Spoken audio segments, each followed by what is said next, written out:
Whoop, whoop. Come this way. Cool. All right. Good morning, everybody. We are here at Churnside Park General Games for the 2026 Yu-Gi-Oh! Victorian State Championships. My name is Jack Sprunt, and I'm joined by recent top 8 YCS competitor Destin Weir. Top 4. But anyway. Top 4? Yeah. Sorry. But we'll be taking you through this weekend's full of games and matches perfectly played at the high level of Yu-Gi-Oh! Featuring the new Blazing Dominion set. Anything else we should say, Destin? It'd be an interesting one. Blazing Dominion was only released literally on Thursday, so I know we had a bit of delays with some of the cases that have come through for some of our players today. So it'll be interesting to see what people are cooking up, be it cards from the old format or this one. But it'll be interesting to see what the 5th estates that we've had actually in Australia. It's 5th year estates, yeah? Yeah, it certainly will be interesting, but more importantly, we're very honoured to be here for the 3rd year in a row in the commentary booth. Fortunate enough for all the other players, they don't have to play against us, two very, very skilled players. There. But yeah, thank you for joining us. We'll be taking you right to round 1 in approximately 5 minutes. See you soon. Yeah.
welcome back to the 2026 State Championship for Victoria. We're just about to start round one now. If we can cut to the players, when are they going to start? We have Tim on the left and then Tom on the right as well. You'll be able to see the decks that are being played. We won't speak too loudly what they're playing just yet. Although, however, we do know now that Tim on the left is playing a branded deck list, and Tommy on the right-hand side of your screen is playing the new Cool Tune deck with support from Blazing Dominion. It's going to be really cool to see these cards in action. They have just come out, and unfortunately, were slightly delayed here in Australia and New Zealand, but they're going to kick it off. Tommy has won the die roll and has elected to go first, and is starting off with his Cool Tune combo. Here we go. Looks like we've got a starter. We've got the Rico Normal Summon searching the Rotary. Rotary, really powerful card to coming out of Blazing Dominion.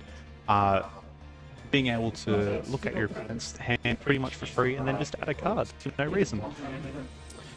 Timmy going to respond to that one with the Bestial Magnamot here, attempting to banish the card from the graveyard. Special summon itself by the body. And on a new chain, will obviously get to activate the effect to search for, or add back from the graveyard, a dragon monster during the end phase of the turn. I did think I saw there in Tom's hand at the start of the match. Okay, Tom going to now look at Timmy's hand. I saw a Nadir Servant. I think there was a droplet as well as a wild as well. Yes, I did think I saw that. Tommy also at the start of the game, I can see his hand. I think he's got an Effect Veiler and a Droll in hand for hand trap options during Tim's turn. Cool Tune, quite an interesting deck being able to play over 20 non-engine. A lot of the tuner hand traps as well that are really nice because you can actually just extend with them if you get interrupted. Correct. Very, very powerful deck to get support.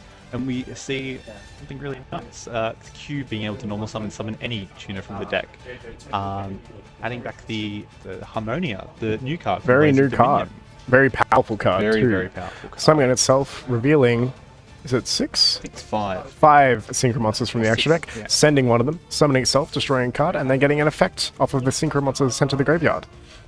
But like we were saying, Tommy's deck, playing a lot of hand traps. I do have it here. How many is that? We have... Count? Kind of interesting to summon the Harmonia, to be honest. I'm looking at 16 hand traps in Tommy's main deck. It is very, very good for Cool Tune, considering they can look at both your opponent's hand and the cards that they're going to draw next turn. We can see at the moment we have the Quem and the Albaz at the top of the deck. Tom's just going to decide which one we want as the top deck. Looks like we're going to put Quem, Guiding Quem, onto the top of the deck, banishing that Fallen of Albaz. That's a pretty big banish, considering a lot of lists now are only playing the one copy of the Fallen of Albaz, opting to go instead for Fallen and the White Dragon. I think we have just gone for the Zaylan here. Very powerful card, being able to negate cards on chain. Tommy's still just going through the motions of his combo. Again, the Cool Tune deck doesn't necessarily set up too many powerful interruptions. It's a different deck than we've seen in the past couple of years, like Snake Eye or Yubel, or it's very different to Tempai. Or even from last year, it's different to the Yummy decks, or the Draco Tail decks and the Canine decks. It does a different kind of gameplay. It has very low-level interactions, but you can use them perfectly, considering the information that you gain during your combo. We can see now the end phase has occurred. The Magma adding the Fallen of the White Albaz, but it's cool. Yes, Fallen and the White Dragon, obviously naming itself as Albaz. Very powerful card. Importantly, after searching his deck from Magnamut effects, Timmy's not going to be able to shuffle his deck before he draws a card, so Tom actually no longer has perfect information. He still knows everything but one card in the hand. We should be able to use his interactions perfectly. Timmy now going to use Fallen and the White Dragon to summon itself by sending Albion the Branded Dragon to the graveyard. Now activating the effect on summon to summon one from deck. Tommy just thinking if he wants to effect veil with this. Now we see Tom activating the remix, I believe, being able to add a tuner to your hand and then special summon one as well. So target 2 cards, well, it doesn't target, but then we can have the Zaylin on the field. That could always change with the remix. But we see now the Fallen the Virtuous being activated, presumably being able to pop the I think he targeted the field spell there. He did target the field spell by sending Titaniclad the Ash Dragon. And as we know, Brandon's going to get a main phase 3 during his end phase. Currently, we're going to have that Albion and the Titaniclad activating their effects to either set, special, or add to hand more cards. Fallen and the White Dragon going to get hit with Effect Veiler now to stop the special summon from deck. It's pretty good here. Otherwise, we may see an Ecclesia come out. Actually, I don't think we would see Ecclesia here, considering the Elbaz is currently banished. I think it would be more likely Cartesia that comes out. Regardless, neither is going to happen this time. The Fallen Virtuous is very strong here, actually, because he's able to build it up on the chain of the remix. It means that the Zaylin is still alive and it wasn't able to negate the Albaz that's on the field, meaning that he did have to use that Veiler in the hand. But we can see now he is going for a synchro summon because of the remix, adding the Harmonia to the hand actually, and then going, I believe, into a back-to-back or B2B. We see people in the chat talking about how to beat Cool Tune. It's one of the very hard decks from the new modern Yu-Gi-Oh set, Blazing Dominion, that is difficult to beat. And again, that is because they know everything in your hand. If your opponent is an okay Cool Tune player, but a very good Yu-Gi-Oh player, makes it very hard to defeat them in a match. Because if they know your lines better than they do, better than you do, sorry, you're cooked. You're cooked. Absolutely. Put it lightly. Having knowledge of what your opponent has is always incredibly powerful. Like tactics, being able to just look at your opponent's hand and just rip a card. Alright, Fallen on the White Dragon. Oh no, that wasn't Fallen on the White Dragon. We're going to summon Incredible Ecclesia from hand. There. Now we are seeing the effect being activated, I believe. Tommy thinking about a response here. If that is not negated, Ecclesia will go ahead and summon one from deck. He's training the back-to-back when it responds to a monster effect to be able to summon from grave, banish, and add the card to hand. But that droplet coming down, sending it that Magna, being able to negate a card on the field. So obviously now Tommy's just going to think of what to do. Shout out Steven in the chat, saying he loves us. We love him. Steven is very large pinnacle of the Yu-Gi-Oh community down in Melbourne. He has been around the block for a long time. Timmy now going to summon the golden Sword Soul. Yeah. I was going to say, we're going to be summoning a Murray with the... This one's a tuner. It's a level 4 tuner. Summoning Murray here would have been a sight to see in 2026, I can say that. Haven't seen Murray in a long time. Is Golden Sword Soul able to summon from the banish? It's a very good question. I believe it interacts with the banish pile. It's been a while since I've seen this card. All I remember is the Battle Theta effect of it. Alright, Timmy now just poking for some damage. We had the damage on the wrong side there, but that's okay. At the moment, we've got... Synchro summon. Tom is on 6,000 life points, and Tim is on 8,000 currently. Being able to synchro summon into Ecclesia and the Dark or Black Dragon. Extremely powerful card, being able to summon a light spellcaster from the deck. An amazing new synchro monster out of Burst Protocol earlier in the year.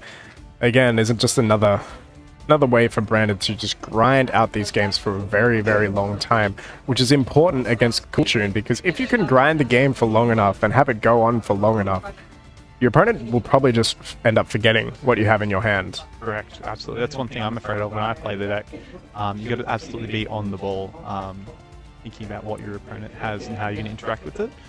Especially, again, we didn't know what Tim's top deck was actually going to be.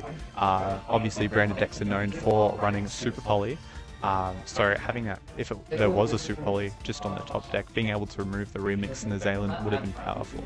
Importantly to see, him does not play Super Poly in the main deck, but in the side deck he does play Super Poly, featuring Sea Monster of Feces, the best fusion monster from 2017.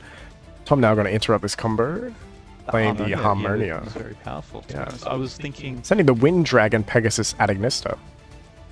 being Cool able card. to have a pseudo disruption during your turn when a card is popped, being able to shuffle a card by banishing it is very powerful. Just really a deterrent against things like maybe even the Mirror Jade graveyard effect, or even the Fallen of the Virtuous. Him now going to finish off his turn with a Nadir Servant here. Do you think he's going to send El Shadol Apkalone? What are the odds? Probably quite low. Nadir Servant obviously locking him out of the extra deck for the remainder of the turn, but there's a fair price for such a powerful card, sending Despian Luluwabalith. Yeah, Quite a hard card to pronounce. absolutely. Now going to search for a monster with equal or less attack. Pretty sure. No, it's just a Dogmatica card, I believe. Dogmatica or Fallen of Albaz. Correct, Yes. Because the punishment is the attack. Correct. Yeah. Yeah. It's been a while since I've seen a Nadir. That's what I thought. Soon we might see it more when we get more Shadol support in the new Battles of Legend later in the year. I'm quite keen for that. Timmy now going to search another copy of Fallen and the White Dragon. Following up with an Ash Blossom on... The Cool Tune Synchron. Being able to add a Cool Tune from the deck and then perform a Synchro Summon. But the Ash being very, very powerful there. And it looks now we're entering the end main phase three. of the turn. Yep. End phase 3. Importantly to note, I do think that Ash Blossom was Tim's top deck for the turn. Now in the end phase, Titanic-led the Ash Dragon is going to summon Quem from the deck. Quem is then going to send Blazing Cartesia, which will also be able to add itself back to the hand because a fusion monster was sent to the graveyard this turn. Next up, we're going to activate Albion the Branded Dragon, I believe. We're probably going to set, I would imagine, a Fallen and the Virtuous. There we go. Set to the field for more follow-up and interruption next turn.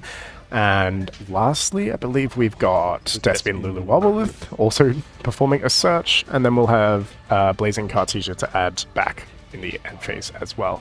Very powerful end board, especially playing through all the interruptions that Tommy had. It's just a crazy amount of follow-up that the branded deck can acquire in this modern day and age. Adding back... Oh my god, I forgot about the Ecclesia. That adds itself back too. Timmy's got like a full hand right now. It's insane.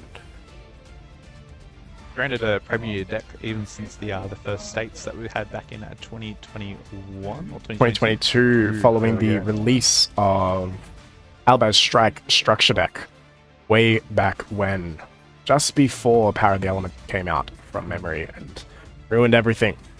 Power of the Elements obviously was a great set, but the power creep that's been in the game since then is astronomical. I missed Element. It was... I do miss it as well. I miss playing my Chaos deck during that format. It was quite my baby. Tom now going to go straight into the battle phase, skipping his main phase 1 and aiming to attack over the Blazing Cartesia, which is important right now, because the Blazing Cartesia, during the main phase only, would have been able to perform a fusion summon using materials from the hand or the field. Now we see Tommy normal summoning Cool Tune Q, being able to again summon a tuner, I believe pretty much from anywhere, and any tuner as well. Any tuner is quite important. Can be any single one of those hand traps, pretty much. Or even the Cool Tom's Tune. deck. So I believe we can summon the back to back, but we'll see what comes out here. Oh, looks like we're going into the deck now. Be Rose Whip. Going for a Cool Tune. I believe that one might be a Rico. Rico then being able to add a Cool Tune from the deck, adding another Rotary.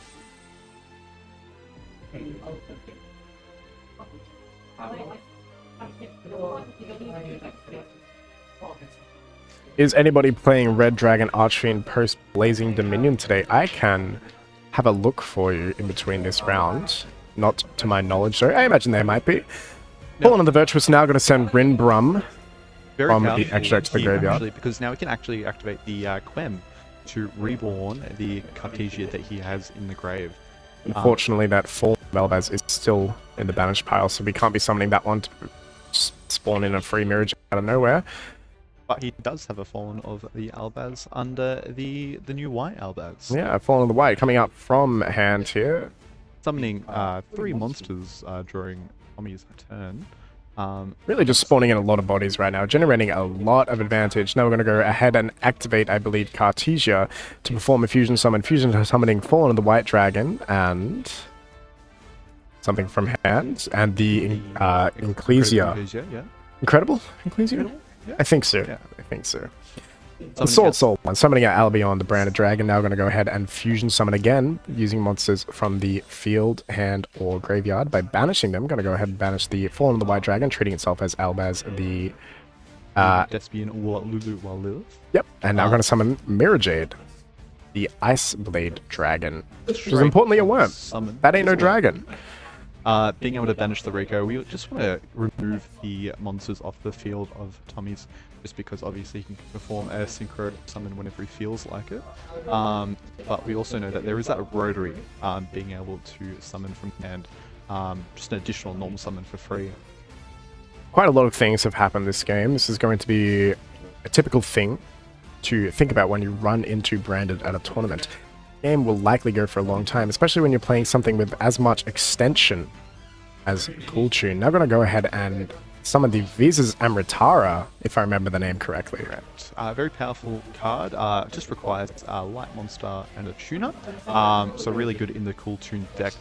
Post sideboard, you can actually add the Visas counter trap, which just needs a synchro monster. But we can see that he's just doing it now, obviously, to be able to look at Tim's hand and then add another KTS from the deck. Alright, gonna go ahead and see someone scoop that game up there. I believe it'd be Tommy. I don't think so. he'd be able to break apart. There's the too board. much on Tim's side of the field, too much follow-up going to occur in that end phase as well. How is Dominic Italiano doing? It's currently round 1 of the tournament. So, you know what? I like Dom. He's one of my mates. Yeah. So hopefully he's doing well that round. Going to come back to us real quick during the siding. Let's take a look at the side decks now and see what we might put... Sorry, see what the players might put into their deck. So assuming Killer Tune will once... Cool Tune, sorry, will once again elect to go first. We can see some things in the side deck like the 1 copy of Solemn Judgment. Importantly now, we have the Vanadium counter trap. That, We just also mentioned being have- able to search it with the Visas Amritara and Visas another Amritara. spicy card. Gravity Collapse. Tributing a Synchro Monster when your opponent special summons to prevent your opponent from special summoning for the remainder of the turn. That is quite a strong effect, and we haven't seen it in a while. I think the last time I saw that card be particularly played quite commonly was in Sword Soul format. A little bit surprising we didn't see it a bit more with Yummy floating around a couple I months saw ago. A couple of people. It was also played in Christian for a second. When the deck was a bit relevant. Back a couple of YCSs ago. Yeah. The card that really pops up into the meta for 2 seconds and then disappears. And then again. disappears, yes. Quite a toxic card. At the end of the day, we don't really appreciate floodgates in the game of Yu-Gi-Oh! Thankfully, Konami has been doing a wonderful job lately of getting rid of these cards from the format. Over the past couple of years, we've seen a lot of ban lists taking away floodgates, putting them into the forbidden part of the forbidden limited list, or either moving them down to 1, limiting the cards, as is the case for Dimension Shifter, which I think is quite an unpopular move on the FNL list. Most people would want that banned. I remember the day that went to limited at the end of YCS. I think it was in Vegas. Yeah, I think just after our tier YCS, was it? No, it was pretty recently. I think it was last year. Start of last year. Yeah. Okay, it looks like we're going back to the players. I believe. Yep, so we had Tim win around game 1. Which means Tommy gets to elect first or second. Hello, Jojo ASMR. Jojo ASMR the GOAT. You came up on my For You page last night on TikTok. It was kind of crazy. You're not following him? I got some scared. I'm not following, but he came up. I was like, I know that guy. Anyway, Tommy now going to start with a Synchro Overtake. Being able to reveal, I believe that was the RS from the deck to summon the Rico. And then Rico again being able to add any Cool Tune monster from the deck. That's not level 3, so no adding the Q here. And then we can see the special side deck card that we mentioned at the bottom of his deck. Adding the Rotary and going straight into a Track Maker. Then again, being able to add a card from the deck, just a Cool Tune one, and then the Rotary being able to look at Tim's hand and then add a spell or trap. So we can see the Q coming from the deck, and we see We have a Branded in white, a Credible Ecclesia, Ash, Droplet, and a Fallen of Virtues. Very powerful hand from Tim's hand. Quite strong cards to contend the board that Tommy may put up here. Interesting to see what side deck cards that Tom has drawn. You know what? I see a couple traps in there. We could be seeing Solemn Judgment. It would be very powerful. We could have drawn the medium counter trap. I cannot for the life of me remember the actual name of that card. Just the Omni Negate counter trap. Reframing. Yes, correct. Thank you very, very much. So we'll see the JJ Cooltoon, the hard Druid being able to provide an additional normal summon for the Q. Q then gets Ash not being able to add a hand trap pretty much from the deck to the hand. Tommy just having a think on what he will do. And seems pretty stacked. JJ Cooltoon being able to tribute the Q summoning from the deck. We can see adding the Mix. Mix then again being able to add a Cooltoon monster that's not level 2. Adding another Q, it looks like. That card can add from the graveyard as well. I think we can. So I'm saying cards these days are just absolutely cracked, but Tim, no stranger to cracked cards. He's been around the block a couple times. Former Dragon Duelist representative. Champion? Dragon Duelist champion? I think so. National champion? I think. Now we see the Cooltoon Q looking at the top of the deck, bashing that Incredible Ecclesia and a top deck of Magnema on the way. Magnemite, very powerful card. Haven't seen that in a minute since playing against Malice. I haven't played against much Branded lately. But boy, is that card a threat. Gonna go ahead and use the Ghost Bell and Haunted Mansion from hand to perform a Synchro Summon.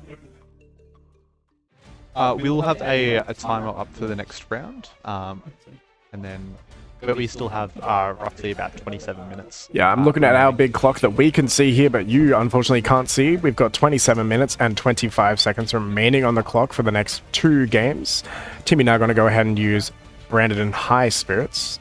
One of my favorite cards, sending D3S Frog back in the day, Oceanics 2022 in Auckland, New Zealand. What are we going to send? What are we going to reveal? What a fun card. I love Branded in High Spirits. I bought an Instant Fusion, Multi-Instant Fusion for Bowden at that event, and he accidentally handed me a DS Frog. It was on the other side of the sleeve. Oh, he revealed the goo. He leaked the goo. Why is there a Des Frog in here? Turned out Des Frog would end up coming second at that tournament in the hands of Bowden Temnick himself. Alright. Branded in High Spirits going to show that Magnemite. Going to send the Albion. Are we going to discard? Going to go ahead. Put that Magnemite into the bin to search out Fallen and the White Dragon, which is also going to be able to send something from the extra deck to the graveyard to summon itself, and then whatever he sends in from the extra deck to the graveyard will get more recursion during the end phase of this turn. This Branded deck just goes forever. It's very powerful, but you can't discount Tommy's field as well, although it doesn't seem too much from a glance for someone else. Special summoning that Fallen and White Dragon. Are we going to see the gravity collapse here? We can Not see quite. The chain of the remix again, being able to add and special summon tuners from the graveyard. Waiting for a response from Tim, but he has that Fallen of the Virtuous again to pop. See what he's going for. Sending something from the extra deck. Do you reckon it's going to be the Lulu Wobblewith now, considering we've already got Albion and Titanic Lad in the bin? Actually, it would just be the free send. Could be the Rinbrum, actually. You can see No! Dogma. Dogma. Yeah. New card. Dragon that devours the Dogma. Yeah. Very powerful card. Even as just a super poly target, or even as being able to take multiple cards in your opponent's field has always been nice. And then shuffle away the grave as well. Coming out of that new Chronicles deck earlier in the year as well. This Branded deck just got so many upgrades with its second structure deck in the span of 4 years. Very powerful. And then you look at Charmers that got the same treatment, and it's still not good. But that got more support in Blazing Dominion. And it's still not good. That Link 4 is pretty good though. Yeah. Link 4 available as a secret rare for participation and victory at a Blazing Dominion release event, if you feel so inclined to upgrade your rarity to a... running them until the 26th of this month. I believe so. Make sure to check out your local game stores, your local OTS stores, official tournament stores, and see when they're running theirs. Tim now going to go ahead and summon that incredible Ecclesia off of the Fallen and White Dragon, I believe. And then yeah, we see off that remix his can't remember what he added. It might have been the bell. The Fallen of the White Dragon, his contact fusing with the dragon, of course, being able to summon the Albert Lentus. The Dragon Link card, or against Dragon Link. Yeah, it was very powerful. Setting Albaz. Say goodbye to your entire field for fun. That was always good back in the day. Alright, Tom, I think now down to 3 cards in hand. One of them known is the Cool Tune Clip. Being able to synchro summon during your opponent's turn, the budget 5 mana. But we can see the Cool Tune Synchron being able to add a card from the deck, and then if he wishes, perform another Synchron summon. Adding that Q again, I think that's the 3rd Q total that we've seen this game. Getting rid of that Rico and the Mix being able to summon the RS.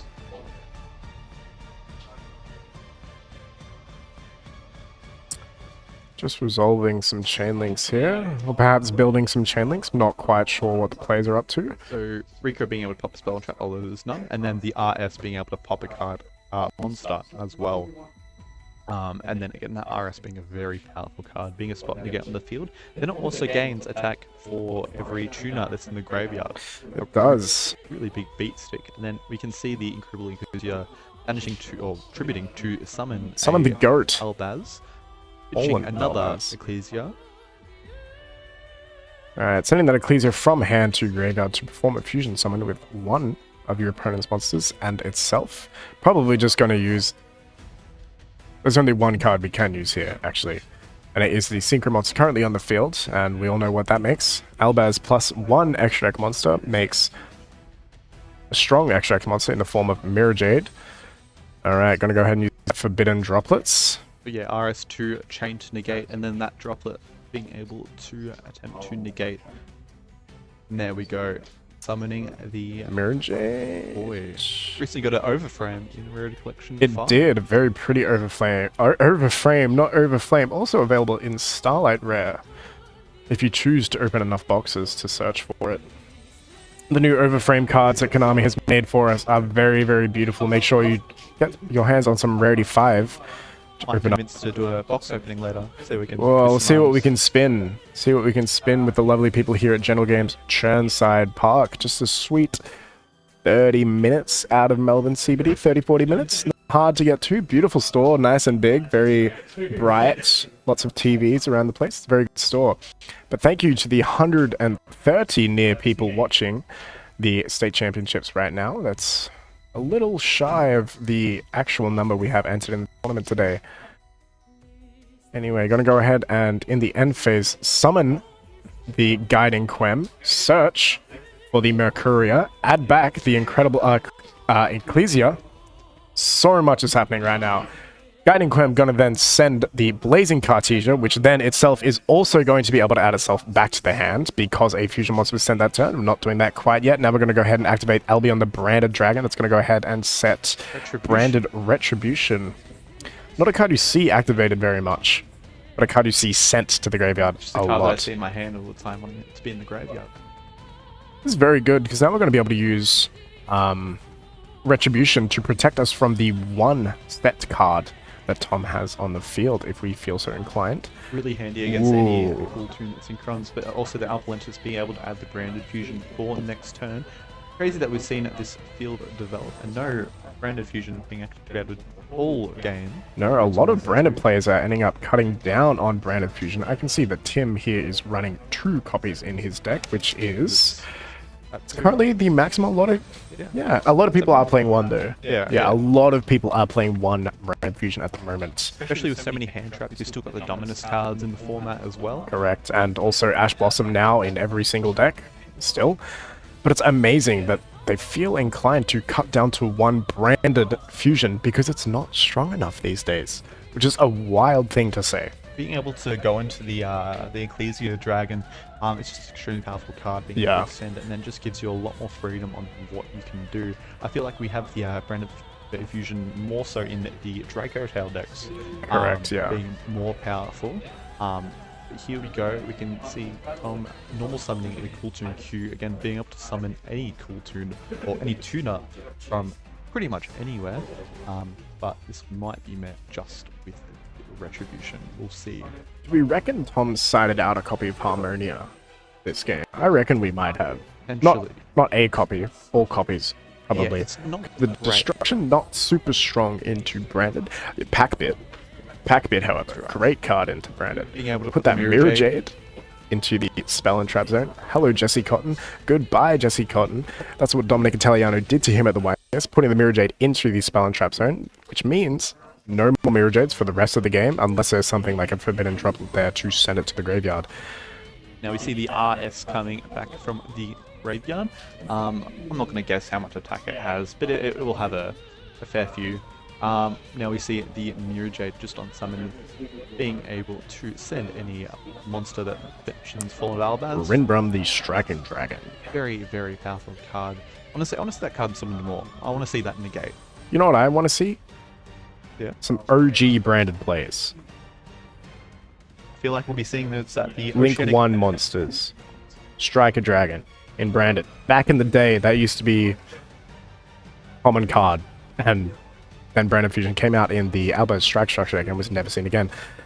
Anyway, continuing our plays here. What do they write on written features after a flurry of plays, and they just don't tell you what happened, and you're like, cool, now we're going to reverse engineer it. Tim just thinking about how he wants to play out his turn here. If he can go for lethal right now, I don't know if it's possible at this current point in time. At least with the board state. We're going to go ahead and banish one monster, non-targeting, from Tom's field using the effect of Mirror Jade, the Ice Blade Dragon. Checking if anything on res from either player. Looks like Tom's thinking real quick about if he wants to do anything here. Honestly, earlier, being able to pop the JJ Cool Toon, removing a full normal summon is extremely powerful. That looks like passing priority. I think so. Now Tim is thinking on his next step for this turn. Counting how many tuners are in the graveyard for that RS. How big is it? Can I beat over it? Definitely. Yeah. That's what Tim's asking himself right now. Now he has the answer, so he knows what to do next. Taking a look in Tim's face cam just there, we saw our lovely stream judge, Ben McMahon, today. You can see his lovely... Oh, he's doing a little flex there. Yeah. Alrighty, Tim just now going through his combos.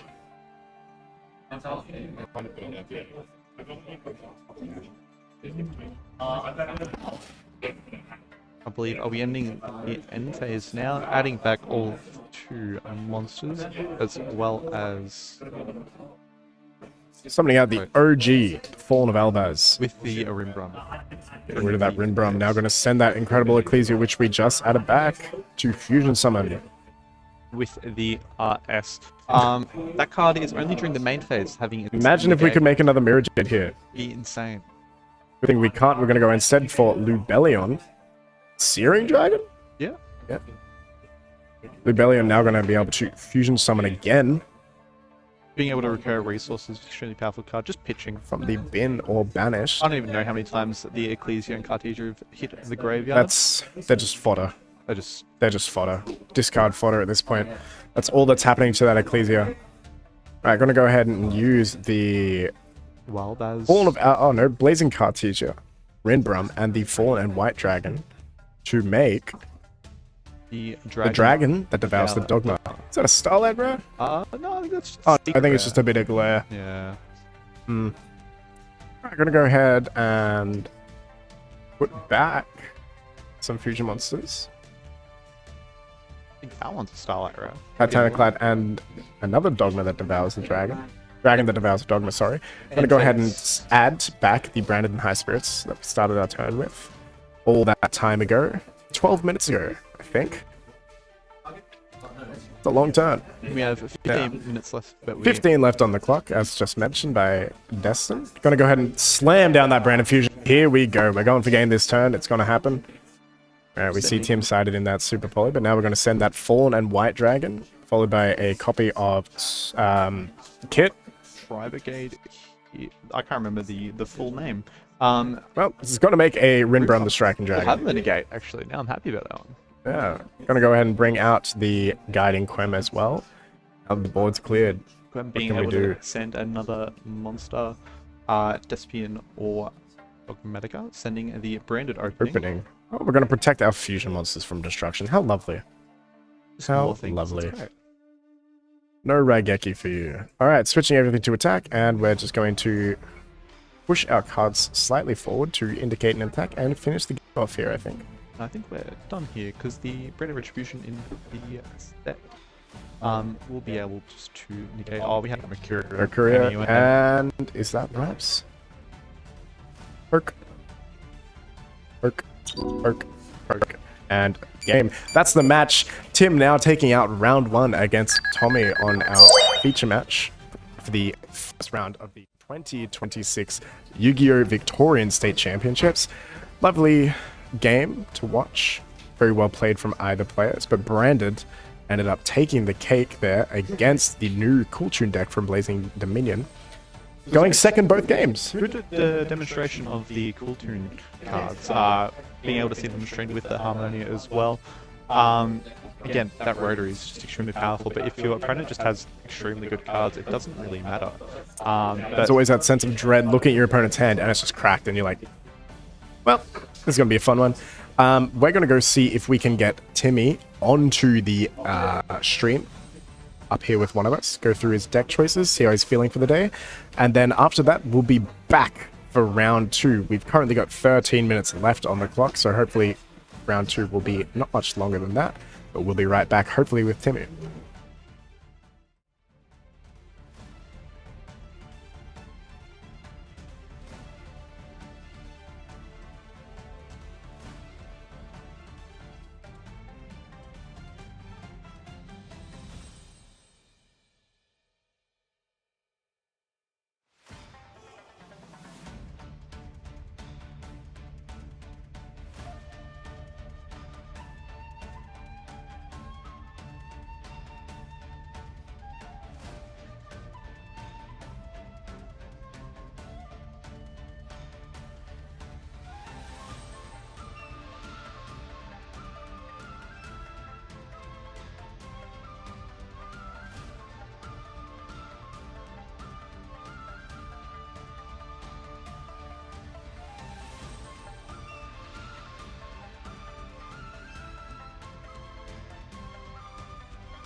here with Tim.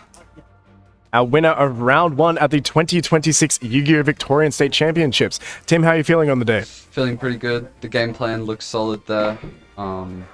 Worked out pretty well in my favor. Pretty happy how I played.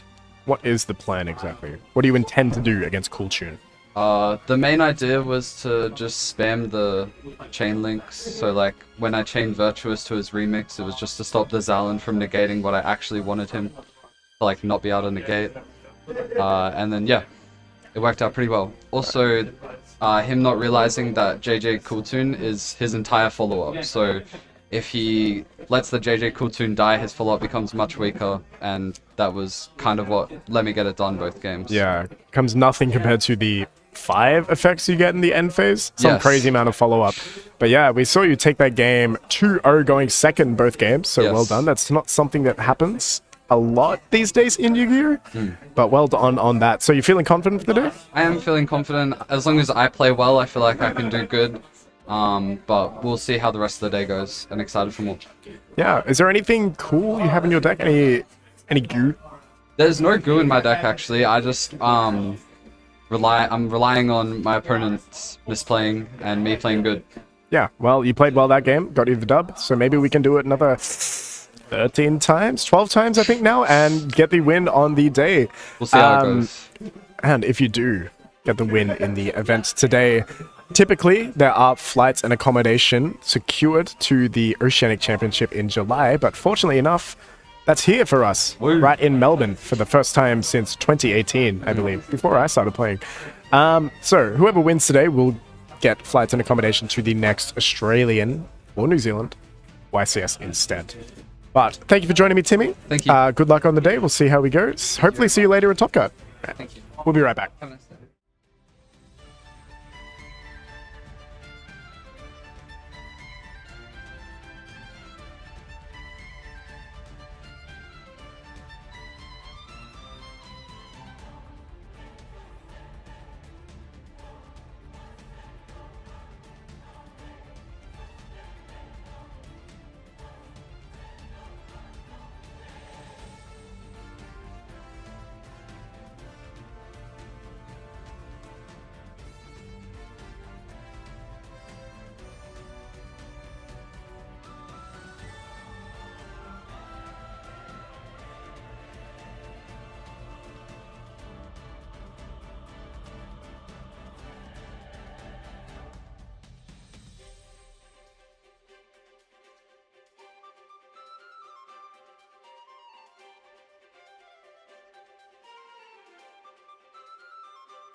State Championship.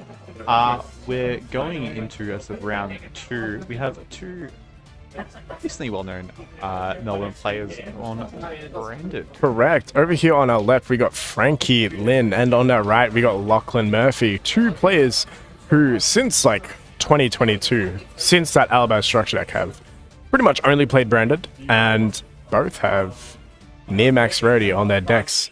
Yeah, To my knowledge, at yeah. least. So let's see how that's going. We're going to have a beautiful, shiny feature match here, hopefully for you, in round 2 of the Yu-Gi-Oh! Victorian State Championships. Here we go. Duels are just shuffling their deck. Frankie has definitely not run the first game already, although I would believe in the power of Frankie to do such things.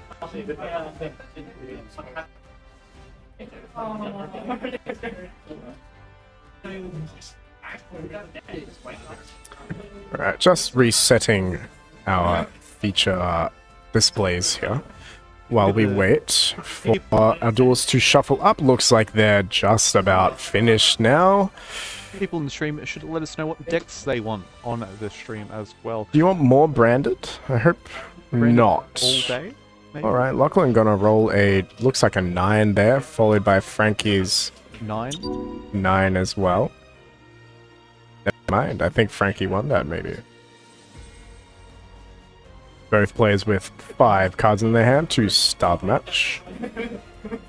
Now, Branded Mirror is quite a difficult mirror sometimes to navigate. So again, having 2 very experienced duelists being able to play will show a lot of skill expression, I'd say. Yeah, starting off here, we have Frankie using High Spirits, showing Cartesia, sending the Brandon Guignol.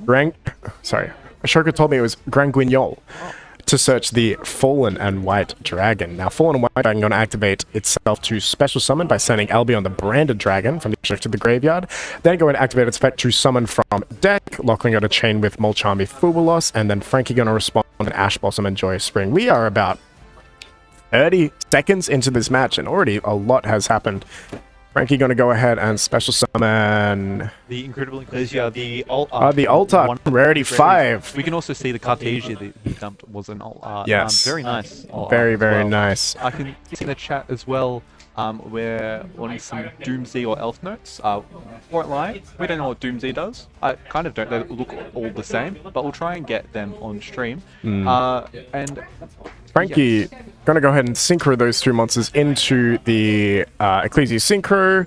That's gonna spawn out a Aluba and another Cartesia by the look of it. Then the Cartesia gonna fuse into another copy of Grand Guignol. Grand Guignol gonna go ahead and send Titanic Cloud the Ash Dragon from the extract to the graveyard. We're gonna set 1 card here. and we're gonna enter our main phase 3. Oh, main phase 2 in this case. Oh yes, True. We've only done 1 so far. Branded again, Blue Sky? Yeah, we do. Alright. Ecclesia Synchro going to bring itself back. Cartesia going to add itself back to hand. Did we see what we set? No, that's an unknown set directly from the hand. Now we are resolving Titanic Blood to summon a Guiding Quem to the field. Guiding Quem then going to go ahead and send an kit. New Tribrigade kit. That's the Yeah. name. Being able to reborn at Cartesia. In that lovely quarter-century secret rare alternative art edition. Alrighty, then I think we're passing turn after that. Not quite. I don't think we've used Albion effect yet. Lachlan thinking at the moment. Alright, something's happened.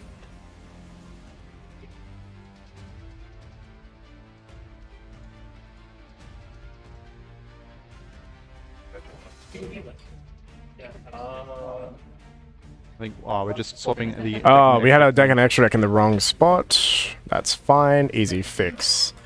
And now we're going to go ahead and use probably Albion, I think, here. It's the only thing we have left, maybe.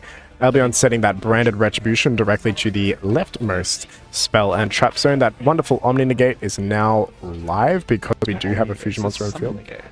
Correct. Summon Negate. Counter trap there. Yeah. Strong card.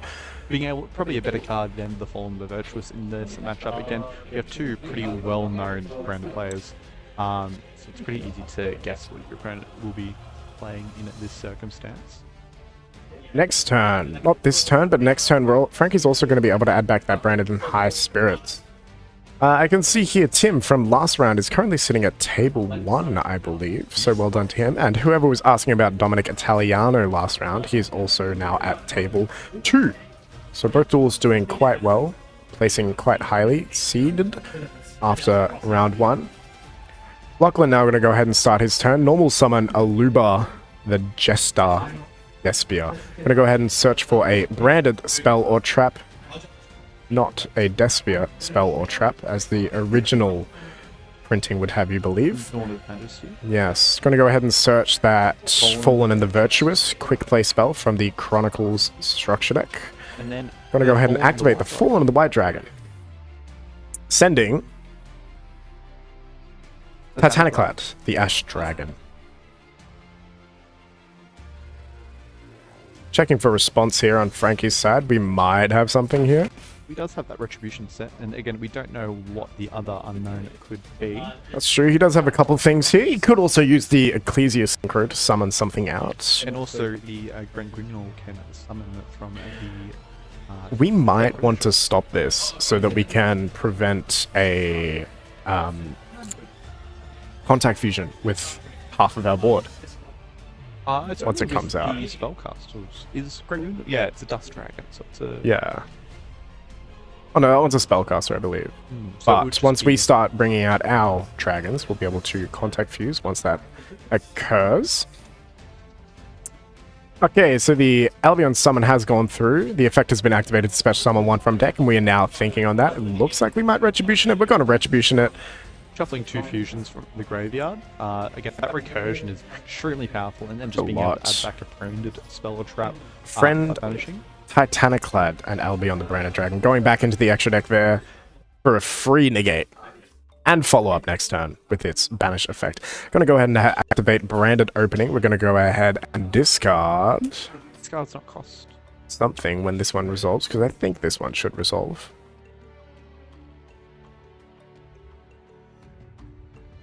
I don't know if it makes heaps of sense to stop this. There's not much that it can really bring out. It's just going to bring out a Quem. Going to go ahead and get rid of the Golden Sword Soul from our hand. Probably summoning out that Guiding Quem. There we go. Lovely Starlight Rare. I told you these decks were pretty. I told you they were pretty. Shiny decks. Guiding Quem now going to go ahead and activate to dump one from the deck. Now Frankie's once again thinking on the response. 300 people watching the stream right now. Thank you guys so much. This is amazing. This is the biggest state stream that we've had so far. So thank you guys for one. Appreciate you all joining us today. Thank you, Grom, as well. We'll update that now.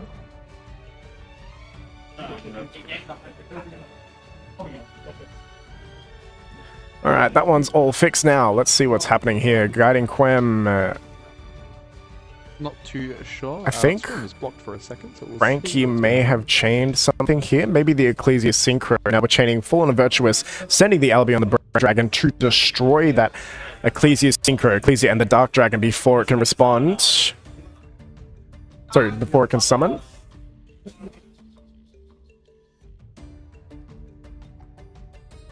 Sorry if there's a bit of background noise here. We have our feature match. We have the top 16. With our top tables, top 16 tables. It's getting quite a bit loud in here, I believe. Alright, Frankie just thinking in response to the Fallen and Virtuous. There is no response, so that Ecclesia and Dark Dragon is being destroyed and sent to the graveyard. Guiding Quem is then going to finally be able to send something. Going to send Blazing Cartesia in a Starlight Rare by the look of it. Yes, there are a couple of Radiant Typhoon players and variants around in the room. I've had a look in a chat to a couple of the players. We might be able to bring one or two up on stream later. If they're doing Unfortunately, neither Dominic Italiano nor Freddie Camel are playing Radiant Typhoon, so your two top 8 Radiant Typhoon players from our recent YCS have switched over to different decks. well. Maybe it's a sign of the times. Maybe the deck isn't good anymore. Perhaps it is, but now it looks like that Quem has sent that Cartesia. Now we are activating nothing. We are thinking on res, I believe. This might be a Rinbrum, I think. Oh no, Yeah. it's our Quem. Quem being able to trigger because the I can't remember what was sent with the Fab Sent from the The, extract to the bin. Albion was dumped. It means that the Quem is able to respawn the Fallen of White. Previous champion Ryan Nelson lost his first round against Jason 2. He did indeed. What a match that was to see. Ryan was actually running late to this event. He arrived at 9:55, but fortunately the event was also late to start, so he was actually on time and didn't have to deal with a match 1 loss. But now Frankie going to go ahead and chain that Fallen and Virtuous, dumping something. Anything. Maybe a Rimbrun here. Let's find out. Is it Rimbrun? We don't have a Fallen of Albaz in bin, I don't believe. I don't know if that makes a ton of sense.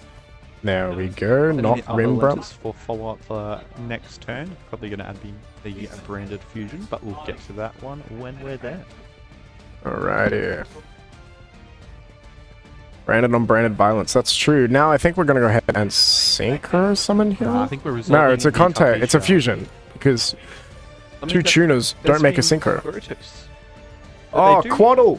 Quaddle the goat! I haven't seen him in so long.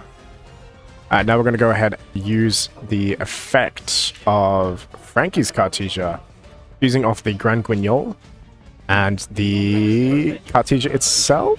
Yeah. Yep. Gonna go ahead and spawn out special summon out a dragon that devours the Dogma into the left extra monster zone. Meaning he's also resolving the rest of the chain. Ecclesia coming back out in that lovely new artwork. And Lachlan now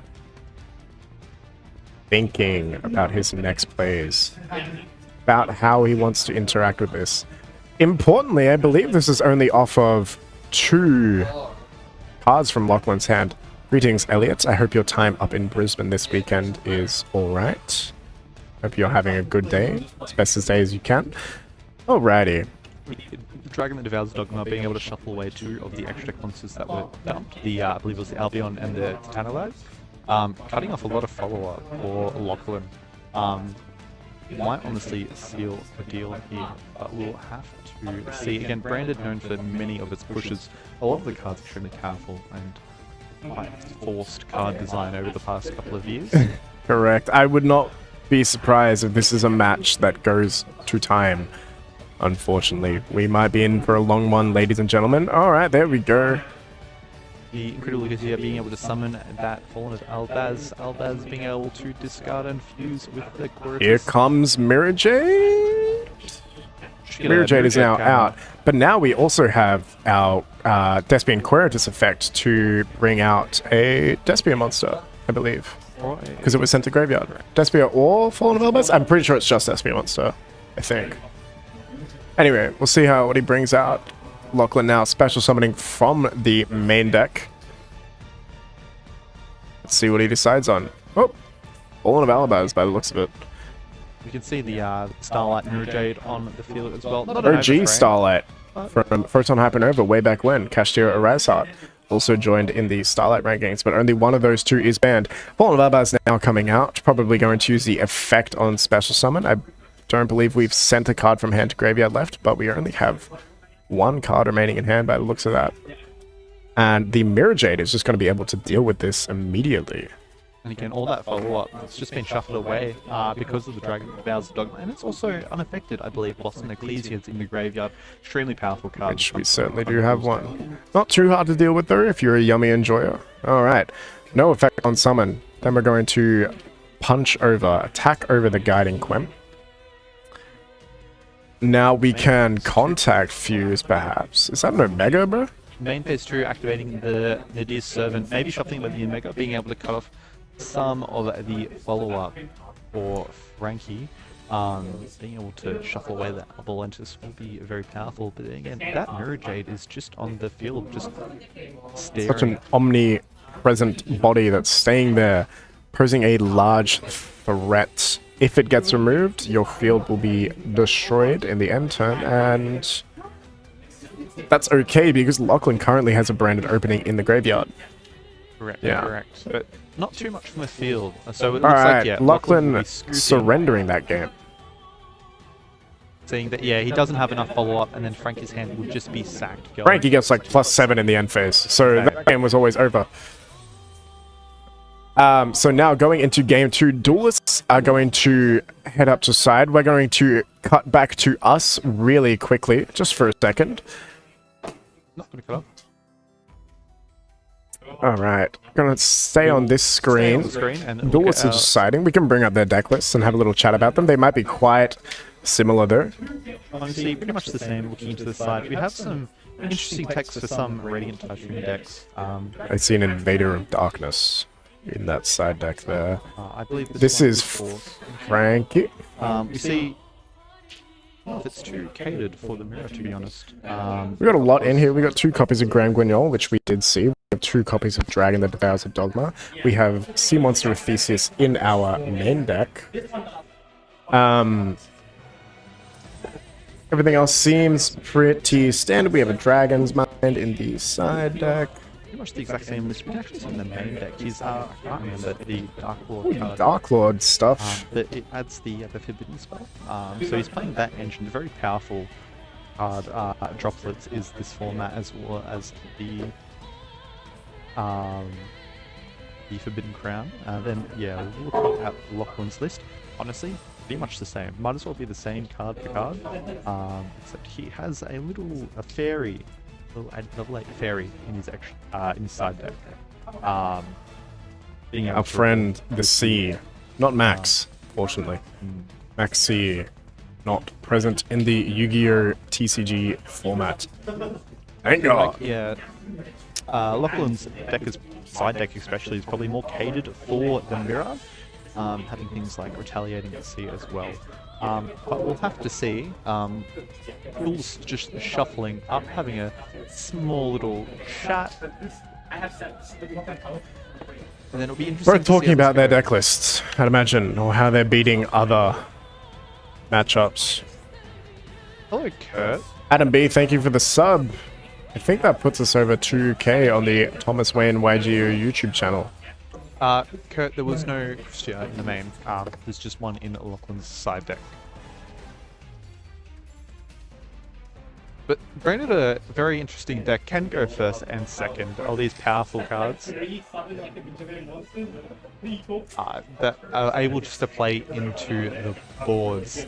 Again, side deck cards like the Lord Christia, like even the Dragon's Mind that Frankie does have. Obviously, won't be siding in just a second. Alright, duelists here, finished up siding. Going into game 2, both have drawn their 5-card starting hand, and we're going to see Lachlan going first. Going to start off with a normal summon of Guiding Quem to send one from the extra deck to the from the deck to the graveyard. What are we going to dump? I feel like my money's on Mercuria. Oh, I did see an Archlord Christia in Lachlan's main deck at the moment. So we'll see if he can manage to get that out this turn, or if Frankie is going to put a stop to that. I think that will be a very pivotal question for this matchup, for this game 2 of round 2 at the Victorian Yu-Gi-Oh! State Championships 2026 here at Churnside Park. It's a very powerful card, obviously, into the mirror, but having all these outs like the droplets as well as the Bestials, there's so many outs. Quem going to go ahead and dump the Cartesia. A set 1 and a pass from what a hand. Sometimes this just happens. It does. It does happen. That's what happens when you cut down on Branded Fusion. This ends up happening. Alrighty, let's see how this goes. But you know what? If Branded is passing, they don't play a lot of hand traps. This game might just be over, and I might get to go on an early lunch. Because it's currently 11:26. We've got 32 minutes left in the round. Alright, how's Frankie going to start this turn? What's he going to do? How many players in the tournament? I believe we had 92, unfortunately. A little lower than we were expecting. But, you know, it's been a cold week here in Victoria. Very, very cold on Thursday. Quite cold yesterday. And Churnside is a little far out, despite being a lovely store. Was that a... What is going on? This is riveting gameplay. This is really amazing. This reminds me of playing 1105 format. 11:05. Yeah. You not played that? Nah. It's pretty good. Yeah. It's May 2005 OCG format. Ah. Yeah. Alright, gonna go ahead and normal summon the Golden Sword Soul. I think we're just going for damage there. Alright, we're just poking, I think. Yep, just poking. Almost half life points down. Amazing. 2 more turns to go of this and the game will be done. Let's see how we go with that. I see a little smirk on Lachlan's face. He knows he's got this game under wraps. As long as Frankie passes for another 2 turns in a row.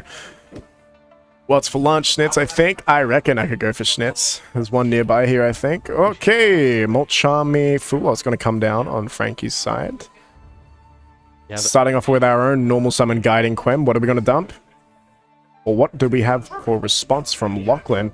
He flips over that Forbidden Droplet, sending that Golden Sword Soul from the main monster zone to the graveyard.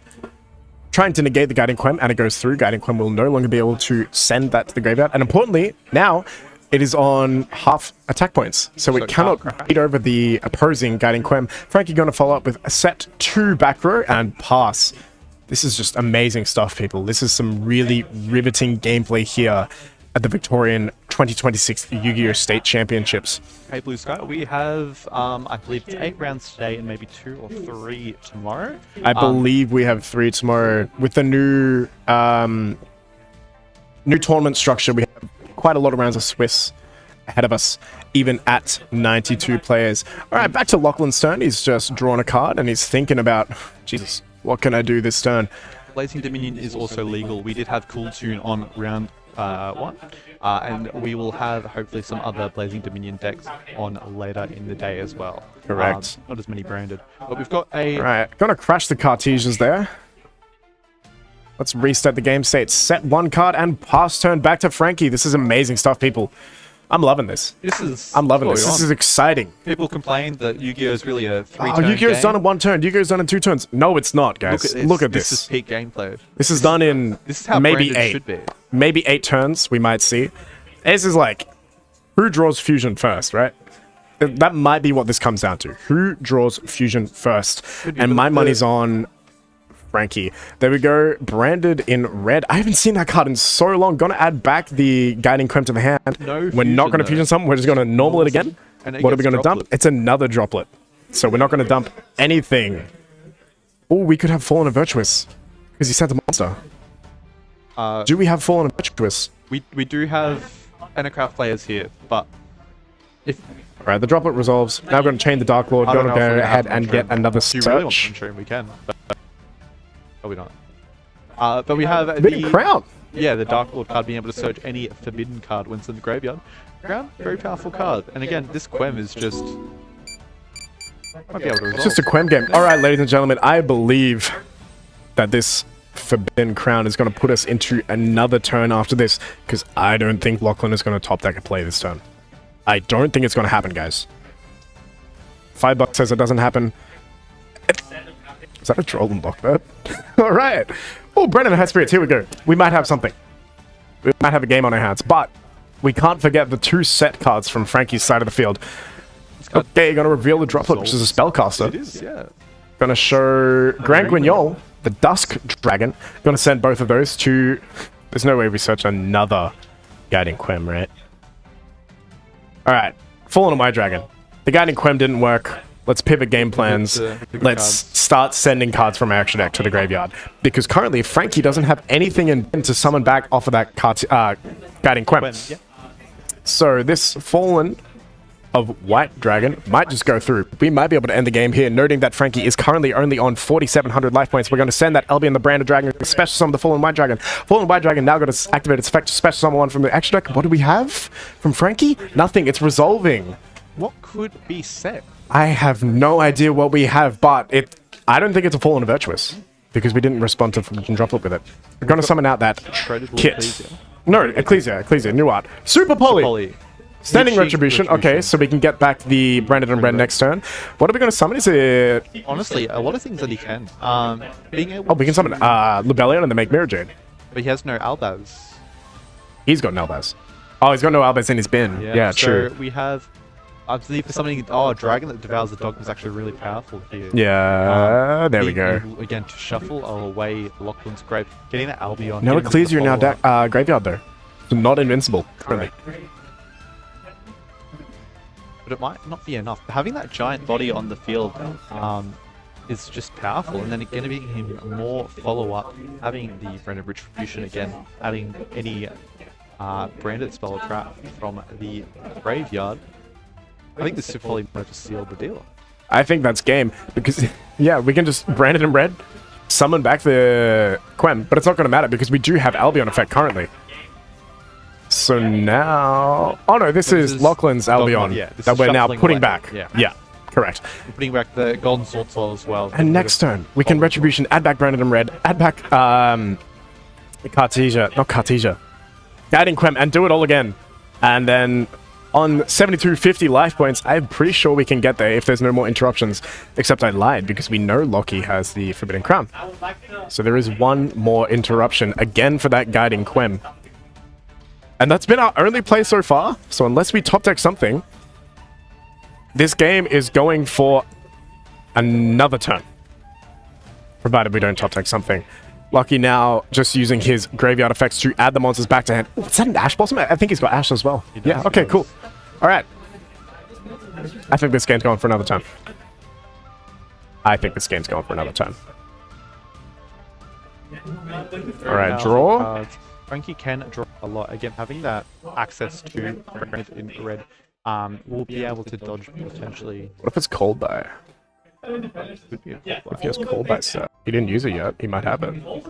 We do have to be aware of the Great Renal that is in Lachlan's grave as well. If Frankie does attempt to summon it from a monster effect, we will be able to summon a Despia monster. Alright, Retribution. Adding back Brandon Red. Brandon Red adding back the Guiding Quem. Not fusion summoning, once again. Hey, normal summon Guiding Quem. There we go. Guiding Quem effect has been activated to dump. Are we going to crown this or are we going to ash this? I think we have to crown it because we know he's only got his other top deck for play and any good card here for Brandon can be ashed. So I think we can crown this and it's fine. I'm just thinking here, especially if Alright, Forbidden Crown on the Quem of the White Dragon, he won't be able to synchro off with the Quem. Is it? Alright, we're attacking again. I told you guys, one more turn. Alright, this is it. This is it. This is the turn.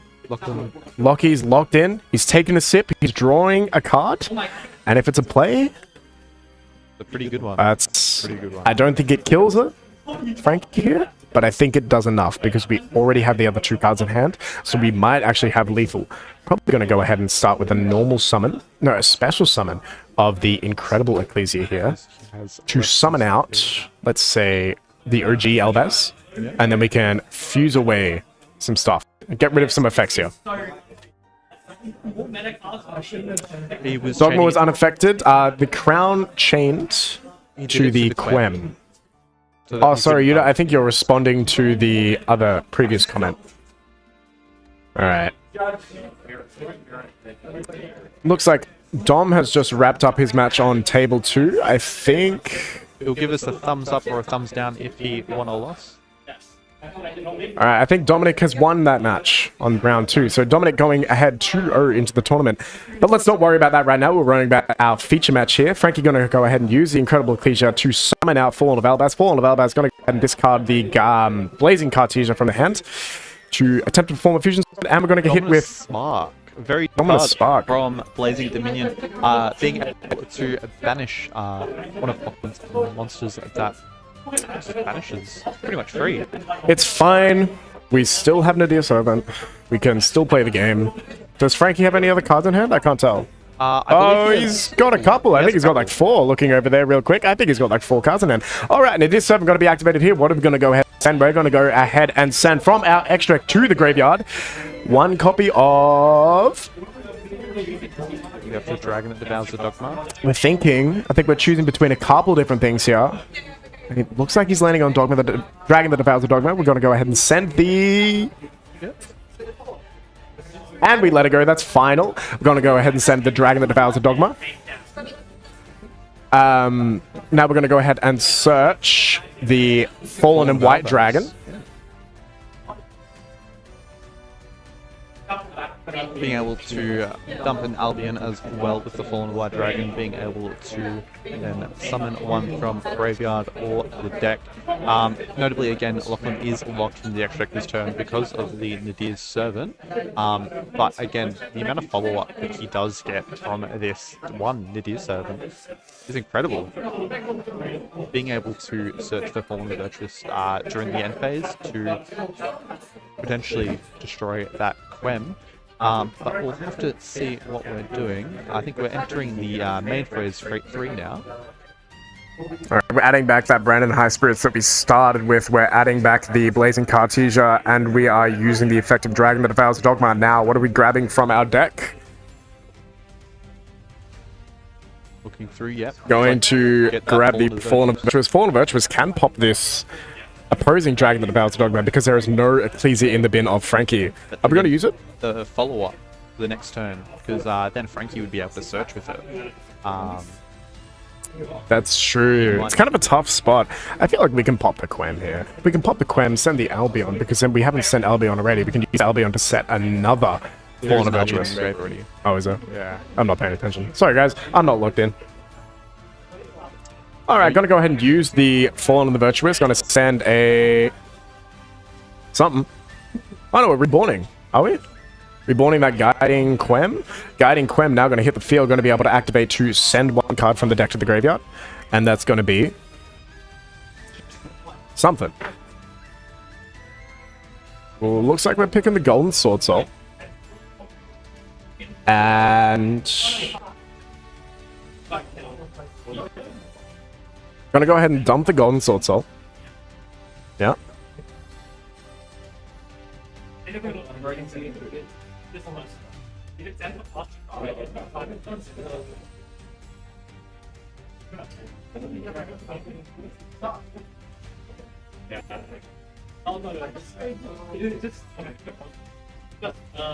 I don't believe that a monster was summoned from Lachlan's hand. And we have just hit 400 viewers. Welcome, thank you, guys. All of you. Thank you for tuning in to the 2026 Yu-Gi-Oh! Victorian State Championships. Lockie going to go ahead and set one card past turn. Frankie going to give it a quick shuffle and cut. 18 minutes left on the clock of our feature match currently. We've got 17 minutes left in the main round.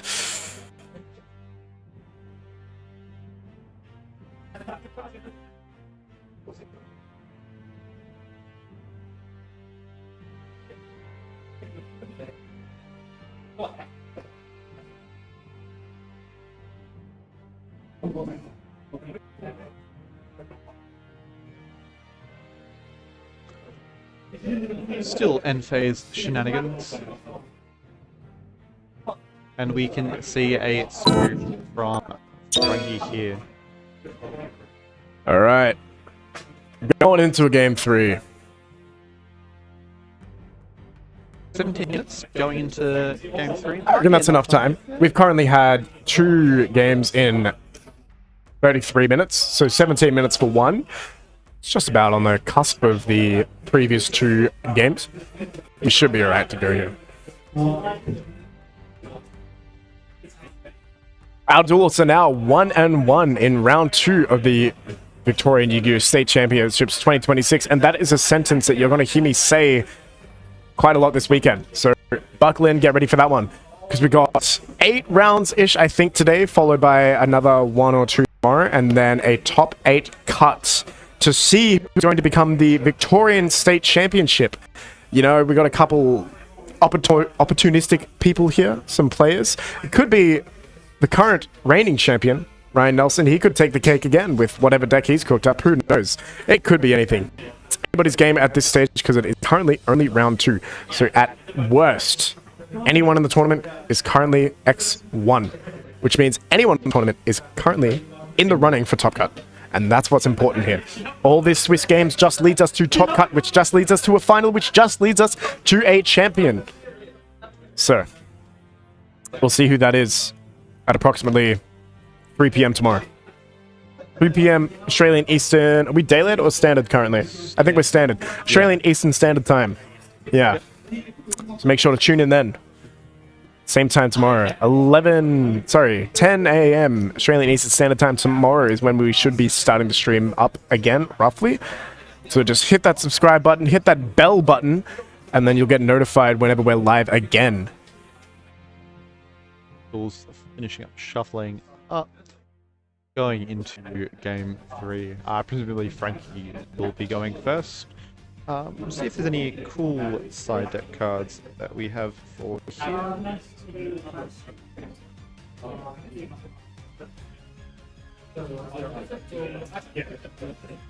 Having a look now, we have things like the Nidier's Servant most likely being started in, and come to think about it, that secret tech for Radiant Typhoon is pretty good against Brandon. Being able to hit things like Fallen Virtuous. Oh, Brandon! Oh my god, it's an Ash Blossom. And the qualify! There's so much going on right now. Alright, that might be wraps. We might be done here. That's crazy. This is Brandon Fusion, Ash Blossom, called by Fua, Ash. Oh my god. That was absolutely what a crazy start to the game. Lockie down to 3 cards in hand now. And Frankie's going to go ahead and send the Fallen the White Dragon, followed by a copy of... the Tri-Brigade Kit. That's amazing. What a start to the game. Going to go ahead and fusion summon the Albion the Branded Dragon. Now we're going to go ahead and summon back the Fallen and White Dragon. Where were we for YCS Sydney? Well, where were we for YCS Sydney? I was bottom tables, I can tell you that much. Destin, my good man, was in top 4 by the end of the day. So with DDD. We were busy playing. We weren't streaming. We didn't get asked to stream. That job was handed over to the Yahweh and Bowden, some 2 lovely people, friends of ours. This is Nats or Regional. This is basically Nats. So the way Nationals works in Australia, because we're so big and flights are quite expensive in this country because we have a poorly managed duopoly on flights, we have split up our national championships into state championships. So we have 5 separate state championships in Western Australia, South Australia, Victoria, New South Wales, and Queensland. We are the first to have them, and these serve as our national championships. So these will provide invites to the Oceanic Championships here in Melbourne later in July. And the winner of this tournament will be receiving flights and accommodation credited for the next Australian or New Zealand YCS. So this is basically a Nats. Yeah, it's a little bit smaller because it's only one of the states here in Australia. But there should be, hopefully, some more streams coming in the later next month and a half-ish from the other states. I'd be keen to see something from Sydney, something from Brisbane, something from Adelaide, and something from Perth. Hopefully they can get their own streams up and running. But after a flurry of players, as they would write on his written feature matches, Frankie ends up setting on 2 cards and 3 monsters. We got Incredible Ecclesia, Guiding Quem, and I forget that guy's name, but it's a fusion monster that can contact through the entire bot. Albalentus, thank you, Destin. Now, Lachlan's going to start his turn with 4 cards in hand. Now, fun fact with our nationals as well, we used to have nationals before COVID, and I remember for 2019, it was nationals and then Oceanic on the same day. But here we see... Ooh, Super Poly! Oh my god. Lockie has a cracked hand. Unfortunately, Frankie's was just as cracked, but we're going to go ahead and fuse off the Guiding Quem. And the, I think it was the Albalentus. Oh, that's true, yeah. Did look like Lockie points at it. He can't use it. He's not sure. Alright, we're going to be forced into the 2 regular effect monsters. Not quite what Lockie wanted to achieve there. But now we're going to go ahead and special summon out a Despian Queritus again. Our good friend Quaddle has hit the field once more.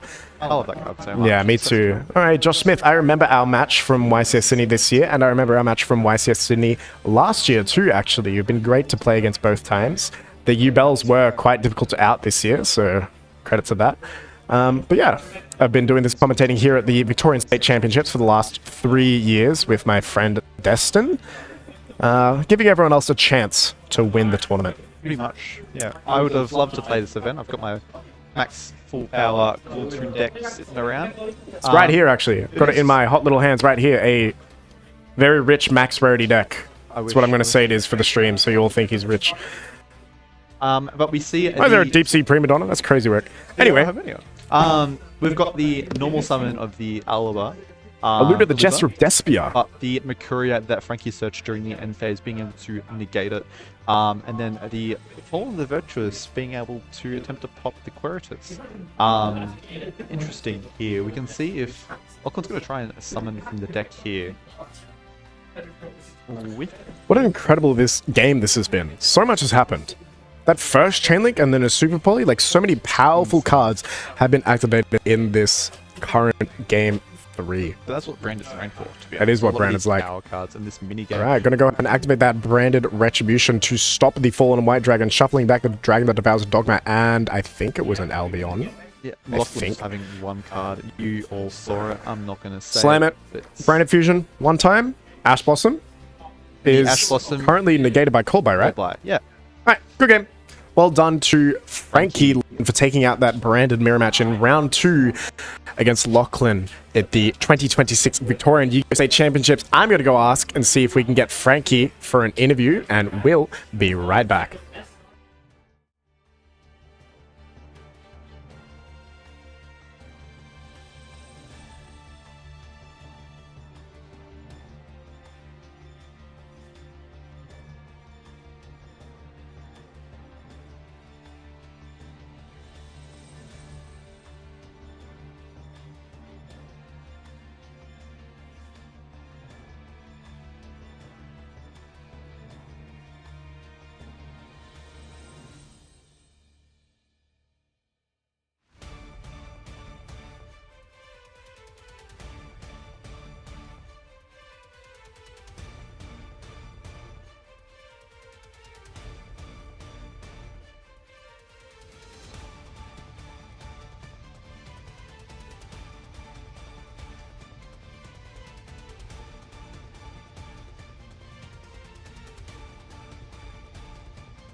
Welcome back for the post-match interview. I've got Frankie Lin sitting next to me. Hello. Currently 2-0 on Branded. How are you feeling today? Oh, not bad, not bad. The Not Branded bad. Mirror was pretty fun.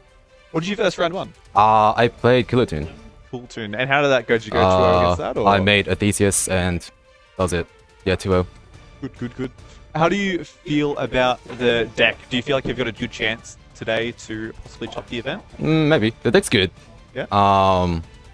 I didn't know what the new cards do, so I hope to play against the new decks. But That's pretty fair. As long as you know what your cards do. And that Dominus Spark as well, a very powerful deck yeah, card in the that Branded card's deck. busted. Are you playing things like potentially Dominus Impulse as well? Or is it... We cannot play Impulse. Half my deck is like. True. Forgot about that. I wish. But yeah, very powerful. Especially going into the mirror, I assume you'd have a lot of practice going into states as well as just the Branded Mirror in general over the past couple of years. Yeah, I played the new mirror like after Fallen release like once. So I'm glad it wasn't a grind game. Yeah. But yeah. Especially the game 3, the Ash the Callby and the Branded Fusion. Dude, what a sack. Abigail resolving. That a sack. That felt good. So good. Now, what we'll do is we've still got a couple of minutes until round 3. We'll go to a small break, and then we'll be right back with another game. Definitely not Branded though. See you soon. I'll be back.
Alrighty, everybody, welcome back to round 3 of the Victorian Yu-Gi-Oh! 2026 State Championships here at Journal Games Churnside Park. We have an absolute banger of a feature match here for you in round 3. I've got Brandon Gifford playing the Cook, as he likes to call it, Sky Striker Mitsurugi Radiant Typhoon versus Scotty Davids playing the new Clown deck. It's pretty interesting to see. I haven't seen that one before. New cards from Blazing Dominion, to be honest. As a stream, we're probably all going to be learning about these cards as we go today.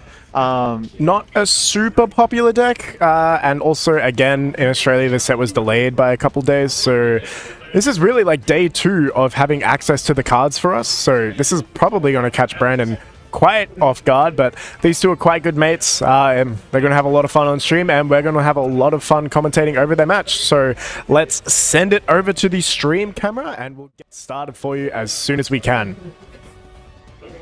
Clown Mitsu. So we do have a Mitsurugi mirror match here in some regard. Again, Brandon on the Sky Striker Mitsurugi deck, and Scotty on the Clown Mitsurugi deck. Let's see what variant of the reptiles is better. Is it going to be the girl with the sword or the jester with the hat as a reptile? Hard. It goes a little hard. I've been working on that one for like 10 minutes at this point. Yeah, Brandon Gifford on the left and Scotty on the right. Scotty Davids. Now, chat, I'm going to be looking at these clown cards as we go, because, again, I have no clue what they do. I read them probably once a couple of months ago, and I know they get some more support eventually. Apart from that, no clue. There we go. Looks like Brandon wins a die roll. It looks like it was 6-7. I think that's what Scotty did there. Little hand emote thing. All right. Hey, Ugo, we'll be having some Doomsday for the next round, hopefully. Let's just check who's going first. Who's going to start us off in round 3? And it's going to be Scotty activating that Mitsurugi Prayers with no tribute, it looks like. Scotty going to go into his deck, probably going to search for that Mitsurugi Habakiri Ritual Monster. Very powerful card. Now limited on the Forbidden Limited list. Going to add that to his hand. No reaction from Brandon, probably in the draw phase. No draw. Gonna go ahead and activate Fire Formation Tanky to search for a clown monster here, I guess, because that is certainly not searching for any reptile. Now, we're gonna go ahead. Search, I believe, for the level 1 ritual. It says you can summon this card with a Clown Crew card, and then you can reveal this card, add 1 Clown Crew from your card from your deck to your hand, except a ritual monster, then discard a card. Pretty much just a bunch of Habakiri there. Sounds like the Alright, gonna go ahead and activate the Habakiri effect. Gonna go into the deck, probably search special summoning out the Saji, and then immediately tributing it to the bin to dodge the Imperm and search Mitsurugi Ritual. Saji's gonna go ahead and get hit with the Ash Blossom by Brandon. Unfortunate. Looks like Scotty also has an Ash Blossom in hand. Scotty with his hand. Gonna go ahead and activate the Flare. It also has the effect that if it is tributed, you can activate one of the effects, shuffle all ritual monsters from the field and the graveyard into the deck, and it can also Book of Moon one effect monster. Now that shuffle effect actually may come up later on in this match, but it'll be good to see. Certainly be good to put back a Murakumo from the graveyard into the deck. Gonna go ahead and add a spell to the hand. Looks like a just having a look on Neuron. Don't even know what the card is. Apologies, chat. We don't really know what the clown deck does, and I don't think Brandon does either. Gonna go ahead and activate. Looks like a rehearsal, which says tribute 1 monster from your hand or field to add a clown crew and a monster and clown crew. I'm not gonna pronounce the French. Clown crew rehearsal. This one. Oh. That's nah, I don't want to pronounce that. I'm going to butcher it. But we're going to go ahead and tribute Habakiri there. So we're going to get the Mitsurugi Habakiri search from the graveyard as well. Not going to be able to summon it back to the field because it did not get ritual summon in the first place, but that's okay. We should still be able to get to Murakumo at this time. So that was the main deck monster that can tribute by tributing one of pretty much a type Ritual Fusion, Synchro, Exceeds, Pendulum, or Link to activate effects. It has a draw cards equal to the number of monsters attributed, or negate the effects of face-up monsters your opponent controls equal to the monsters attributed and once per turn during your opponent's main phase. Summoning out some Clown Crew cards from the extra deck here, like Zeus Monster and a Fusion Monster. I'm going to go ahead and tribute those guys off to special summon one from hand.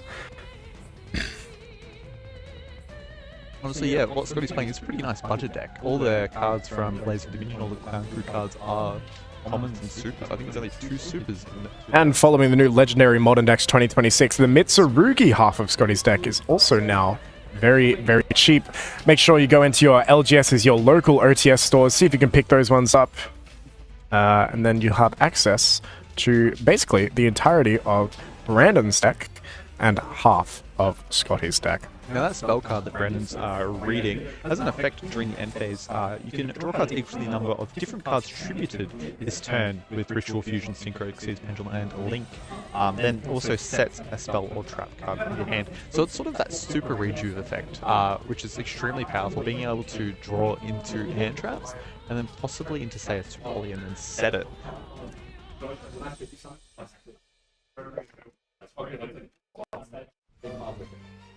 Alright, Scotty going to be able to draw a lot of cards this turn, hopefully getting himself into a...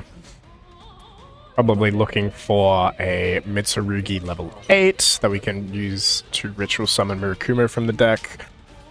And hopefully get access to another Prez as well, so we have some powerful interruption on our opponent's turn, on Brandon's turn. Is there a lot of room for non-engine? Well, I've actually got the list in front of me. He is playing a decent amount of non-engine in the deck, to be honest. Looking like also 8. a spicy Monarch card that we would like to see later on. But we're looking at how many? 14? 14, I think. 14 non-engine in Scotty's main deck, including 3 copies of Super Poly, was that? No, one copy of Super Poly in the main deck. Got some more in the side deck.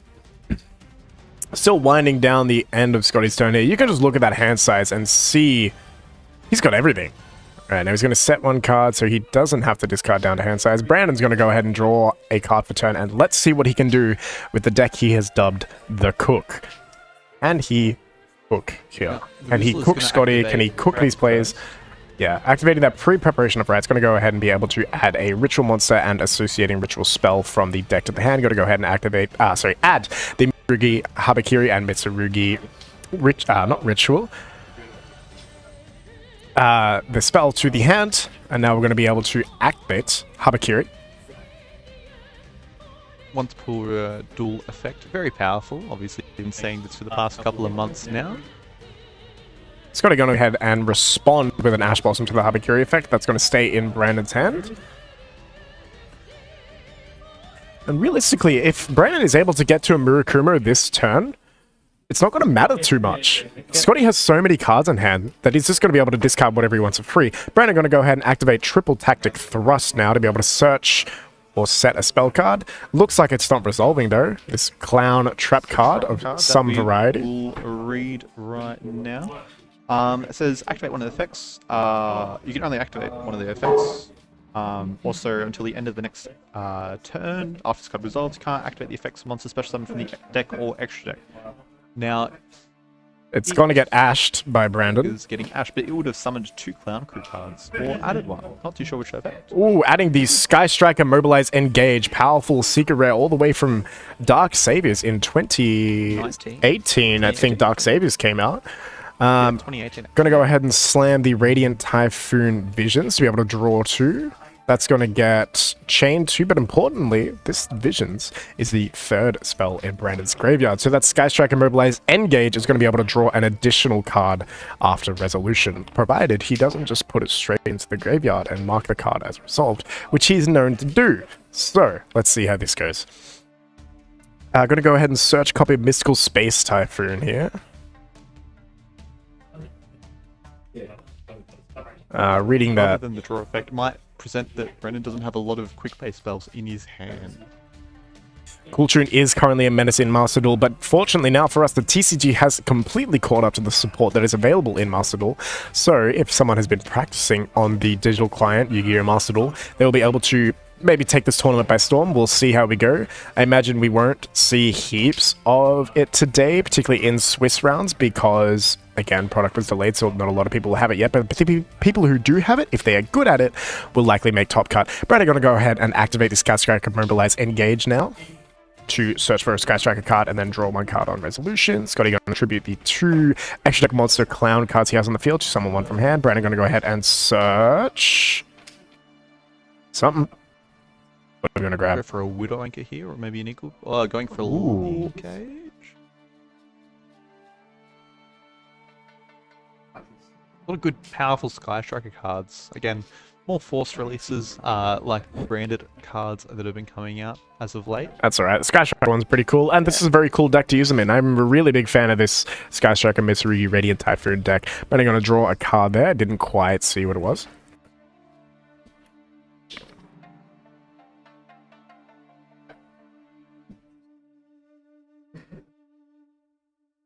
A lot of cards. Obviously, we know that we've got Mirrors and Habakiri, but if Brendan's got another Ritual monster in his hand... He's got the... I think he's got Mitsurugi Ritual in hand, yeah. He might 2 Ritual monsters and 4 spells by the looks of that. Yeah. Now, what did Brandon just add? Was it Lemnis Gate, or was it... He added Linkage. Hmm? Linkage. Linkage, yeah. Okay. So when we go ahead and activate another spell, we'll probably chain the linkage to it just to get a free link monster of the Sky Striker variety onto the field. Scotty just drawing more cards. Alright, gonna go ahead and slam down the Mitsurugi Mirror ritual spell to perform a ritual summon of a ritual monster that is currently in our hand or in our graveyard. Brandon doesn't currently have a ritual monster in the graveyard, so Scotty knows that one's going to be coming from hand. There's only 3 options it can be. Habakiri, Futsu, and Murakumo. It's probably going to be Murakumo. Doesn't matter, it's getting hit with Ghost Bell and Haunted Mansion, obviously because Mira can summon from the bin. Ghost Bell is able to shut that down. Brandon's going to go ahead and chain the linkage to send the Mirror to summon a Link monster from the extra deck. No, we didn't get the Ritual, but we did get a Sky Striker 0 on the field. Very powerful Link 2 that came out a couple of sets ago, being able to just add a striker card from grave or Back to hand, but we're going to use the effect to tribute itself to summon 2 from the from the deck. Sky Striker Ace Rose and now Sky Striker Ace Ray, and then destroying 1 card on the field. Going to go ahead and destroy the Clown monster. Now what can we do over here? Striker, really cool deck, being able to just interact with boards over the past couple of years. Being able to either go first or second, a lot of variants that have come out, but primarily things like Widow Anchor Afterburners, as well as Zeke and Azalea as well. Gosh, I remember Azalea. She got power crept in like 1 set, but it was crazy. Brandon gonna go ahead and link Ray into the Kagari. Kagari gonna activate to add back probably the engage from the deck to the hand, grave to the hand. Sorry. Now Rose and Kagari gonna link into. What are we going for? Probably into a Zeke, I'd say. Zeke maybe, but that kind of. Yep, Zeke targeting the other clown main monster. Banish to the, I believe, the end phase, the next opponent's end phase, I think. The next end phase, sorry. Opponent's next end phase. And now that we have no monsters in our main monster zone, we can activate a Radiant Typhoon Chant, being able to search for a Radiant Typhoon monster or an MST. I know we already have an MST, so grabbing Swen. For Swen. No, Swen's the other one.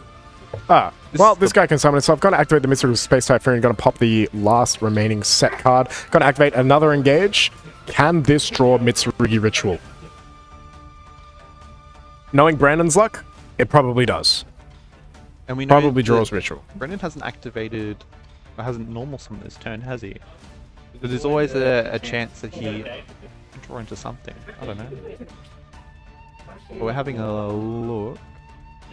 Adding that Lemnis Gate. There we go. It's a lot of follow-up and a little bit of interruption. I love Lemnis Gate. It is the card that Sky Striker needed for years.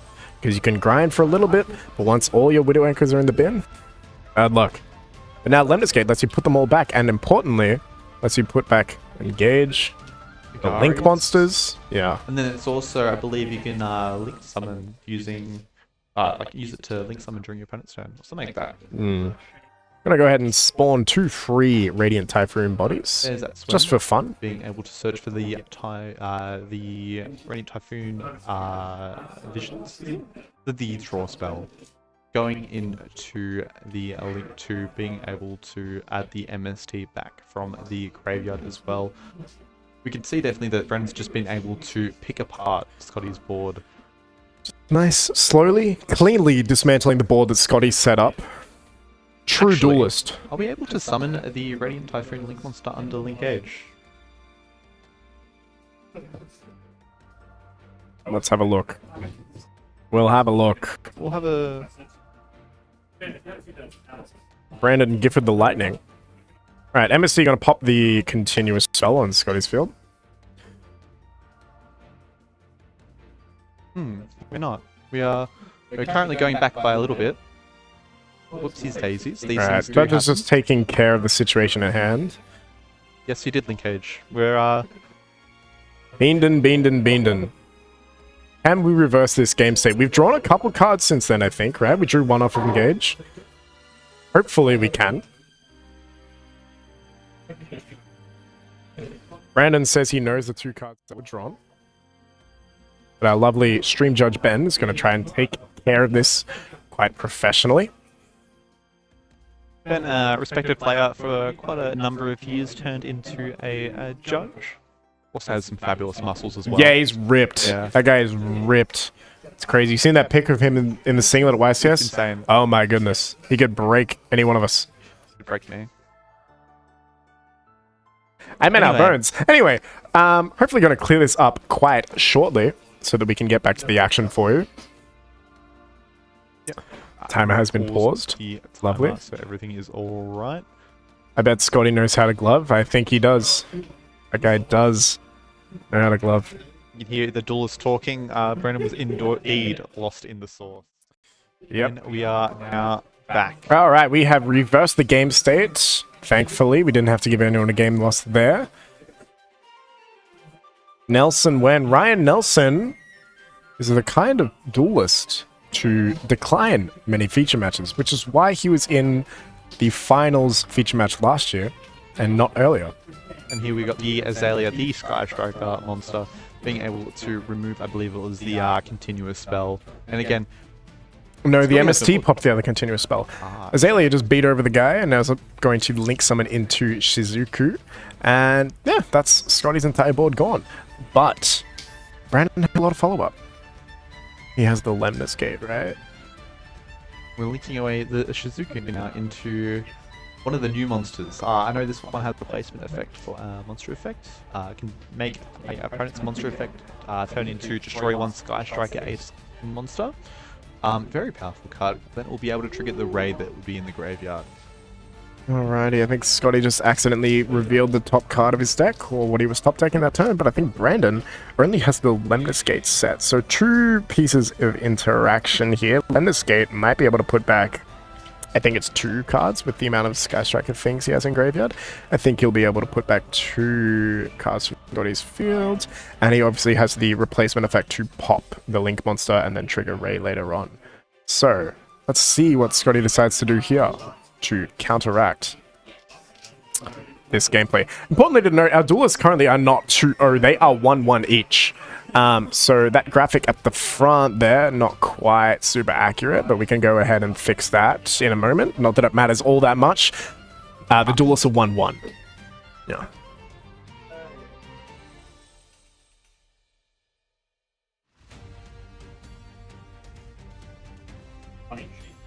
Yeah. No. As like the one-win monster. Yeah. Nah, that's okay. Alrighty, Scotty here going through the motions. Gonna go ahead and summon the Mitsurugi Murkumo off of Mitsurugi Ritual. I believe that one was from the deck. Gonna go ahead and use the effect to wipe Brandon's board. Well, that's fine, because Brandon's board consisted of making the monster destroyed anyway, so it's kind of the same thing, realistically. Alrighty, so we've tributed. Didn't quite catch what monster that was, but we've added a Mitsurugi Prayers to hand. So it could have been Kusanagi, could have been Habakiri, could have been a lot of things, but now we're going to go ahead and activate Fua while Ray's in the graveyard. We have a spell and traps that's on the field. Did we activate Fua? The Fua, I think, was discarded for Murakumo. Yeah. Alright, anyway, Ray is back on the field now. Going to be able to quick link into any of the Sky Striker Link monsters except Zeke, both because it is in the graveyard and because it cannot be special summoned. Scotty going to go ahead and activate another Fire Formation Tenki to search for one of the Clown Crew cards. Now, that ritual monster isn't actually once put per duel like our good friend Habakiri. So having that instant Discarding the Foolus. And activating the Rehearsal? Yeah. I think this one was.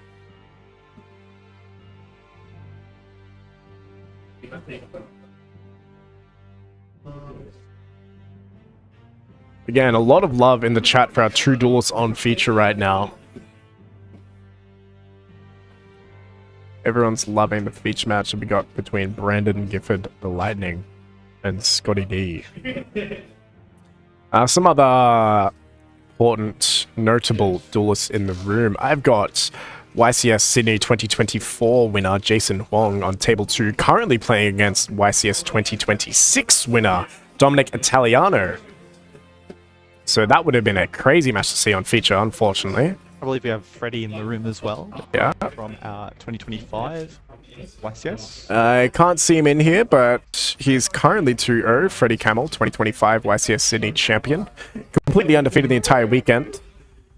Alrighty, gonna go ahead and activate the Ray effect on field.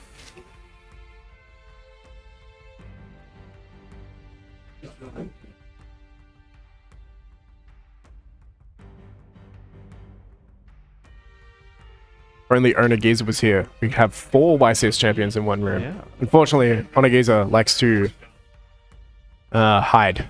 He's a bit of a hider. He'll be back. I'm calling it. We'll see him He's a soon. Master Duel grinder now, you know. He's been in the 3v3 Challenger Cups a couple times. Won some prizing from those guys in Top Cut multiple times. I miss him. I go. Too.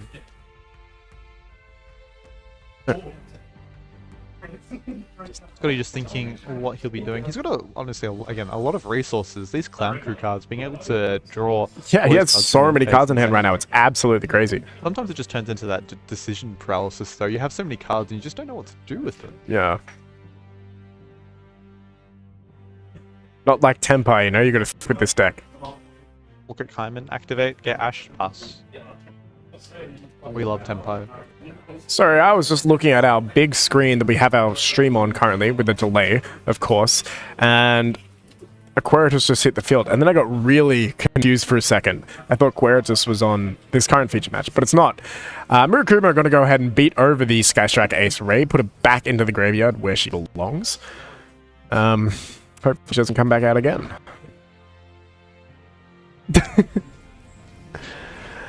Brandon's still with that one set card. Might be able to put back the It looks like I Murakumo. think he changed the Ray instead of it being destroyed. Going to add that, or going to Kagari to add back from the graveyard. I'm sure it'll be Engage. Absolutely. Going to add back the Sky Striker Mobilize Engage. Such a strong card. And now we're going to use... I feel like a Lemnis Gate here would be quite nice, honestly. I think there's Putting one back the in Murakumo graveyard. and one of the set cards. And if you put back the Murakumo, then it doesn't matter Correct. if the prayers are still there, because there's nothing to summon back.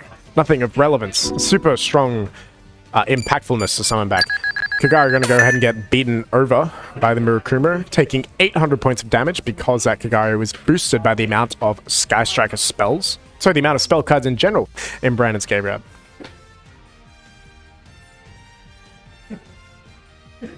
I believe we've just passed over to the Bean. Shout out to 24 Nugget Long Nguyen joining in the chat. First action engage, just getting Ash right here. Okay, we're not drawing card. We're going +1 off of this engage, unfortunately. Thrust. The thrust alt art from those Chronicle decks. Alright, gonna chain the Murakumo. What are we gonna discard? Getting rid of our own Murakumo by the looks of it. It's kind of a difference here. Scotty's got the secret rare, Brandon's got the common. That's just to the level of wealth difference in these two duelists. Really, there's layers to this. Layers. And we're going for that Another engage. Can't ash this one. And I think Scotty scoops. Yeah, it looks like Scotty has scooped. The bean is too powerful going into game 2. Let's just check in with the duelists and see who scooped. Alright, cool. Brandon did end up taking the dub in that game. Game 1 of round 3 at the Victorian State Championships 2026. Duelists are currently siding their decks. Let's take a look at what they might be able to put into their strategies. Now, They didn't send me the deck list, but I'm sure you have them, right? I've got Scotty's here. I don't have the beans. Oh, no, I do have the beans. Okay, so in the side deck for Brandon, he's going to be going second this game. So what are some things we can put in? We can put in the Sky Striker Kaiju. I can't quite remember the name of it. Ham, that's right. No, H, full stop A, full stop M, full stop P. Sky Striker Hamp. We can put that one in. We can also put in 2 copies of Droll and very good. Lockburn, which is going to be great against the Clown Crew deck, drawing so many cards, putting a stop to that. We can also put in... Aurelia. Yo, why is this in his deck? Jamming waves. Why does the Bean have jamming waves in his deck? That's crazy. That's a crazy pick in 2026. What else can we see? We could see Shark Cannon. Shark Cannon could come in to respond to some Murakumos. Yeah, very good card. I'm just peeking at the second last trap in his side deck. I'm a bit confused by the existence of Draco Tail Flame in Brandon's side deck. Maybe he's... Let's take a look at the main deck. Are we... Or is he so far ahead that he's behind? I'm worried that might be the case. I actually don't have all of Brandon's deck. I think it's been cut off the top row. Oh no, here we go. That one. Maybe he might resolve it at game 2. Just so I'm absolutely correct on this one, right? You need a dragon monster on the field. Is this Nats? It is our version of Nats. So we in Australia have state championships. So for each state out of the 6, I believe it is again. There are 7 in Australia, right? 7. We have 6. We have 5 different state championships here because Australia is so big and because not everyone wants to take a lot of flights across the country every single year.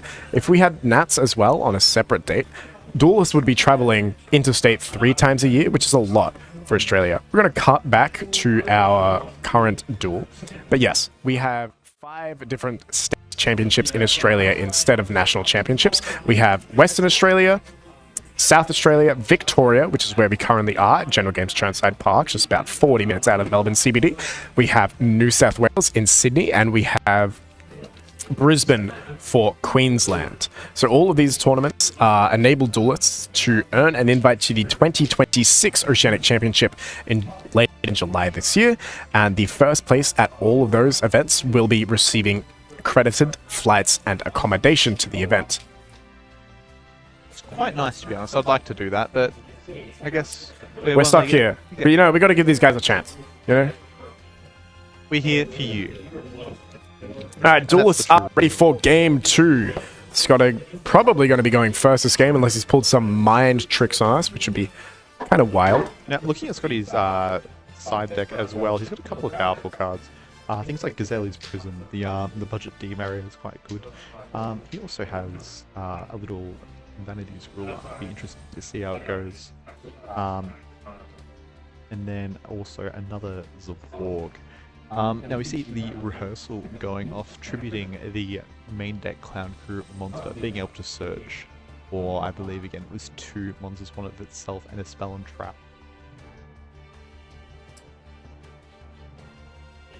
Alrighty, duelists just getting it underway. Scotty's first turn of game 2.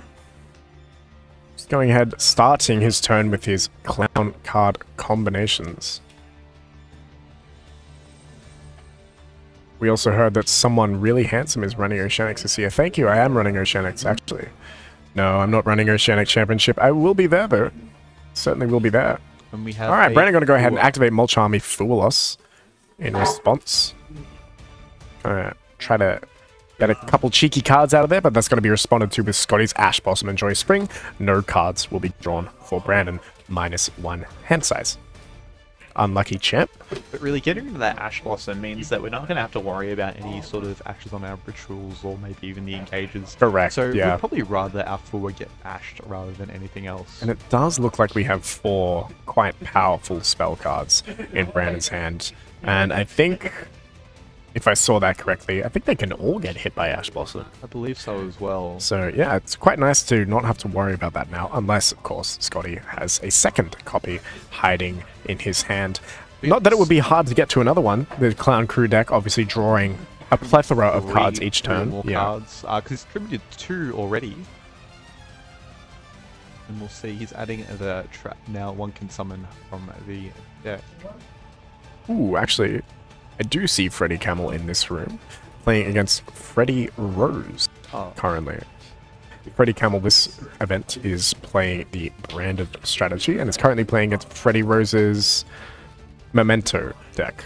Yeah, Smalls, I'm like, I get the opinion that Ash should be hit to 2 or 3, 2 or 1, but I honestly, I want Ash to stay at 3. I like that card. I like Ash at 3. I think Ash at 3 is quite needed with the current staples of the game. Playing into Fools, or even, again, things like these Mitsurugi cards as well. I think you just need to have an Ash Blossom in your deck, even though everyone is playing it. Alrighty, Scotty going ahead and activate the copy, secret rare copy from the Legendary Modern Decks 2026 of Mitsurugi Prayers. Going ahead and adding a copy of Mitsurugi Habakiri. Also in secret rare, available in the Legendary Modern Decks 2026. Now I'm going to go ahead and activate the Mitsurugi Habakiri, special summoning 1 monster from the deck. What are we going to pick? It's probably going to be Saji. Yep, There we go. is Saji has hit the field and he has left the field, but now he's going to do us a great service of searching for Mitsurugi Ritual, most likely. Yep. Yeah, There we Mitsurugi Ritual has been added to the hand after the effect of Saji. Alrighty, now we're going to slam that ritual. Yep. Summoning, most likely, the Habakiri. Oh, tributing the Habakiri from hand. Summon from the deck. Yeah, okay. It's not what I thought would have happened, but that's okay. Scotty's a better Clown Crew Mitsurugi duelist than I am, considering I haven't read a single one of the Clown Crew cards. But now, Murukuma is going to hit the field, and then Habakiri is going to be able to trigger its graveyard effect when tributed, or banished effect when tributed, to search for another Mitsurugi card in general. This one might be Prayers, but we're not going to go for Prayers, because we're going to grab the trap. The Omni Negate. I remember the name.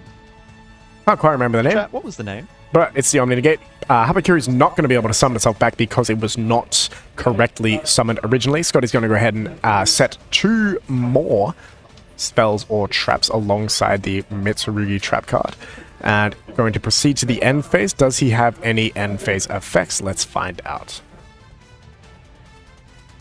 I believe Scotty's just showing the monsters that have been tributed this turn so that he can draw. I think it was 3.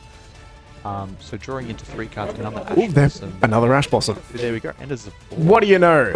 That's So Scotty just Quite drew good. into Zaborg the Mega Monarch. Purification. Thank you very much. I had A forgotten the name. card that I used to play at Necros many moons ago. Now, this Clown Crew card... All right, I Main think, deck guys, we monster. might be going into a game 3 with this one. I don't know if Brandon's hand is going to be able to break this board at the moment. What am I looking at? I'm looking at 1 engage, 1 thrust. I saw a 2 thrust, perhaps. 1 alt-art, 1 normal. I think we've got a pre-prep in hand, so we might be trying to hold that one for as long as we possibly can, trying to bait through as many interactions as possible before slamming that one onto the field and searching for a ritual spell at ritual monster. But let's see how Brandon Gifford the Lightning decides to take this turn with the deck he has dubbed the Cook. There we go. We can see him activating the main deck monster of the Clown Crew card, summoning that Mega Zaborg. Now, Mega Zaborg targets a light monster on the field, destroys it, and then each player sends that many extra deck monsters from your extra deck to the graveyard, equal to the number of levels. Now, obviously, we know Brandon's got a droplet. Alright, Scotty that is he's gonna absolutely need to loving this. interact. He's having a great time ripping through Brandon's extra deck. There's not a lot of cards. Like, the Sky Striker Mitsu Radiant deck has a fair amount of space in the extra deck, so Brandon's probably going to be able to send many cards that... I believe Scotty gets a pick. Oh, he gets to pick. So he's Alright, we're going to chain Forbidden Droplet. That's probably pretty good here. We don't want to get rid of everything we have. Imagine if discarding we're the Thrust. Kagaris and Area Zeros as well. So we've discarded the Thrust. Now we're going to chain the Mitsurugi Purification. Come on, turn it over. It'd be crazy, you know, Zaborg resolving his crazy, so we probably do want to negate it. Okay, the droplet has been negated by the Mitsurugi Purification, tributing the Mitsurugi Murukumo. Now we get to send a bunch of guys from the extra deck. He's going to be able to send everything as well from his deck or extra deck as well. Correct. Being able to trigger maybe things like, well, I know we have a lot of cards for Harmonia at the moment in this format that we know that Scotty is playing. So being able to send things like the Wind Pegasus and the, I don't know, we need a long here, but those types of cards will give him more and more advantage. Alrighty, here we go. Brandon passing over his extra deck. Scotty's going to take a peek. Gets perfect information of the extra deck of Brandon, and then just gets to put a couple cards into the graveyard for fun. Gets to pick what he wants. He feels like it. No, I'm picturing we're probably going to see a Kagari here. Maybe... how many copies of Zero does Brandon have? I think that's 2. It could be Kagari and 2 zeros, maybe. That's all he has to do, to be honest. No, 2 Kagari. And... I don't think we're locking in the Kagaris yet. I think we're going to have a think. 1 0, 2 Kagari. 2 0, 2 Kagari. I think that's probably it. Alright, I can confirm now that YCS Sydney 2025 champion Freddie Camel is now 3-0 in the event. Important update for you all. Alright, just picking some more cards through. This is actually crazy. What an insane card. I miss resolving Zaborg, to be honest. It's such an amazing card when it does happen. Obviously a bit of a win more card sometimes, but Scotty's just, he's got it. Got it going on. Yeah, being able to get rid of every copy of Zero from Brandon's deck is kind of wild. Does it banish them, or do they go to the graveyard? No, so they go to the graveyard. So I saw Lemnis Gate goes crazy here. Go crazy. Alright, gonna go ahead and hit one of the Azaleas as well. Now, he did tribute the Clown Crew Synchro monster, so that only has 6 levels, so we can get rid of 6 cards, so we need 1 more at the moment. Debating if it's going to be the SP or maybe the Camellia. Alright, there goes an SP Little Knight as well. What was that, 5 cards? 6. 6. So it's equal to the amount of levels. Nice deck, buddy. We can see... Alright, Brandon is now 2 cards down in hand. And Scotty's going to He's now his as well. 6 cards down out of his extra deck. And we have 14 minutes at the moment, so we are getting closer to time as well. These 2 decks do have a lot We will to need to them. play a game 3 here as well, because it doesn't look like Brandon's going to be able to take this game without Zeros, without Kagaris. You know, it's a fair bit of effort. We can go engage here. I don't think we get the additional draw, though. I think we've only got 2 spells in Brandon's graveyard. Alright, thank you for the $2. Wasteland Destroyer. Yep, that's a board. Went absolutely crazy. Absolutely crazy. I think that just ended the game on its own right there, because the cards in Brandon's hand aren't going to be able to do much without cards in the extra deck. What Scotty has is drawn from the continuous spell as well. So we have the Thrust being activated. Alright, cool. Thrust Chain Ash. No more Thrust. And then next We're just setting an MST. we are Activating the pre-prep. Okay, the pre-prep's going through. We can't Ash that again, thankfully. Maybe it's not going through. we have the Clown Crew trap that he's having a look at. Let's have a read of it. Shuffle 3 Clown Crews from graveyard, and then draw a card. And then if you tribute summon a monster, you can detect other spell traps in the field up to the number of monsters tributed. Or the tribute summon, destroy them. Pretty much it. So maybe being able to draw an extra card, possibly going for hopefully for a draw. Alrighty, how far can this one Habakiri get Brandon? That's the real question. Can one Habakiri win the game right here, right now? Because there's not a lot of time on the clock for Duelist to win game 3. Brendan just shuffling Scotty's deck at the moment. Scotty really manifesting a good card there, looks like. Okay.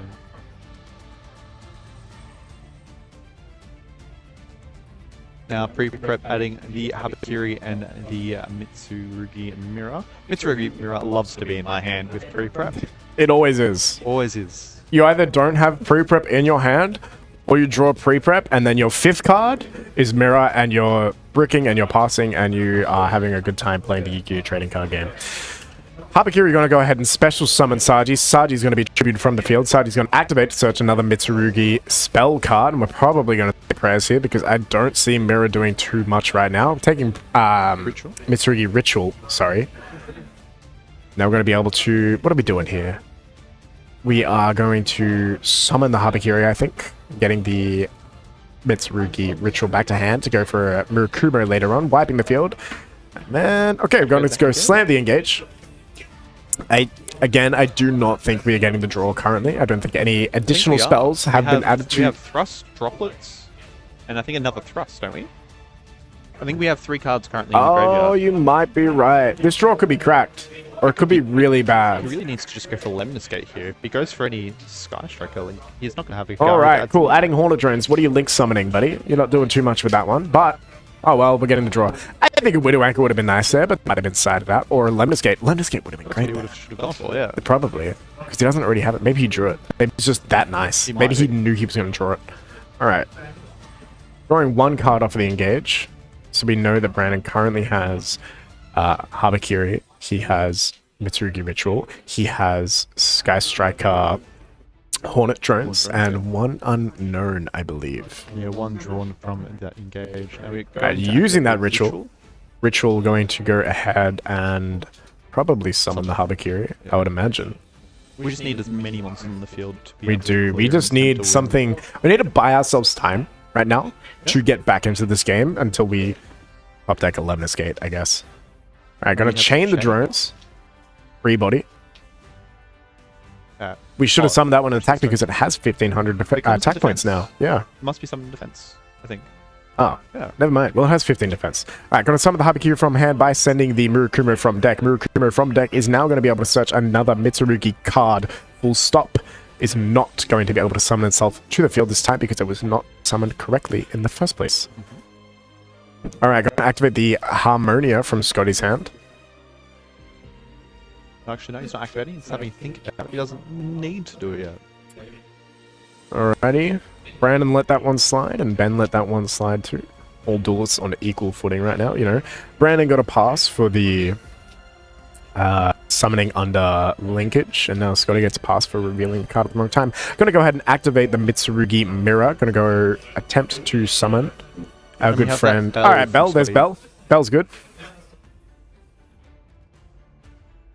What else do we got? How else can we play this turn out?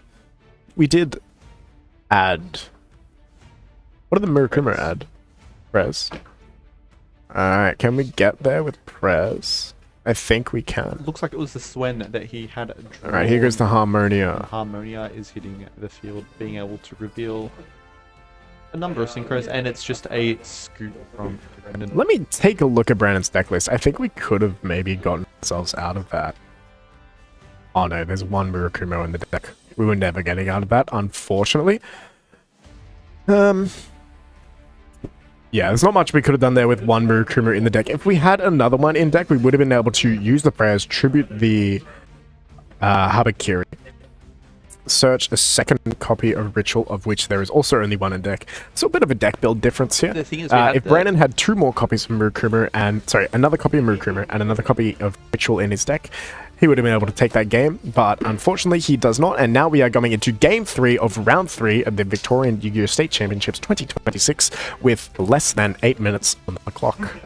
See, at any point though, if Brennan was to activate the mirror, and Scotty could always just change the Harmonia to pop the Habakiri. Whatever he summons, yeah. So that he would have no no, material. you're absolutely right, yeah. Obviously, Brennan did have the prayers, but then again, there was that bell. In that instance, he summoned the Swen, right? Yeah. And then he chained the Harmonia. So the Prez, if he had those 2 extra cards in his deck, would have been great there. Correct, yeah. Would have won in the game. Yeah. But he didn't. So, critical deck build error. Put the wrong cards in his stratagem. And we are now moving on to game 3. Round 3. We don't have too much time as well. I think we're approaching 6 minutes. I've disappeared. Goodbye. I believe we are currently at around 7 minutes in time. I think the room clock is approximately a minute under. We had that Yeah. deck list, or that error with the extra deck. Bit of a mess around with the stream requirements. We need people's deck lists. We need people to be ready. We just need to get everything sorted so that we can commentate as best as we can for you guys. Alrighty, we're back. Brandon's finished shuffling. It's just Scotty's finishing shuffling now. Duel's going to cut each other's deck. It is time for a rush duel. We need to finish that fast, otherwise both players are going to get a double loss. Alright, Yu-Gi-Oh! 7s. Maybe we can just normal, draw to 5 every turn. Maybe we can do that this turn. But I don't know if it's going to happen, realistically. Because that's not how the card game works here in the TCG. Alright, cutting back over to the game. Brandon going to go ahead and start his turn with a normal summon of Sky Striker Ace Rose. Going to go ahead and link summon straight away into that. So that he's going to be Shizuku. Oh, because he's under Fool Us. Yeah. Right, I didn't see that one. And then a second Fool Us. Because he feels like it. Brandon's hand's kind of goated. It's alright, but it's not really a 5-minute sort of game kind of hand. We're gonna see Scotty drawing for turn, I believe. We just got the Shizuku, and then Brandon's hand is quite looks nice like in here, end though. phase, we've got Harmonia to reveal and No, it's a destroy. ritual. Okay. Now imagine if we had Herald of Arclight still in the game. Oh my god, that would be insane. Searching a Mitsurugi Habakiri. If we still had Arclight in TCG, I wouldn't want to play it. No. I wouldn't want to play it. It'd be in every deck, and every deck would be Mitsurugi, and all you have to do is draw one of the best cards printed in recent memory. Alright, gonna go ahead and pop that Sky Striker Ace Shizuku after searching our friend Linkage. Linkage during Scotty's turn, going to be able to send the set spell and trap after activating it. Alright, gonna go ahead and activate. Is that Vision? No, Linkage. So still in the end Oh, phase. that is we're going Linkage. Linkage? That does not look like Linkage from here. It looks like a Radiant Typhoon card. That's okay. That's alright. Doesn't matter. $50 from Whoa. Wasteland Destroyer. Thank you very much for supporting the stream. Thank you.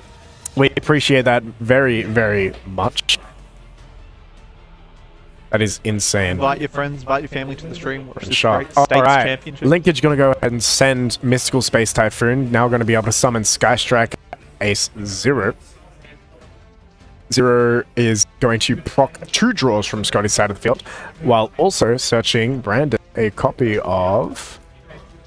We just go engage for follow-up here. I think it's just engage I think, for follow-up. yeah. But again, Alright, engage for 4 follow-up, minutes. and we're praying, Mitsurugi praying that our 2 hand traps, Ash Blossom and Droll and Lockbird, are good enough to stop this. Scotty going to start with the OG preparation of rights. Haven't seen that one in a while either. A hot second. But oh, it's his hot little head. He's waiting for this one, and he's going to slam it down. Do we have a call by? Into Droll. Call by? One time? Call by cross out one time? No. Set 1 card. All right, cool.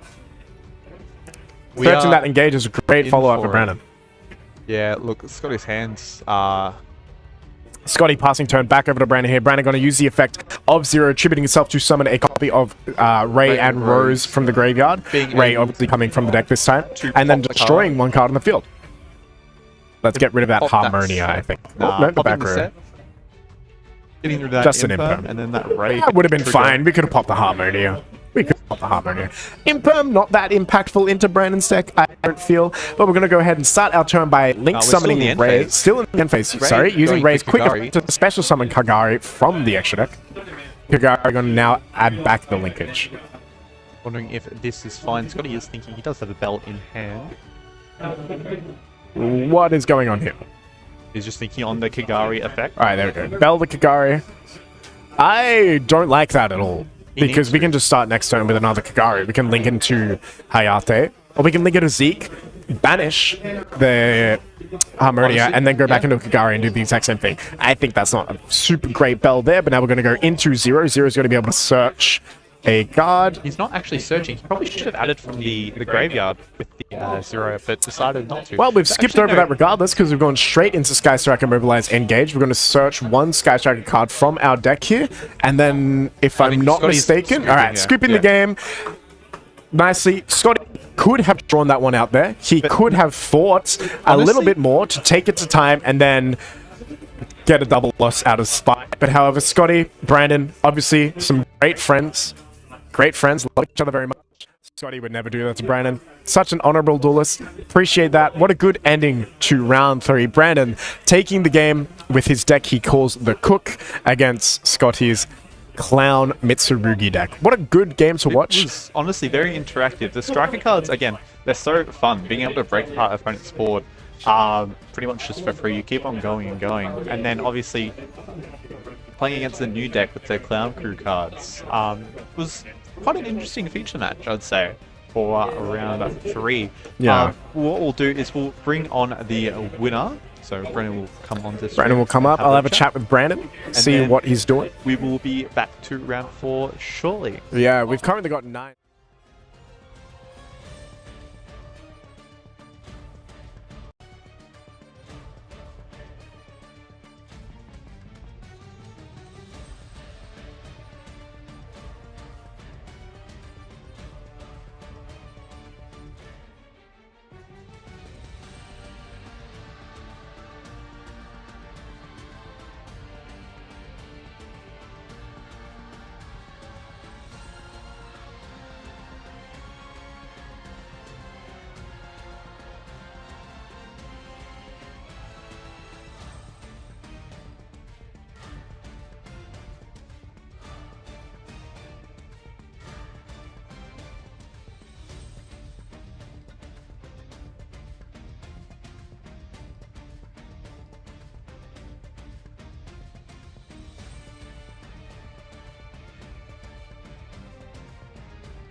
Alrighty, I am here with the winner of the round 3 match, feature match, at the Yu-Gi-Oh! Championship State Championship. Oh my god. Yu-Gi-Oh! State Championship 2026 here at Churnside Park. I have Brandon taking the game over Scotty.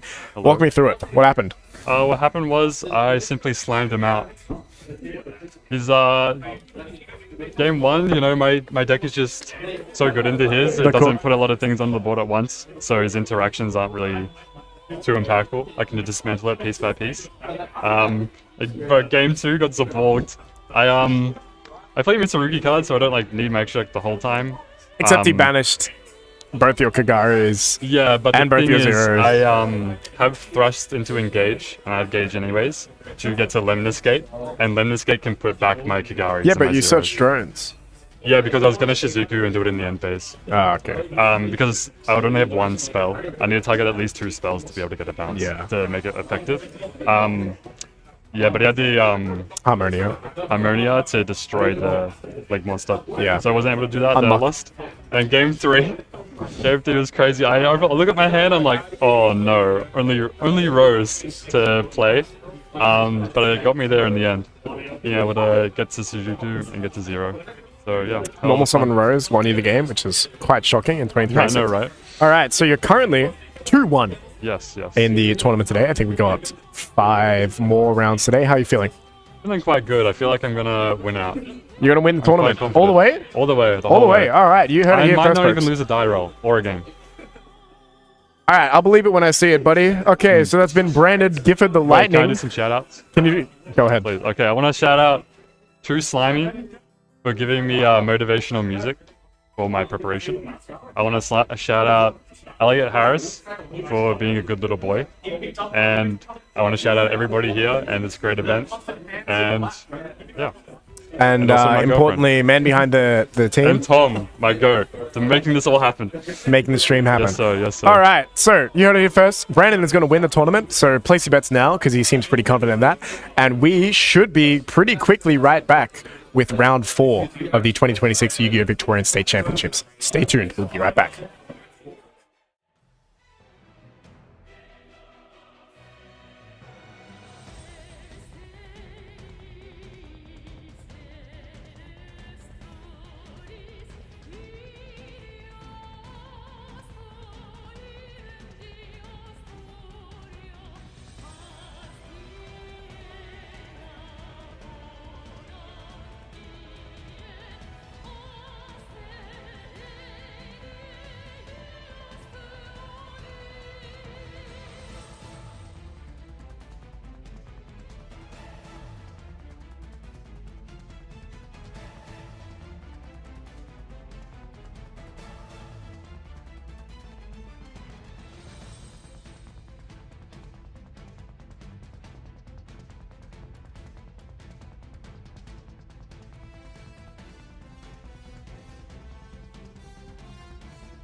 Alrighty, welcome to round 4 of the 2026 Yu-Gi-Oh! Victorian State Championships. Here with us on our feature match now, we have Hinder on our left-hand side, playing the Cool Tune New deck. How cool. And we have Ben on the right-hand side, playing Lunalight. These players are both regulars to different General Games stores. Pinder often plays at High Point, and Ben often plays at Frankston, I believe. He's actually on the team. Yes. The General James Frankston team.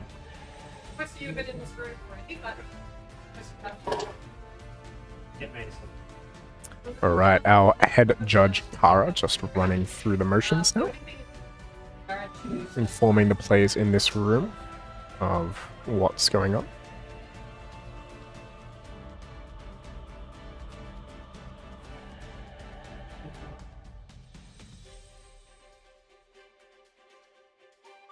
No problem, DJ. It's, what time is it now? Alright. Heading into round 4, let's see who wins this die roll. Rolling a 6, and then Ben rolling a 8. So we've got Lunalight going. Lunalight going first. Now, Oh, no. know, Ben actually came top 32, I believe, at this current recent YCS Sydney. I believe so also, yes. From memory. Quite the... I think he's been a one-trick for Lunalight, to be honest. I don't know if he knows how to play another deck. Alright, gonna start off with that copy of Polymerization. Straight up fusing. Silverhound and the Kaleido Chick as well. Quite a strong start, to be honest. Being able to search for a Lunalight card and then also something from the deck.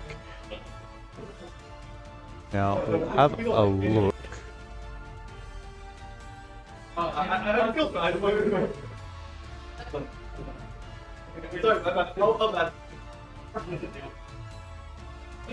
Alrighty, players just going through the motions. Pinder opting to activate an infinite impermanence onto the fusion. So we won't be seeing a Masquerade from this search, but again, being able to summon it from the deck, getting a most likely a Gold Tiger. I can't remember the exact name. I believe so. Very, very powerful Yu-Gi-Oh card for the Lunalight deck. Being able to add one and then pitch another. You can always add the Yellow Martin as well, and then to search for pretty much just for free.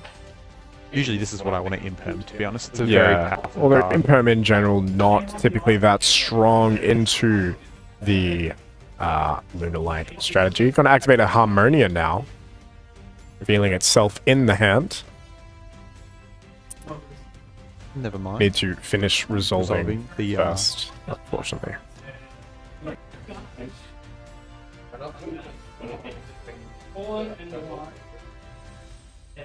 Alrighty, dumping the trap card. Now we got a Harmonia? Now we Now got activate control and Troll. Lockbird. This card is quite good into the Lunar Light strategy, unlike Imperm. Very, very good.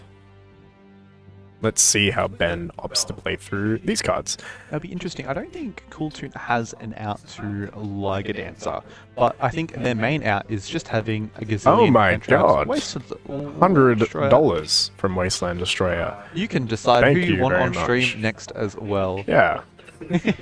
You can tell us what you want and we'll find it. Pinder gonna go ahead and chain an Ash Blossom to the effect of the trap card. Ben really just trying to tank and find the line here of how to play through and set up Liger Dancer through these 3 hand traps so far. And additionally, he knows that Pinder has the Harmonia because he revealed it earlier. Correct. And we're just So seeing this is a pass lot here. for Ben to deal with, realistically. And we're going to see how he opts to take care of that one. Yeah, the Lunar Light deck is quite good. It's just that if you get a hand trapped a million times, even with any deck, you're just going to be passing. All right, It so looks we have like passed here after have- 3 hand traps, which is, you know, kind of respectable. Have a full during the draw phase, I believe, and then activating a Cool Toon Synchron, being able to search the deck for a Cool Toon monster, I believe. Didn't quite see, it might have been either a Q. Have a look. Yep, so adding that Q from the deck. Very powerful card, again, being able to bring out any tune art from the deck.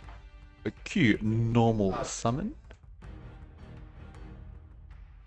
We see the Dominus Impulse hitting the field. Fortunately, no trap there anymore. And we see the Pinder, again, the last card being a Harmonia, I believe, won't be able to do too much.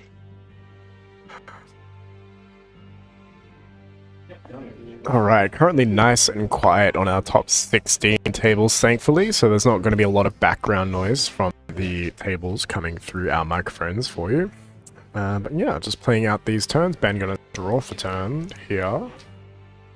Again, I feel like this next format's a lot of just hand trap wars. Yeah. If you keep on throwing things at your opponent, you can hope to stop them. Well, that impulse seemed to have stopped Pinder's turn, so yeah. Gonna switch our monsters to attack here. Pinder with the 1 card in hand, and it is known, sorry, by Ben. It is known by Ben, the Harmonia, which we are now using the effect of revealing our 5 secret monsters. And it looks like we're revealing a Packbit, we're revealing a Malong. All What the are we gonna targets, send? And technically, the Loudness Warrior by accident. But I believe here we're probably going to send them along, being able to just... Yeah, well, get the Packbit's bodies not off going the to do field. anything. We don't have any cards in hand to discard, so it's either Malong or Wind Pegasus, and we There are you go. opting for the Malong. Alright, now we're destroying the monster on Ben's side of the field. Ben now just going through his deck. Going for the Silver Hound again, being able to pitch it now and then summon again from the deck. Really, Lunar Light is just the kind of deck that can keep going if you don't have the right style or the right form of interaction to use against your opponent. And that looks like it's what's happening here. I think Ben should just be able to clean this game up and likely get an OTK this turn. Yeah, being able to play through everything at the moment. No normal summon. You can see he's got the wolf in his hand as well that he searched last turn. So sending the Panther Dancer means that he's going to be able just to summon out the Liger Dancer. Very, very powerful Yu-Gi-Oh card. I can see over here in our top 16 tables we have Brandon Gifford from Feature last round playing against a beloved member of our Yu-Gi-Oh! Melbourne community, Samuel Charles Lochner. That would have been a great one to have on Feature right now. That would have been absolutely... You That would have never been know. so fun to watch. Maybe we could have them on for top card. I think Samuel's playing Hopefully we actually can have really them in nice top there. cut. Both duels are currently X1, so I think if they, after this round, if they both win out, they should both be in top cut.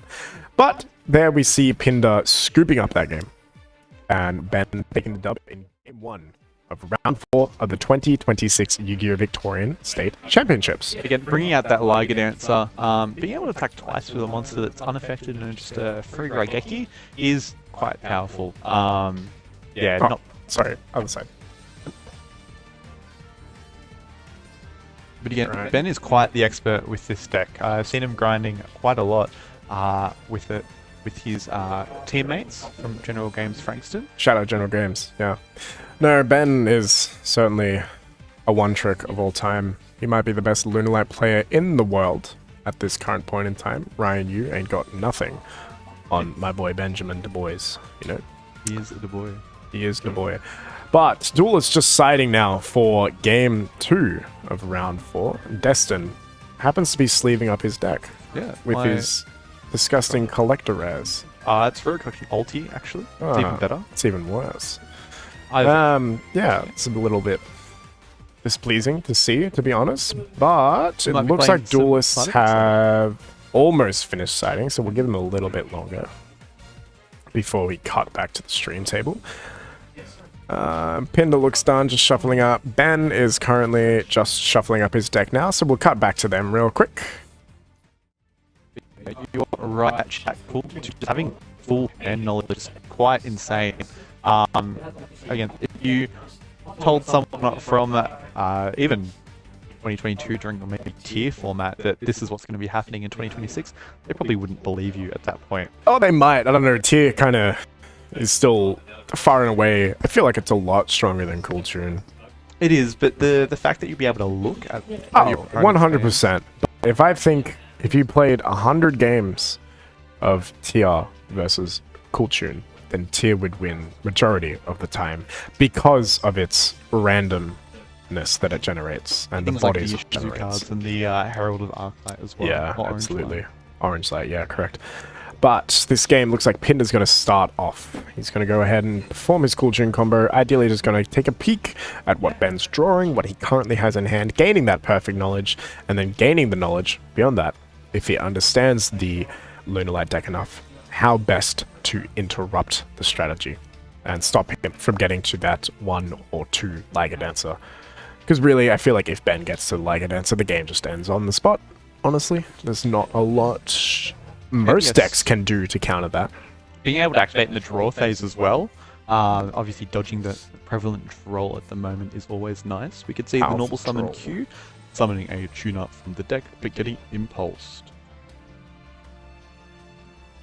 Now, unfortunately here, obviously, we're not going for the rotary, unfortunately, but we've just got Pinder having a think on what is going on in his hand. Let's have some pretty glaring choke points like this one right here. After getting Impulse, Pinder seems to be hitting the tank a little bit, trying to find out what he can do to continue and extend his play lines. Hopefully, this Impulse doesn't completely stop him, Yep, which so it looks hasn't. like we're going for a synchro summon with the mix in hand, going for a remix, and then we're going to be able to have Q to have a look at Ben's top deck. So having a look, we're flipping for a Wolf and then a Fua. I think we're just going to be banishing. Well, I think be interesting actually. And then just having a think about both are definitely valid, but I believe that's a one-off. Alrighty, I can also see a Ghost Bell and Haunted Mansion hiding in the hand of Pinder. All by as well. Oh, So we're this guy's the banishing goat. Wolf. Alright, setting 2 cards here, and we're up to pass the turn. Ben drawing for turn. Wonder what it's going to be. I have no idea. Pinder does, however. I wasn't paying close enough attention, but that doesn't matter because Ben is starting his turn off, just reading that, what is that, remix? The remix. So Yeah. remix, again, a very powerful card. Being able to recur hand traps as well as just your cool tune monsters, and then also perform a synchro summon. It's honestly a very, very powerful end board piece, especially with the Zalin. Obviously, we weren't able to get to that due to the impulse on Q. But again, the amount of non-engine that Pinder does have. But we can see that Ben has activated Tri-Brigade Fractal, eating that call by the Grave. There we go. Call by obviously a good interaction onto the Fractal. It's not as good as it would be into pure Tri-Brigade, but this is still nice here, preventing him from using his 1-card starter into full combo. So we've traded 1 card for our 1-card full combo. Now we're going to go ahead and activate Fua. Can we activate wind effects under impulse? Yeah. Let's... God. Let's have a quick look. Our stream judge. It's just heading over to the table judge to clarify. These impulse... The dominance effect can be quite... difficult to remember sometimes what restrictions they apply to what cards, considering now there's like 5 of them. Very important to realize though, because sometimes you'll just get into later in the game, and if you keep on accidentally mistaking as well, you could just get a game loss where it's really important.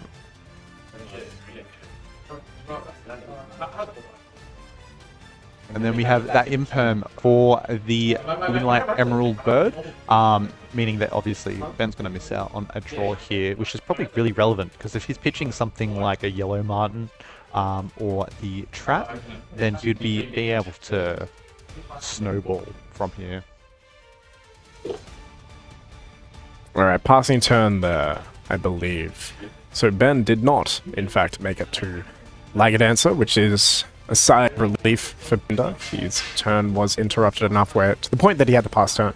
Now Pinder's going to go ahead and take over the game again, and we will likely be heading into a game 3 this turn, I feel. Yeah, we're still in the end phase here, I believe. That remix being able to tribute again, you're getting yourself follow-up, you can synchro summon if you need to, but obviously if we're in the end phase of this turn, it doesn't have to do too much.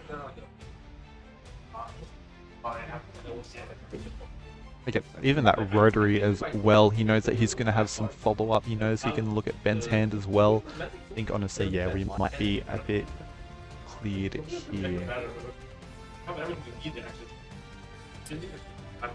Alrighty, how does Pinder want to start this turn? He's having a think. He knows that Ben only has 2 cards left in hand, I believe, and he should remember all of them, ideally. Alrighty, so we're going straight into the RS. Mixer's going to be able to pop that Emerald Bird, and then obviously the RS is going to have quite a bit of attack. Revealing Rotary and the Q to give himself an additional normal summon, bringing out that Q to then summon again a tuner from the deck, it looks like.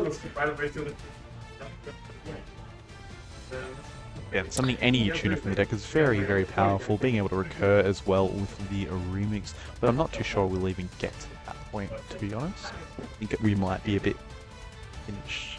We got the Rico coming out, being able to add a Cool Tune monster, a level 3, that's not level 3. Here bringing out either most likely a Clip or a Mix. There we have the Mix. Yeah, that impulse definitely did backfire. I think he was hoping that he could just clear on during his turn, but unfortunately, the amount of non-engine that Pinder had was just too much. Now I have that Rotary and the Q, being able to synchro summon from the hand or a track maker. Lots of chain links here, being able to look at the top deck, look at the hand, and also search twice. And managing the Lightning Storm, definitely wise there. Such a powerful effect. Because now that you know the top deck, you know what's in the hand, you know what you need to do just to clear this game. Pinder just opting to take a very slow game here. Slowing the game down to a point where it's going for multiple turns. He probably could extend a little bit further. We should have known those cards already from the previous look at the hand that we've done. But I believe Pinder still has the Guru spell, so this game should be on lock with that hand trap alongside the interactions that Cool Tune is normally able to set up. And looks like this turn we should just be poking for just a little bit of damage, seeing what we can do. I'm just And then thinking, finishing the game off next turn at this point. depending on what he does, Pinder can just win. Back-to-back gives double attack to all tuners, which with back-to-back already being 32, it just means he needs another 20... Where's the Malice decks? John Floors, we're going to have a breakdown of all the entered decks into the tournament very shortly, possibly after this round. We will... we know what we know what everyone is playing. We are currently making a graphic to pop up, and then once we have that, we'll chuck it on stream and we'll have a little bit of a chat about it. Honestly, I'm feeling like majority of the room is on Cool Tune. It's very popular Brandeds as deck. well. There are a lot of branded, but I don't know. Maybe this is observation bias because we've just seen a couple. There's an entire another room that we haven't really had a look at yet. So we'll see that breakdown once it comes out. Yeah, as we said, Pinder being Alright, able to... cool. Ben, he had Scooby up there. Zaylin and the KTS being able just to clear the whole amount of life points. Honestly, it's cool to just got a lot. You can look at your opponent's hand, the deck, your opponent's extra deck as well, You know everything. and then just being able to attack for gazillion damage because of the back-to-back. Didn't even need it then, but being able just to... It's so random having a double attack at all tuners on a boss monster that can already summon twice or add. Cool Tune's pretty Cool overtuned. Tune is slightly over-tuned, Overtuned, some would say. But yeah, we're going into game 3 now. Ben is likely going to elect to go first during game 3. And so he has one mission here. I'll see. Make Ligadancer. And if he is able to do that, I don't know if Pinder can win this game. So- Let's take a look. Do we have Pinder's side We deck? have the side deck. Obviously, Pinder will be going second here. And he has something like that. So nothing here really does it, to be honest. Yeah, we have two certain hand traps that might be able to do something. But you really just want to stop Lunalight before it goes on. True. If- But we have no outs Yeah. to the Ligadancer, so we have to try our very best to stop them from getting there. Because if they get there, we lose the game. Cool Tune is the deck to stop. Because if Correct. he opens any of his, I think, 20 non-engine, He should be he good. should be He able needs to a few though. All right. Yeah. Duels to shuffle it up. Heading back into the stream table camera now. Ben has, I believe, elected to take the play, take first on this, and Pinder will be on the draw this game. Literally, Andrew, I think you could probably OTK through Prosperity with a Cool Tune somehow. Compete over Liga if paired with a Lamb's Wipe. That is true, but you also must remember that a lot of the times there is two Ligadancers, and a lot of the times there is also hand traps to follow up with it. Liga's So also 3,800 attacks, so I can't double... How do we boost? Not too sure. Maybe I need to learn this. Maybe I might verse Lunalight or maybe there's some Shanix. hidden lines that Andrew Udall, our 2025 YCS runner-up, knows that we do not. Alright, here we go now. We Right, have a activating the Fua. Fubulos. Let's draw some more hand traps. That's what we need to beat this.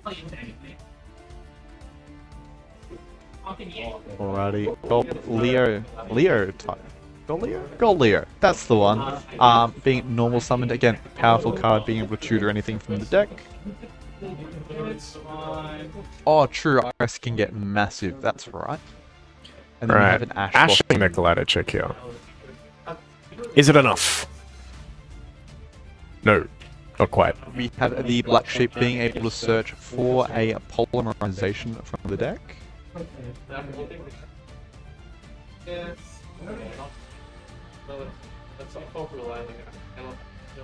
Now, Holly now being able to conduct a fusion summon using that Martin and obviously getting into a draw as well.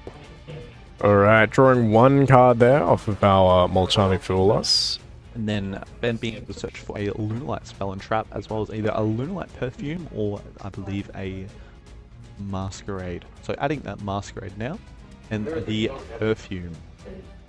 Did you know it's Lunar Light? So you couldn't search it for ages. A very interesting way to name your support cards. But anyway.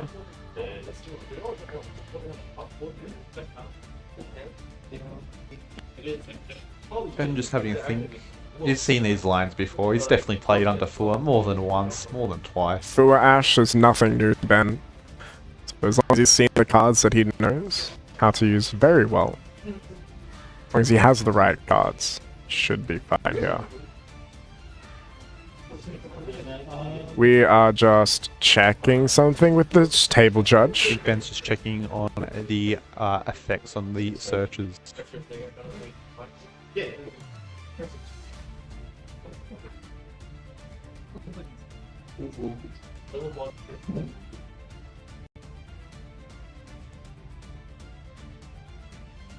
Now activating the Masquerade, and then it's getting Ogured.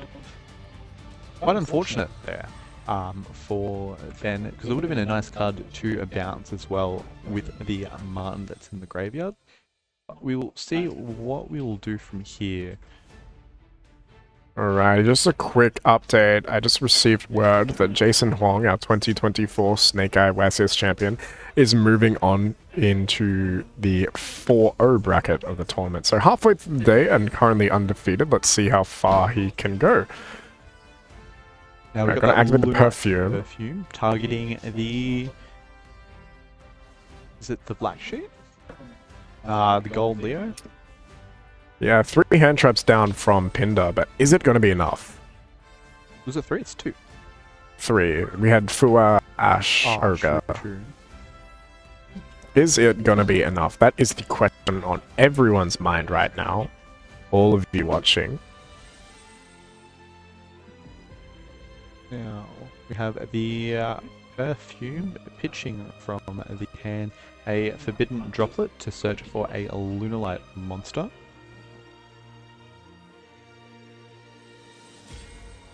Alrighty.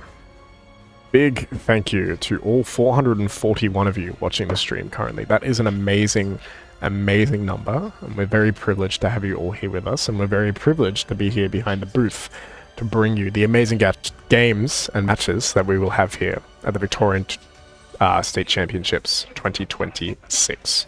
Honestly, so much fun commentating these events, Oh, I seeing love our it. friends play. It's great. So yeah. that we can actually give them a chance. And then, like, we can make fun of them for their misplays. And then Exactly. because we're not playing, we can not make any misplays at all and no one can say anything. We are. We have We always do though. we have all the power in this situation after the event is done.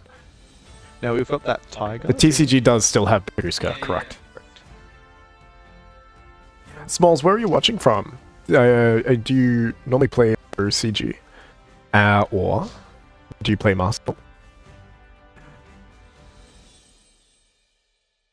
Alright, so we have that Tiger being able to reborn just for free at level for a Martin. So yeah, we can go for a Exceed summon. Yeah, for- big shout out to Tom for setting this one up.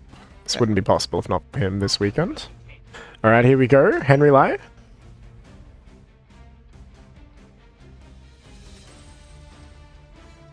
Maybe Dagaris. My goat. Disappointing. I was hoping for the terribly tired to appear. He is so sleepy to hit the field, but it seems like we are just going to draw 2 cards and skip our next draw phase. But we're getting harmonied here. Ooh. We're only playing Master Duel. Are you enjoying the cool tune format at the moment? Alright, so we have the Harmonia revealing 5, summoning itself, destroying a card, and then dumping one of them as well, which would be the Malone. Sending them along here, yep. Pop the Dugaras. I think we should resolve. Have we resolved the Dugaris? Oh, we're doing it now because obviously the pop goes first. Yeah.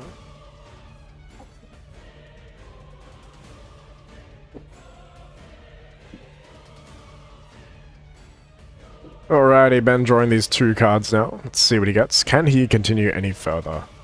That has been hand trap number 4 from Pinder, so surely, Gambler's fallacy, surely there's no more. Let it ride, as they say. Is this the official World Championship Qualifier for Oceania? No, this is not. That will be held later in July, right here at General Games, not right here, but at General Games Melbourne will be the store hosting the event.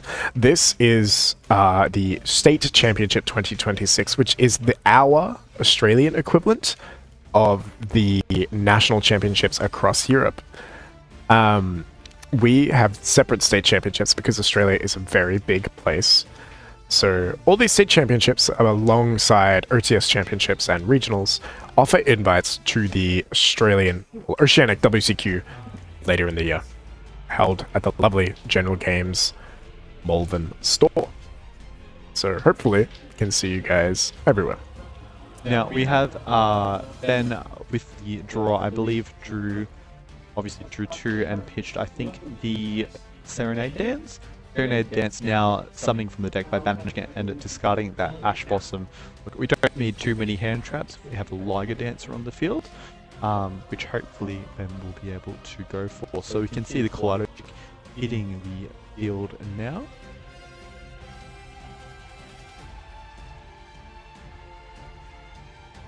Alrighty, Ben.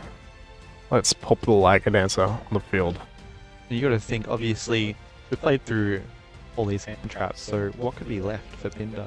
Well, we could have Ashes or Bells. if we make this Liger Dancer, I'm sure there's not enough to beat the Liger Dancer within Pinder's hand.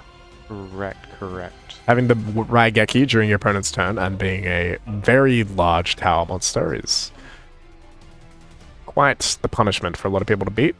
Oh! Now we see Martin. Tiger King. One day we will see the terribly tired appear. One day. One day. He'll return to us. But it may not be today.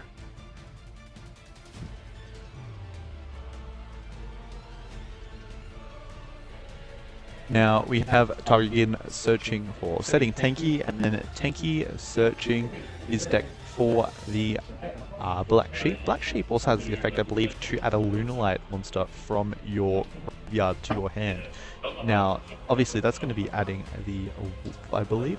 They're just double checking if it's once per turn. Don't believe it is because of a fusion substitute Zoo back in the day, but I might be mistaken. We'll see. No, so he's adding back that Wolf, and then I believe we're going to negate all monsters on his opponent's side of the field, which should be that Harmonia, and then the Tiger coming back to reborn the Kaleido Chick. Kaleido Chick then, if this resolves, which Ben definitely is hoping, will be able to send the Lunalight card from the extra deck. I think the Tiger Dancer. Surely we have one more hand trap to stop this from happening. He needs to be able to stop this. I believe there we have go. The There's a bell ghost as well. bell. Alright, shutting that down. Now, can Ben extend through a 5th hand trap?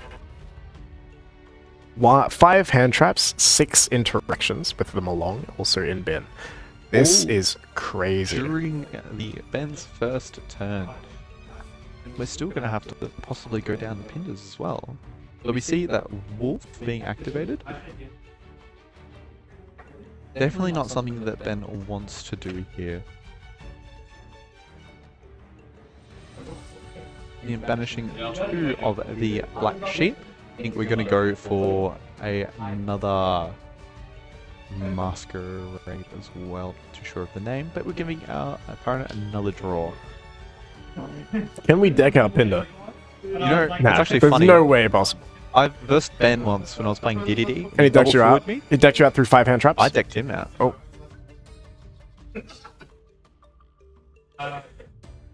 Now, Alright. Masquerade being able to bounce the Tiger once more to, I believe, summon or add.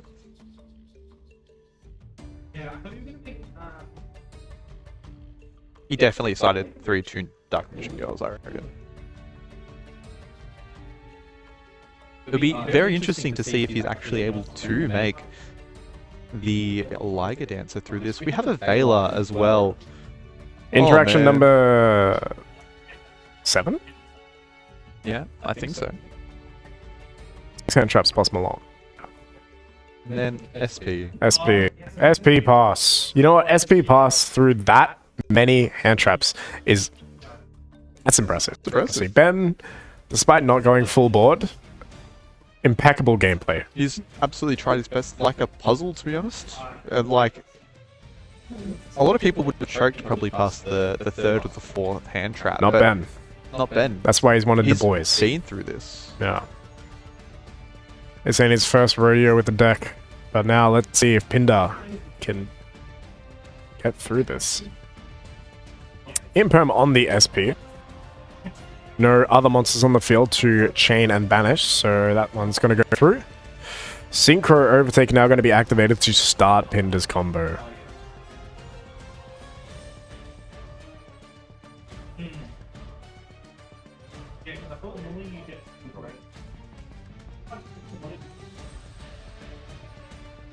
Overtake revealing most likely the is that the remix, I believe, so we can summon a mix from the deck.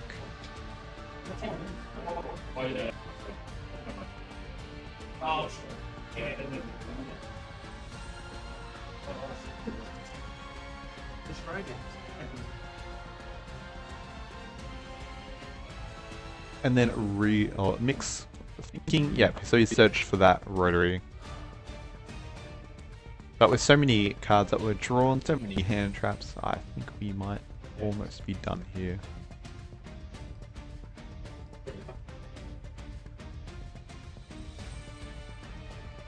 Normal summon the QQ, again being able to summon a tuner from the deck. Summoning for Rico and Rico searching.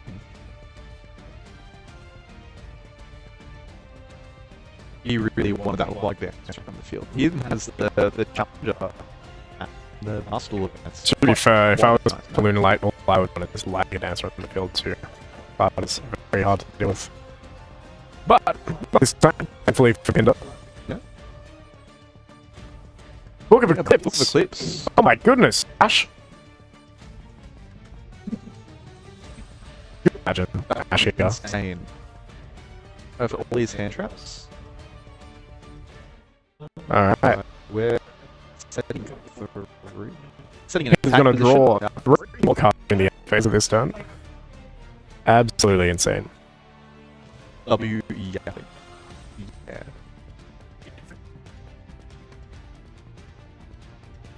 Please.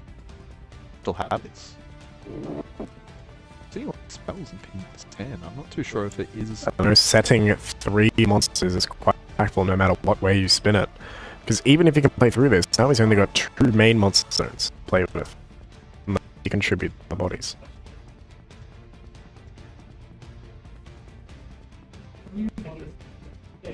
To think Ben did it to clips maybe on the effect color as well. I feel like this is definitely more relevant. I'm sure if it would have got him to the like the dancer. Showing quite a lot of restraint there, which is good. He might just be looking to set 1 card here and pass his turn. Go back and draw 3 cards to follow up with. If Pinder doesn't draw a bell though, then I think the game's honestly a wrap. Yeah, well, he's already been through 1 and about half of his deck. So the odds on that Looks like are not this too bad. Setting.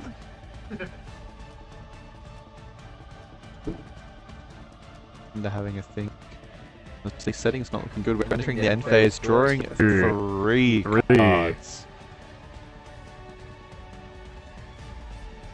And now just going to shuffle and cut either player's deck. Before he starts his turn, before Pindar draws his 3 cards off of this Book of Eclipse, which I was not expecting at all. Not at all. Not at all. No field spell there, I think, Nessie.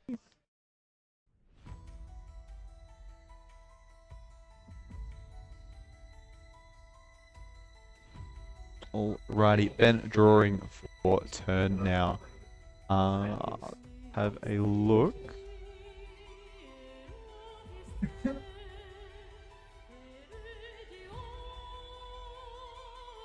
Alright, we're going to be activating the target first action, being able to summon the Kaleido chick. Let's see if there's a bell or an ogre.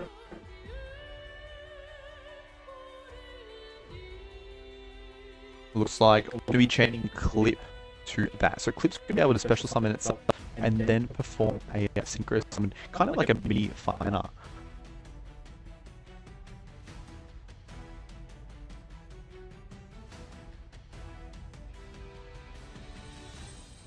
Then just have to think not too much in hand, just the one card.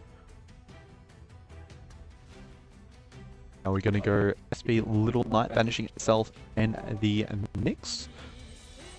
This way we're cutting off access to a remix, which is actually quite good, meaning that you can't actually bring back another hand trap. So that's actually a really good play.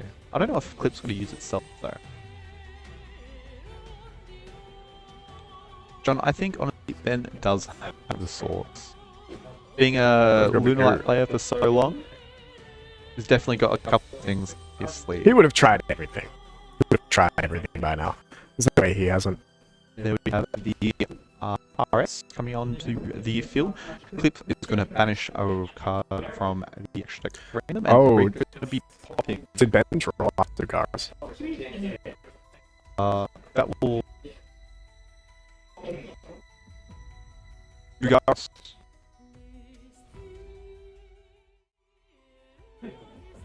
Luckily, I think Ben only Good had... spotting from Naruka. Thank you very much. Luckily, Ben only had one card, I believe, or no cards in hand. So I believe it's just a shuffle away and dream of what may have been. Yeah. Goodbye to that card. Thank you so much. Appreciate it.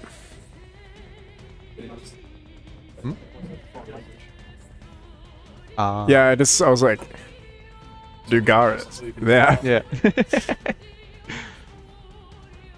Yeah, we translate the language barrier. We go beyond. Beyond the pendulum. Ooh. Alrighty, so again, that wolf being popped with the Rico, and then a random card being banished face up. Ligadenser. Oh. Was that a Liga? That's it. It is a Oh my Liga. god. That's crazy. Do that one more time. And the game should be unlocked. Honestly, if we were able to, if we could Crackle Ashes 2, was be able to go into it at all? Maybe not. If only we had a Cashier on the unicorn on the field as well. Nah. Yeah. Think about it. You can banish a statue, and the game just ends on the spot. It's crazy. You're not wrong, you're not wrong. But we're going to be starting doing that with a Cool Tune Clip now. But we have the Kaleido. We're just deciding on how we're going to play this. I think... I'm not too sure if Lunalight has a way to get cards back from the Pendulum Zone, or from the face-up extra deck. Alright, you can spend summon. Oh, yeah, true. Yeah. Nah, I think the Scales is missing his other scale. He is currently, but see if we can get back to one. We're currently Duels currently have 10 minutes on the clock to finish up this game 3. However, if Ben can get through to a Ligadenser, this game might be on wraps. Just trying to find the deck again for Ben. I think he is only playing one wolf. Yeah, there's only one wolf in the deck. Maybe if he's able to get to a Masquerade, he might be able to do something, but it's looking a bit hard, because playing under that RS as well.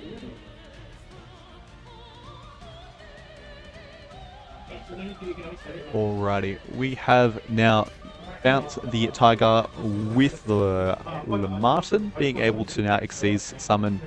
Is it time?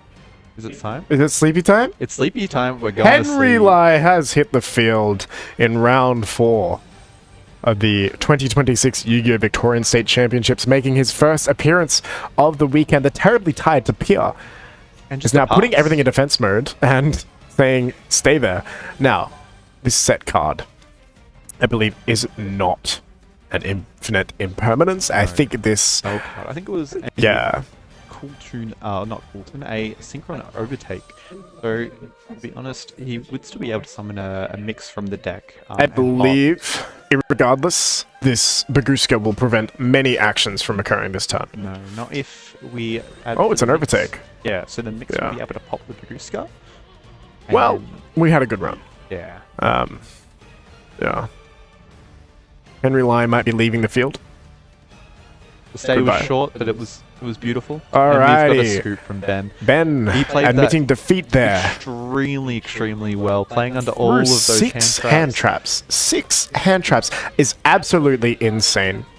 Well done, Look, he's just Ben, for that. Despite losing the match against Pinder, Ben played incredibly well, and also so did Pinder. Yeah, both duelists played very, very well. Pinder using these hand traps during that first turn as efficiently as he could to try to stop Ben from getting that Liga Dancer, and Ben getting an inch away from it through 7 interactions on the one Absolutely turn. insane. We had 6 hand traps, and one of them along interrupts as well. So amazing work from both players.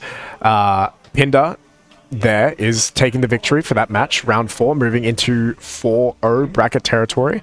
We're going to go see if we can get an interview going with him, and we will be right back with more coverage. Easy.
Alrighty, everybody, we are back, and I'm here with Pinder, one of my regular players at General Games High Point, after coming off a not swift, but very lengthy victory in round 4 of the 2026 Yu-Gi-Oh! Victorian State Championships here at General Games Churnside Park. So, how are you feeling? Yeah, good.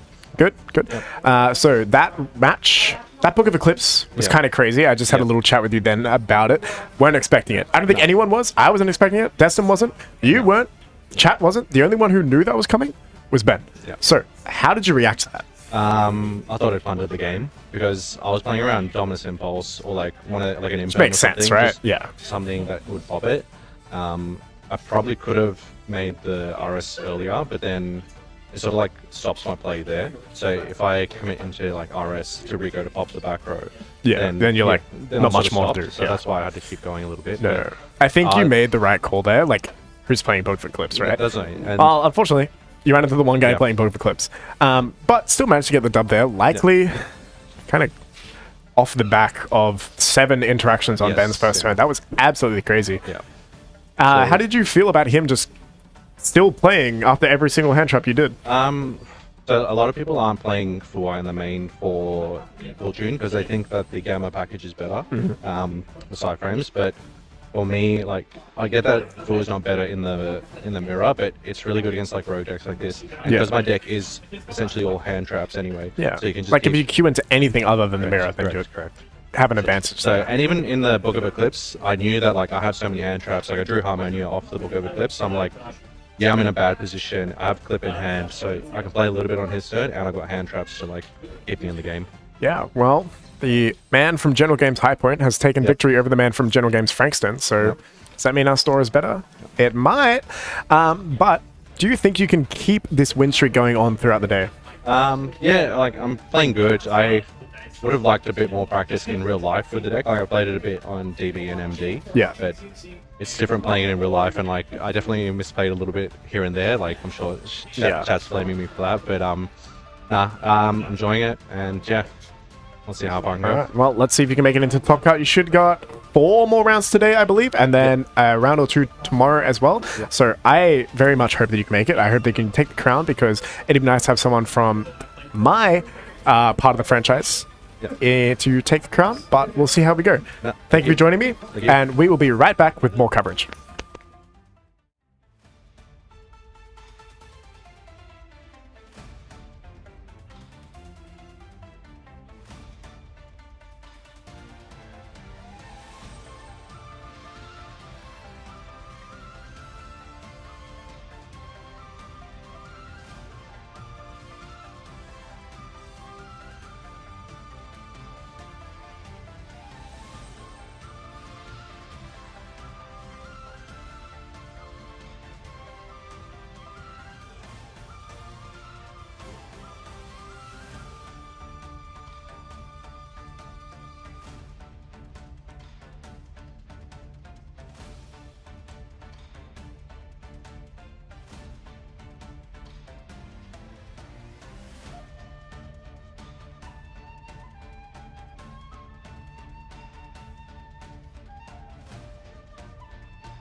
Ben, don't start. Don't start. Alrighty. So, Righty, welcome back to States 2026 in Melbourne. I believe we're going to round five now. Yep. We have two Melbourne players, you wouldn't believe it. We have Mr. Will Bromley on and your left and Sammy C Charles. on your right. But before we get into that, I just want to go over the deck breakdown real quick. So we don't have the graphic yet, but at about 92 players in the tournament, we have 12 Cool Stream players, 11 Branded players, 7 Malice, 6 Elf Note, 6 Yummy Fiendsmith, 4 Radiant Typhoon players, 4 Mitsurugi players, 4 Dooms players, 4 Clown players, like Scotty was. 4 Draco Tail, 3 Power Patron, 3 NA Aircraft, 3 Sky Striker, 3 Dragon Link, 2 Memento, 2 Blue Eyes, 2 Magnet Warrior, 1 White Forest, 1 Red Dragon Archfiend, 1 Lunalite, Ben, 1 Ritual Beast, 1 Rescue Ace RB, not Ritual Beast, 1 Mermail, 1 Tempai, 1 Salamagray, 1 Vanquished Soul K9, 1 Live Twin Fiendsmith, 1 Orcust, 1 Dark Magician, and 1 Utopia on a map player. It's interesting to see VSK9 just fall off a cliff in regards to It really did. People. Play rate has gone through the roof, but today we have Will Bromley on your left playing Yummy Fiendsmith, and Samuel Charles Lochner on the right-hand side of your screen playing Power Patron. Let's get right into the game. So players should already be shuffled up, ready to do. Let's see who wins this die roll. That looks like a 7 from Will. 6. 6. 6. 6-9. Okay, that's pretty good. Yeah. That's alright. We'll take one of the funny numbers. That's alright. Plenty more rounds in the day to go as well. So Samuel Ritual drawing Beast, I think, there was one Ritual Beast, actually. double impulse. Yeah, no, I did actually see a Ritual Beast one of the earlier rounds in the other room. Samuel going to start his combo off Medius with the Pure. Medius the Pure. Being able to summon a Power Patron from the deck. Now, probably going to have to read a couple of these ones. A lot of these new Power Patron cards just got released actually in Blades of Dominion. Very, very powerful effects, all level 10. This one is able to summon a Art Mage Fusion from the deck, looks like by discarding a card, discarding an Impulse. And then the Finto, I think it was the name of it, not too sure. Can search for a card of which just gets veiled. Interesting not to veil just the Medius, but anyway. Yes. Samuel has told me that this entire day, all he has done is make 3k beat sticks and not much else, and somehow he's won 3 of his games. That's his own words for this one. He is looking to redeem himself from our state stream last year in round 2 when he misplayed terribly. On Sprite, I remember that. Now, we have the new, I can't remember the full name, the Shroud, new Pendulum TCG exclusive, able to summon itself when there is a Pendulum monster, I believe, on the field, destroying it, and then putting one from your deck straight to your face-up extra deck. Now, this does trigger all of the Power Patrons to activate their effects. Now, let's see what Sam will go for.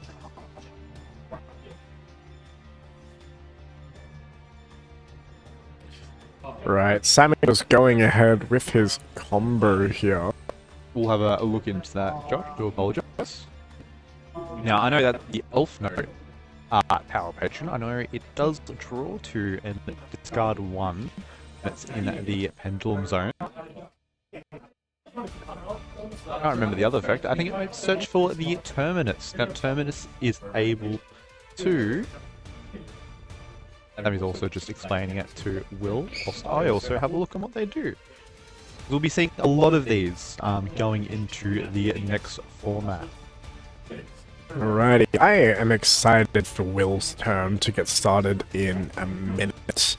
I love the Yummy Fiendsmith deck. I played this deck at YCS Sydney 2026 earlier in the year, back in March.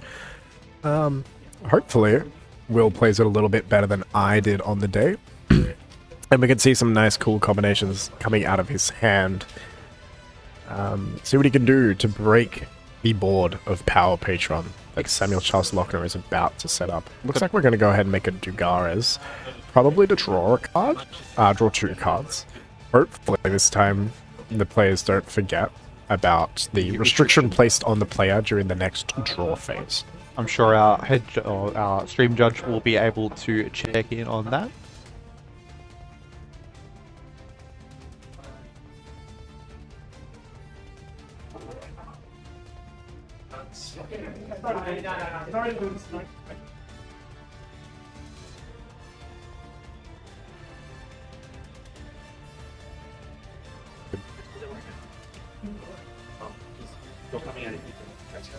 Ah, okay. So yeah, it's because with our mics, it's got 2 jacks, so you'll be hearing me in one ear and Jack in the other. So, you know, if you're in the United States or something, pop us in your ears, close your eyes, turn off the lights in your room, and we can nice and smoothly put you to sleep. The States Championships that we have in Melbourne as well. Beyond the pendulum, Samuel loves some pendulum cards. I want to get him to roll up his right sleeve once he has a moment and show us all something that he's hiding. He loves Maybe pendulum he can cards show us on the... so much. Oh, there we go. That's so good. Sammy loves his pendulum cards, his favorite deck, his favorite kind of way to play the game. He's been playing these guys for a very, very, very long time. A lot, like, since I've known him, actually, he's just a pendulum duelist. You probably should have got the pendulum crystals on each side, so we can do both arms. Yeah, Triff's back. That would have been crazy. I think we got a pendulum summon here for a bunch of level 10 monsters. Alright, Sammy just going through this combo. Jesus. Long combo, taking some time. 9:30 in California. Is that AM or PM, John? Something I want to know. Very loud when it goes off. We'll check on that as well. Thank you so We much. can sort that out quite easily, I think, Yeah. that one. Just more feedback on the stream. We will take all of it and be able to work with it. Amazing. Sammy is half the pendulum. Maybe He I wonder is. who's the other half. Sammy was born to a human mother and to Electromite. Yeah, May it rest in peace. One day she'll be back. I hope so.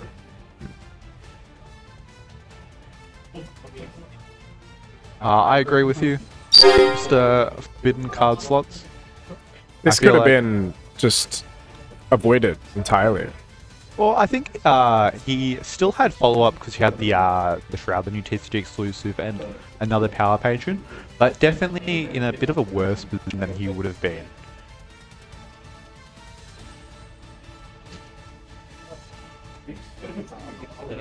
Beautiful. Thank you so much. Lovely. Alright, the fonts. life point counter sound should be fixed now. Shouldn't have to worry about that anymore. Anyway, Samuel going to go into his first Exist summon of the turn. Summoning the Doom Z one. I believe we'll be able to search for a Doom Z card or a whip spell. Adding this field spell is actually quite good from what I remember. Sammy doesn't fear Nibiru? No, he doesn't. No. Sam's not afraid of anything. This guy's the goat. But yeah, this field spell has a floodgate, so your opponent can activate the effects of cards in the graveyard whilst you control a Nova, a Jupiter, also just the and a Genora Power Patron. So half of Will's deck has been turned off. But it will see if Sammy decides to keep the cards on the field as well. I can see that we are going for an Exist, most likely for Veruges. Very, very powerful card we haven't seen since the Ubel. I missed that back from the Ubel days. Verudris is one of my favorite cards. I like it a lot. Pop a card, it's just free. I like it a lot.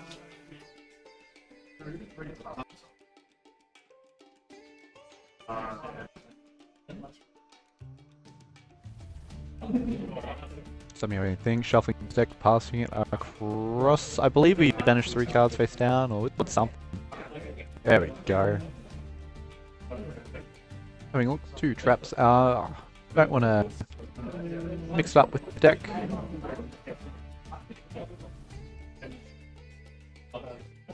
Alrighty, so we're sending the Elf Note Power Patron to tutor it for the Synchro.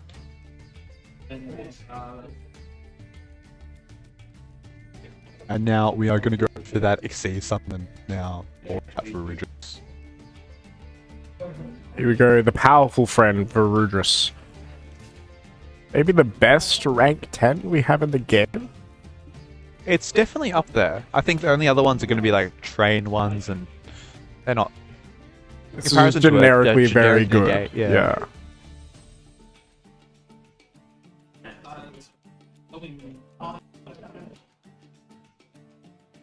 Alrighty, and we are finishing another top 3 cards of our deck. Tutor out for the Archmage negate. I believe it's a negate in the field. And we have the Astrograph. Did we search that? I thought he cut that. Nah, he's like, this is the one for the deck, and as the Pendulum God, I think he's going to keep it. Now, this is actually quite a field from Sammy, to be honest. He's popping off. He's putting on a show. He absolutely It's is. the clinic. It's giving us a masterclass. Now what are we making? SP. Just for fun. Maybe a build beyond the Pendulum? Beyond the I can't remember what its name is. The Link 3 beyond one. the Beyond Pendulum. Beyond. The extra one.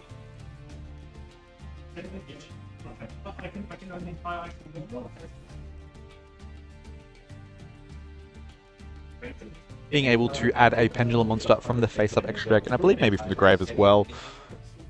Just adding that more follow-up, sending it the... Even if Will is scooping, he's doing the correct thing here. Watching Samuel go through his combo as much as he possibly can. Gaining as much information as he can before admitting defeat. The main thing is, have you ever versed Power Patron? I haven't, and I want to know what it does. So, absolutely would want to see our opponent play. Also got a draw and impulses in Samuel's hand. Samuel has a very stacked hand right now.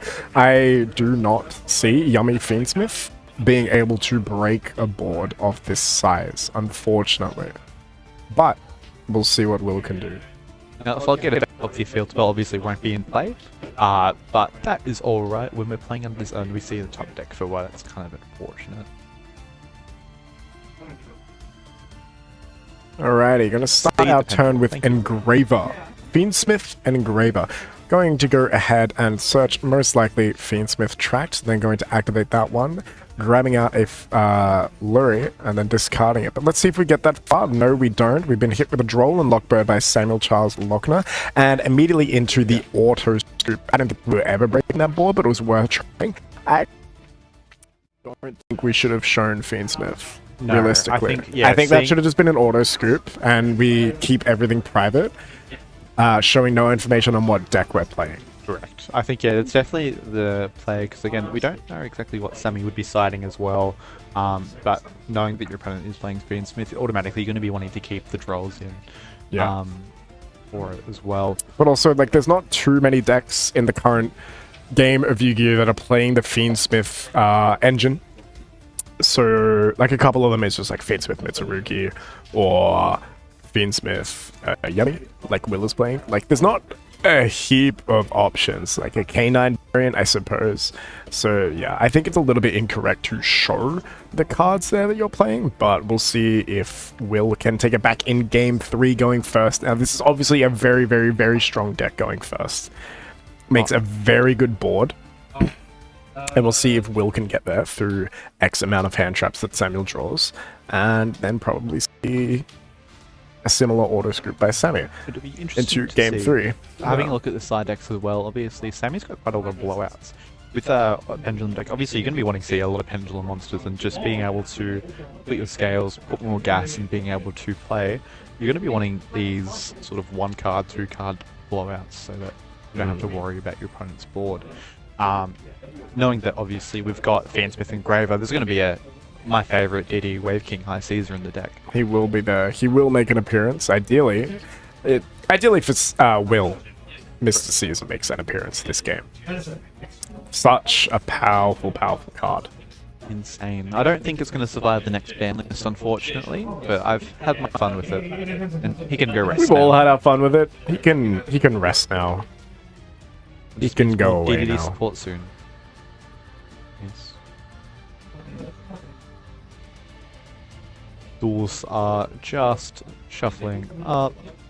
Typical Sammy taking a little while to side, but we should be good to go in just a moment. There's a lot on this. Going again, 3-1, going into an 8-round day one, and then another 2 to 3 rounds tomorrow. Correct. You do want to play as optimally as possible because in the 3-1 bracket, you still have a buffer and you have an extra life at this point, but you don't have 2 extra lives. If you go X2, you should be making it into the top cut of top 8. But we'll see how we go. We are now good to go back to the stream table. And we'll get started with Game 3 of Round 5 of the Yu-Gi-Oh! Victorian State Championships 2026, with Will Bromley taking it away for us. Going to Game 2 with Samuel in the lead, up 1 game. Sammy is probably starting 3 Toon Dark Magician Girls. Thank you, John.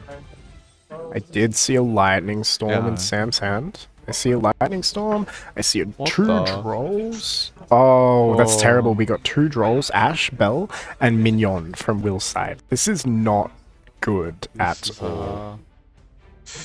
Yeah, as we saw. It's not great. I mean, it's amazing. Sam just scoop. Now we're actually at the Terminus now, which will just be eating Ash Blossom. I thought it was an Epsilon for a second. Is this the kind of angle where you just hit the first things that come out and just pray? Especially when you... I don't know if Will knows exactly what the power potions do. I would just be hitting as much as possible and hoping my opponent stops. So I can see my 1 card. Alright, there's the Bell. Now we got Sammy putting his scales on the field. Pendulum summon. Do it! Do it! Oh. Just YOLO. Just pendulum summon it for aura and then like flex the tattoo. That's tough if he does that. He needs to. This is how we do it. It's not like you can use it anyway at this point. Alright, so I'm just thinking what to do. I think it might just be a pass. Will Bromley draw? Alright, what do we get? Oh my god, we have Topsy. That's crazy. Oh, it's Cookie. Sorry, this is still fine. La la la. Alright, scooping it up. Just a quick Game one. 3. Lightning Storm for unfortunate. Obviously, one of the premier decks from a last format for a Yummy being able just to 1 card start. I wanted to see the combo. But I'm sure Sammy has no need to pay attention to the combo. He did play that deck for quite a while, doing quite well with it too at the end of the day. So he needed to see no more respecting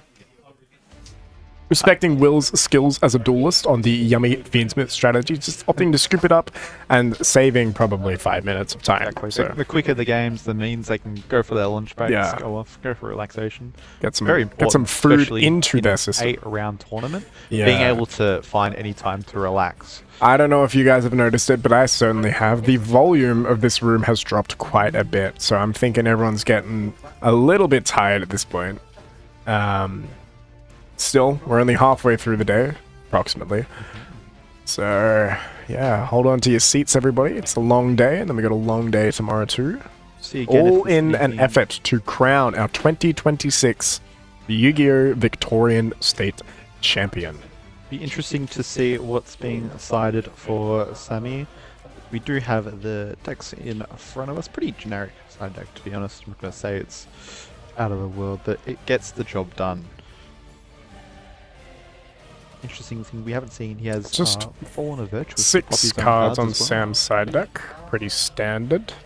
Not quite standard these days, but a humble 6. We're going to see things like that Ghost Bell come in. We're going to see things like that Super Poly come in probably. Sorry. And probably the Lava Golems as well, realistically. All those cards are quite good into the Yummy Fiendsmith deck. And then on Will's side, what are we going to put in? I imagine we're going to put in the Call By. We're going to put in the Black Goat Laughs is going to be really good. Talents is going to be okay. There's not too many hand traps in Samuel's deck, I don't think.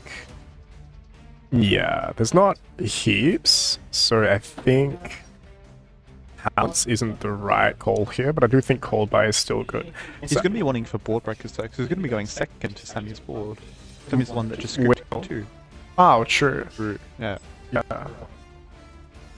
Whoops. Yeah, okay, never mind. On Sammy's side then, we're going to see that solemn warning coming in. We're going to see the judgment. We'll see the super poly and the bell, but probably not the lava golem, realistically going second.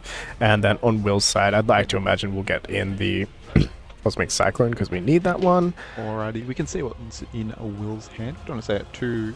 No glasses on Destin is criminal. I felt like being presentable and responsible today. See me tomorrow. Alright. Alrighty. Starting with the field spell on Samuel's hand, I did see, I think, 2 hand traps in Will's side. Correct. We got talents, we got purge.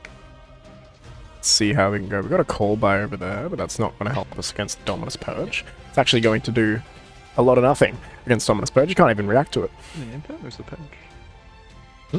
Is it? I thought it was the other one. The other trap. We'll have a look next time that Can't be. Bromley... No, not Impulse. Oh. Alrighty, we've got the Power Patron hit the field.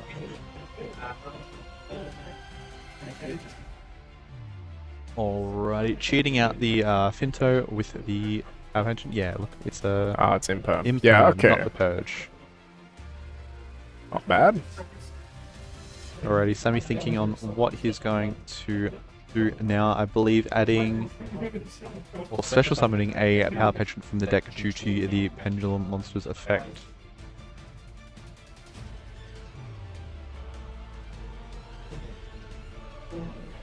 Somebody's not Fear Nibiru, but maybe he should, because it is in Will's deck list. It's also in his hand, so Hmm.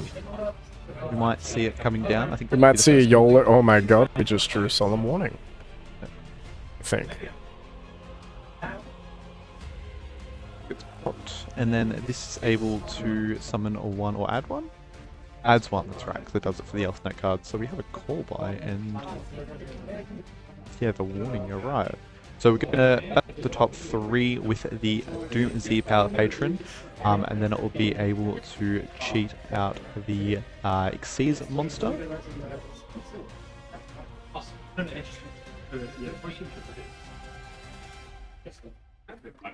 And then the effect of the Power Patron being able to search for a Power Patron or a Doom Z card, searching for Terminus. Terminus now being able to, I believe, send to add a Dark Fairy.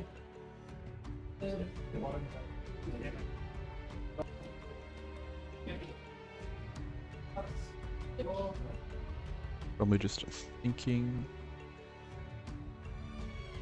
Alrighty, we're adding the Medius the Pure.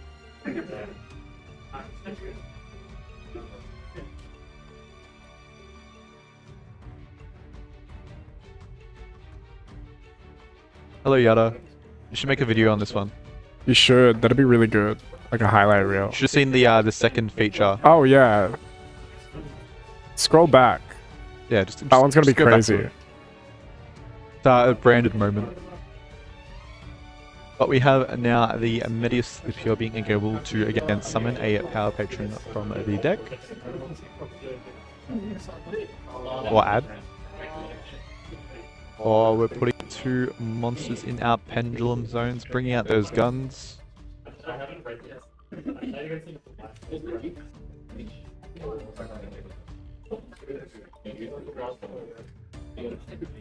And imagine if we still had Apo.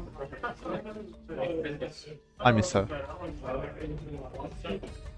You can't take it as permission. Go ahead. Absolutely. We'd love for you to. Damn, I should have had the glasses. Yeah, you should have the Unfortunate. glasses. Get some clips from 2024 states too. Just like And put it over the 2025. face cam because we were really dripped out. We've seen a couple of good, you've obviously been in the stream. We've seen a couple of good Cool Toon players play, but it is quite a wide format from what we can see. I feel like, to be honest, I'm going to be afraid of Branded a little bit. That deck is very, very powerful. 'Cause again, if you look at your opponent's hand and there's just 5 power spells, you're just going to be You crying, just to be are a honest. little bit sad. Yeah. It's a lot to deal with. 550 live viewers as well, doing quite well. Maybe we can get that to 1,000. We'll see. Hope so. Maybe Still tomorrow during Top Cut. Plenty of time. That'd be today. really good to see.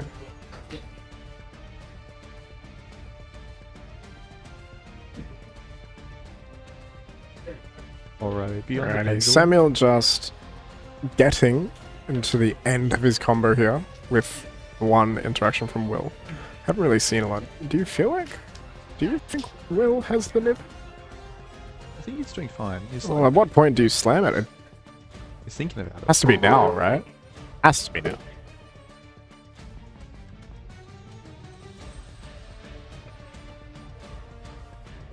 Alright, here we go. There we go. Nibiru comes down. Ah, he Sammy fears does not doesn't fear it. This warning could be pretty good though. Both of them, to be honest. Both the non-injured. I don't know if there's much we can do about it out of Will's side to beat it. I think he only has the one name. Now the it's actually not too big. You look at the level 10 months and you're like, oh my god, it's massive. But they actually have 300 attack and 200 defense. But the other monsters are quite big. So that token 4,400 defense, I believe that's where we will be putting it. That is a non-Konami. Is it a Konami one actually? I think it's Konami.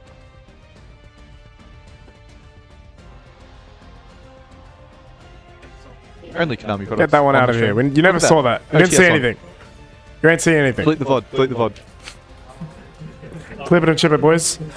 We got him. We're never streaming again. It's so over. I thought we're gonna be good this year.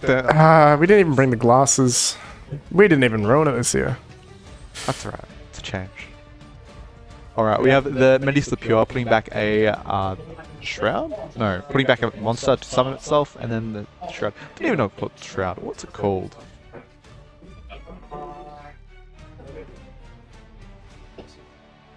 We still get to Veru. Oh no, not Verudris. We still get the SP Little Friend here. Right, I think it was one of the old times that you could make a token with, yeah, what, yes? Yeah. So it's technically fine, but we'll keep it above board. Yeah. No train players on my screen at the moment. Choo choo. Alright, we're going for the Dagaris. More. Alright. Let's draw some cards. Yeah. What if we just double the attack of the token for fun? And just passed. That'd be pretty good. Maybe I that's the play. think. Yeah.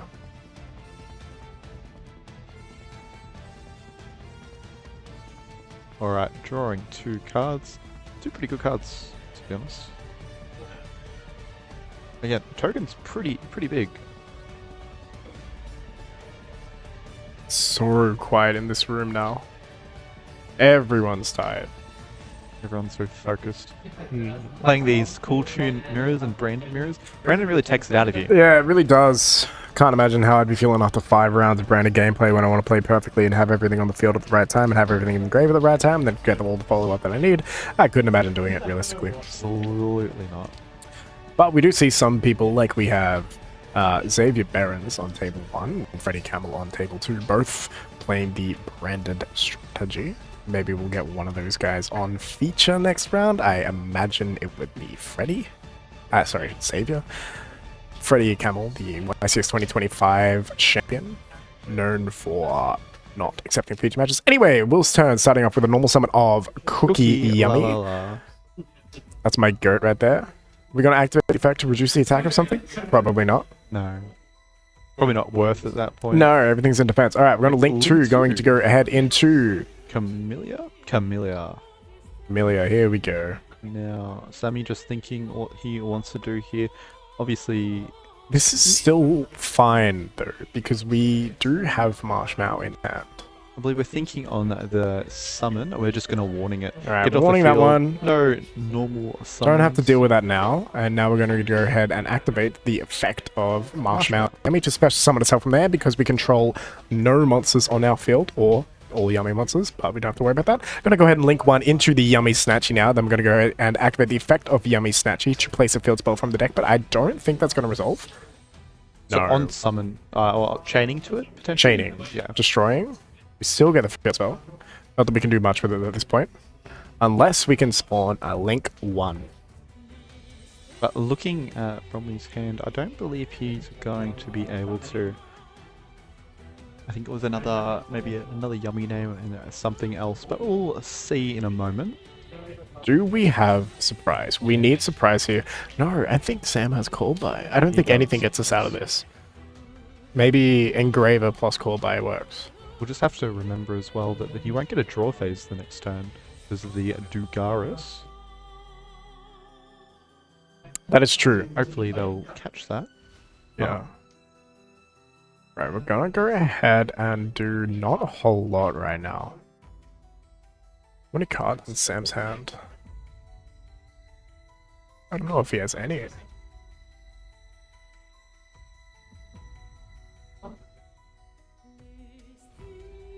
He probably could have Oh, it's an waited Albion. until the Cupsy. Maybe. I think. It's a bit hard. You never know if he's Yeah, just he should have responded to the field spell because surprise is good here, but like he obviously has the out for it anyway. But I think saving for field spell is just better, regardless. We have Illusion Gate. Ooh, Illusion Gate, gonna Paying- attempt to destroy the field and then reborn something. Do we have? What do we need here? We have A level some 1? bigger bodies. What will we go for? Don't know. It'd be nice if we could take that Albion, but we can't, Yeah. unfortunately. Very interesting. Obviously, you can't go into like a gravity control or anything like that. Because the monster won't be in the EMZ, but probably, yeah, paying half his life points, looking at Sammy's graveyard, reading the monster. If you wait until he makes Cupsy Synchro, he likely gets a couple effects off there, and it's not super like strong. I think hitting the Camellia is just better all up.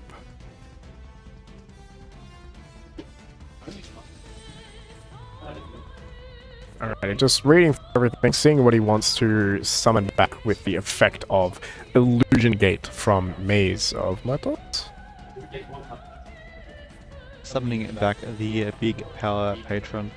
Alright, we're not gonna patron, the punch for Doomsday. some damage, and we're gonna pass the turn.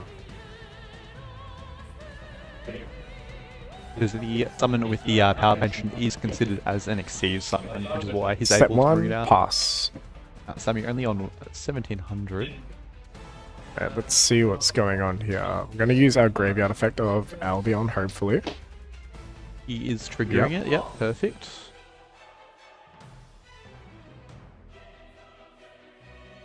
Looking for the Fallen of Virtues. Fallen and Virtuous has been found. That's what we need right now. Let's go ahead and add that one to our hand. Do you reckon Fallen's going to get hit the next ban list? A good card. I don't think it's something they would ban though. I feel like maybe it's one of those cards might go to 2, if anything. Having only 7 rounds today, so we have another 2 rounds after this.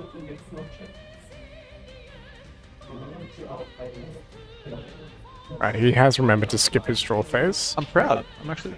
thankfully. Good job. Alrighty, that Fallen the Virtuous is actually really good, being able to pop his own power patron in the pendulum zone.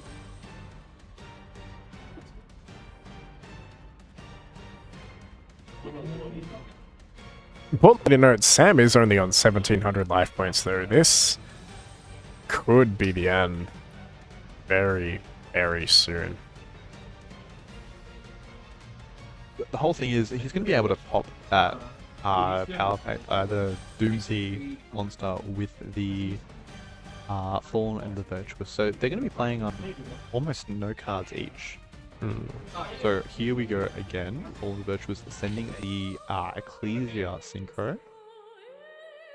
Unfortunately, not sending an Albaz here means we don't have another Fallen and Virtuous to stop a normal summon next turn, which would be ideal, ultimately. So he's popped his own monster, I believe, in the EMT, in the pendulum zone. And when it is sent to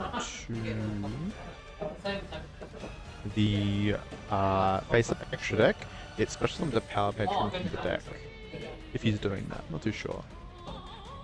There we go. Reborning the guy? Deck or face-up extra deck. So Sorry, cheating him out, not reborning him. yeah, so summoning the Elf Note 1. Now I believe we're going to be activating the Ecclesia to banish, or to shuffle itself and another monster, so it would be that Albion, to, I think it's shuffle away one opponent's cards?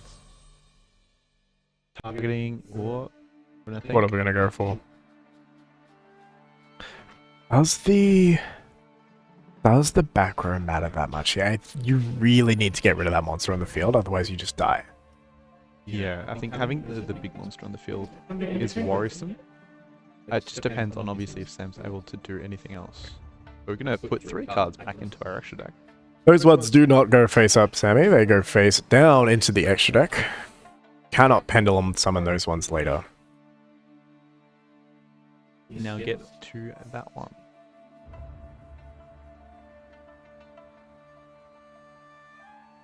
Can we punch for 4k here? Apparently, That's what we need to do. One hit and we can win the game. I mean, the Note Synchro 10. And then I believe he's got the big dude. I think we'll shuffle back a Fusion Exceeds and the Synchro, no?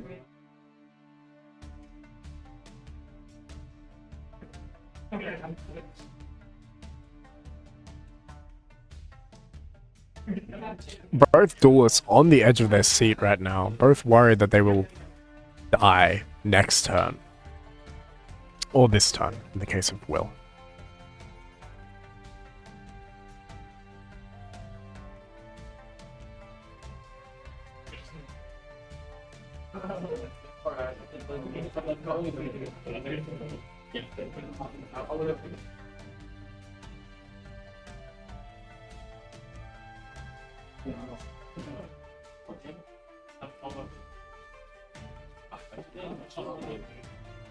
Alrighty, so we're shuffling back the Synchro, the Fusion, and the Exceeds to summon the big power patron. That's 5k attack. That's enough. Do we have something to beat this?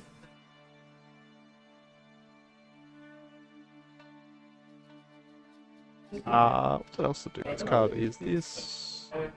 It's unaffected by monster effects except power patron. Alright, well, I feel like. battle phase? might Unless he be- forgets. I wouldn't put it past Sammy to forget. we're Alright, going to- cool. It's game. There we go. Sammy Alrighty, has well done won. to Samuel Charles Lochner Just a for set winning of round talents. 5 of the Victorian Yu-Gi-Oh! State Championships 2026. We are going to try and get him up here very, very quickly, have a quick chat, and then we, Samuel, and us can have a 10-minute break, let's say, before the next round begins. And that means if we get that graphic for the deck breakdowns, we will come back and get that to you. But for now, we'll be right back and we'll get Sammy over here.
Alrighty, welcome back. We have our winner, Sammy Charles Lochner. goody. Can we get the tattoo, please? Or- Can we show get the guns Tattoo, out? The, living canvas tattoo Eltham. Good How yeah. long have you had that for? It's, Only a couple of months. I don't know. Well, I thought Triff was going to the YCS. I thought, I better get that done. Well, yeah, I I've been think wanting to for years though. there'll Yeah. be plenty of times. I think Triff will eventually come bad, to a Melbourne yeah. YCS or Yeah. a Sydney YCS whenever we get it, and then we get that photo. We might even make it the He'd be lucky to have a photo with me.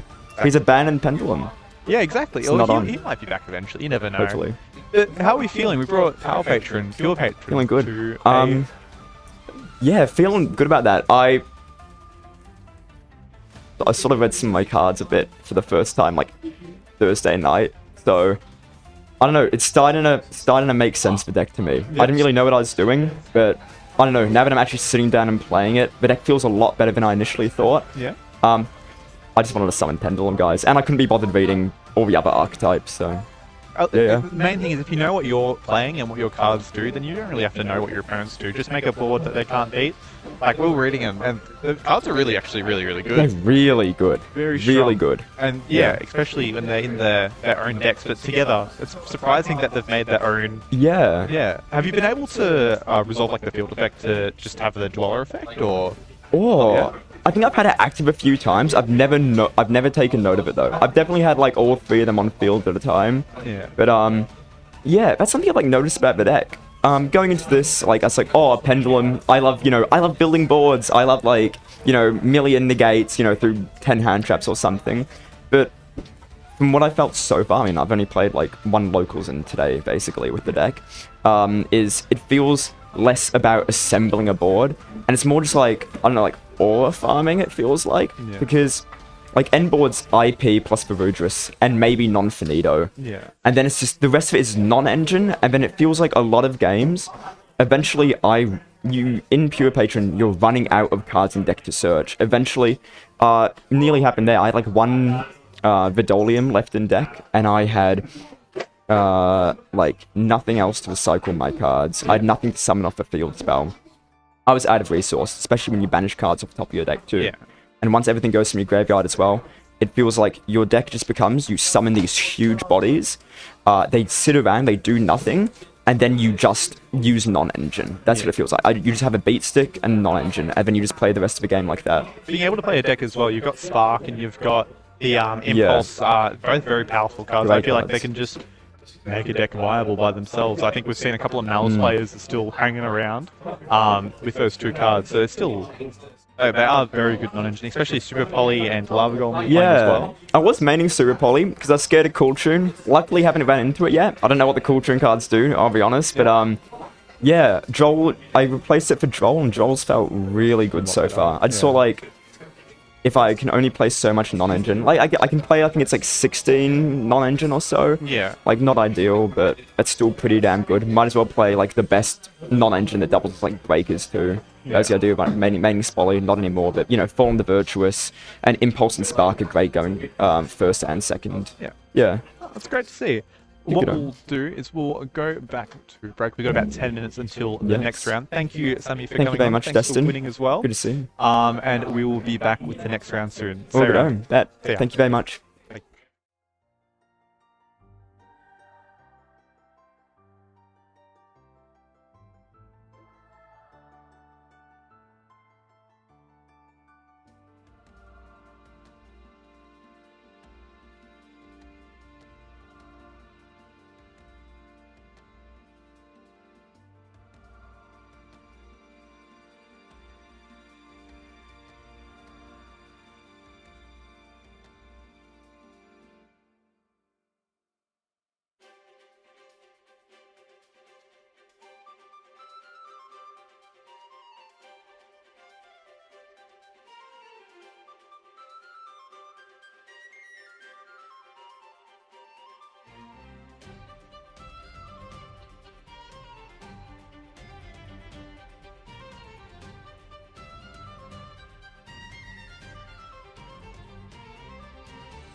And welcome back to round 6 of the 2026 Yu-Gi-Oh! Victorian State Championships held here at the lovely General Games Churnside Park.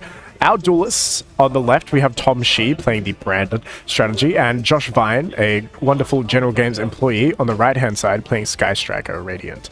We will now go to the match, the stream camera, as the duelists are ready to commence play. So, over to them. Be a very interesting match to watch, I reckon.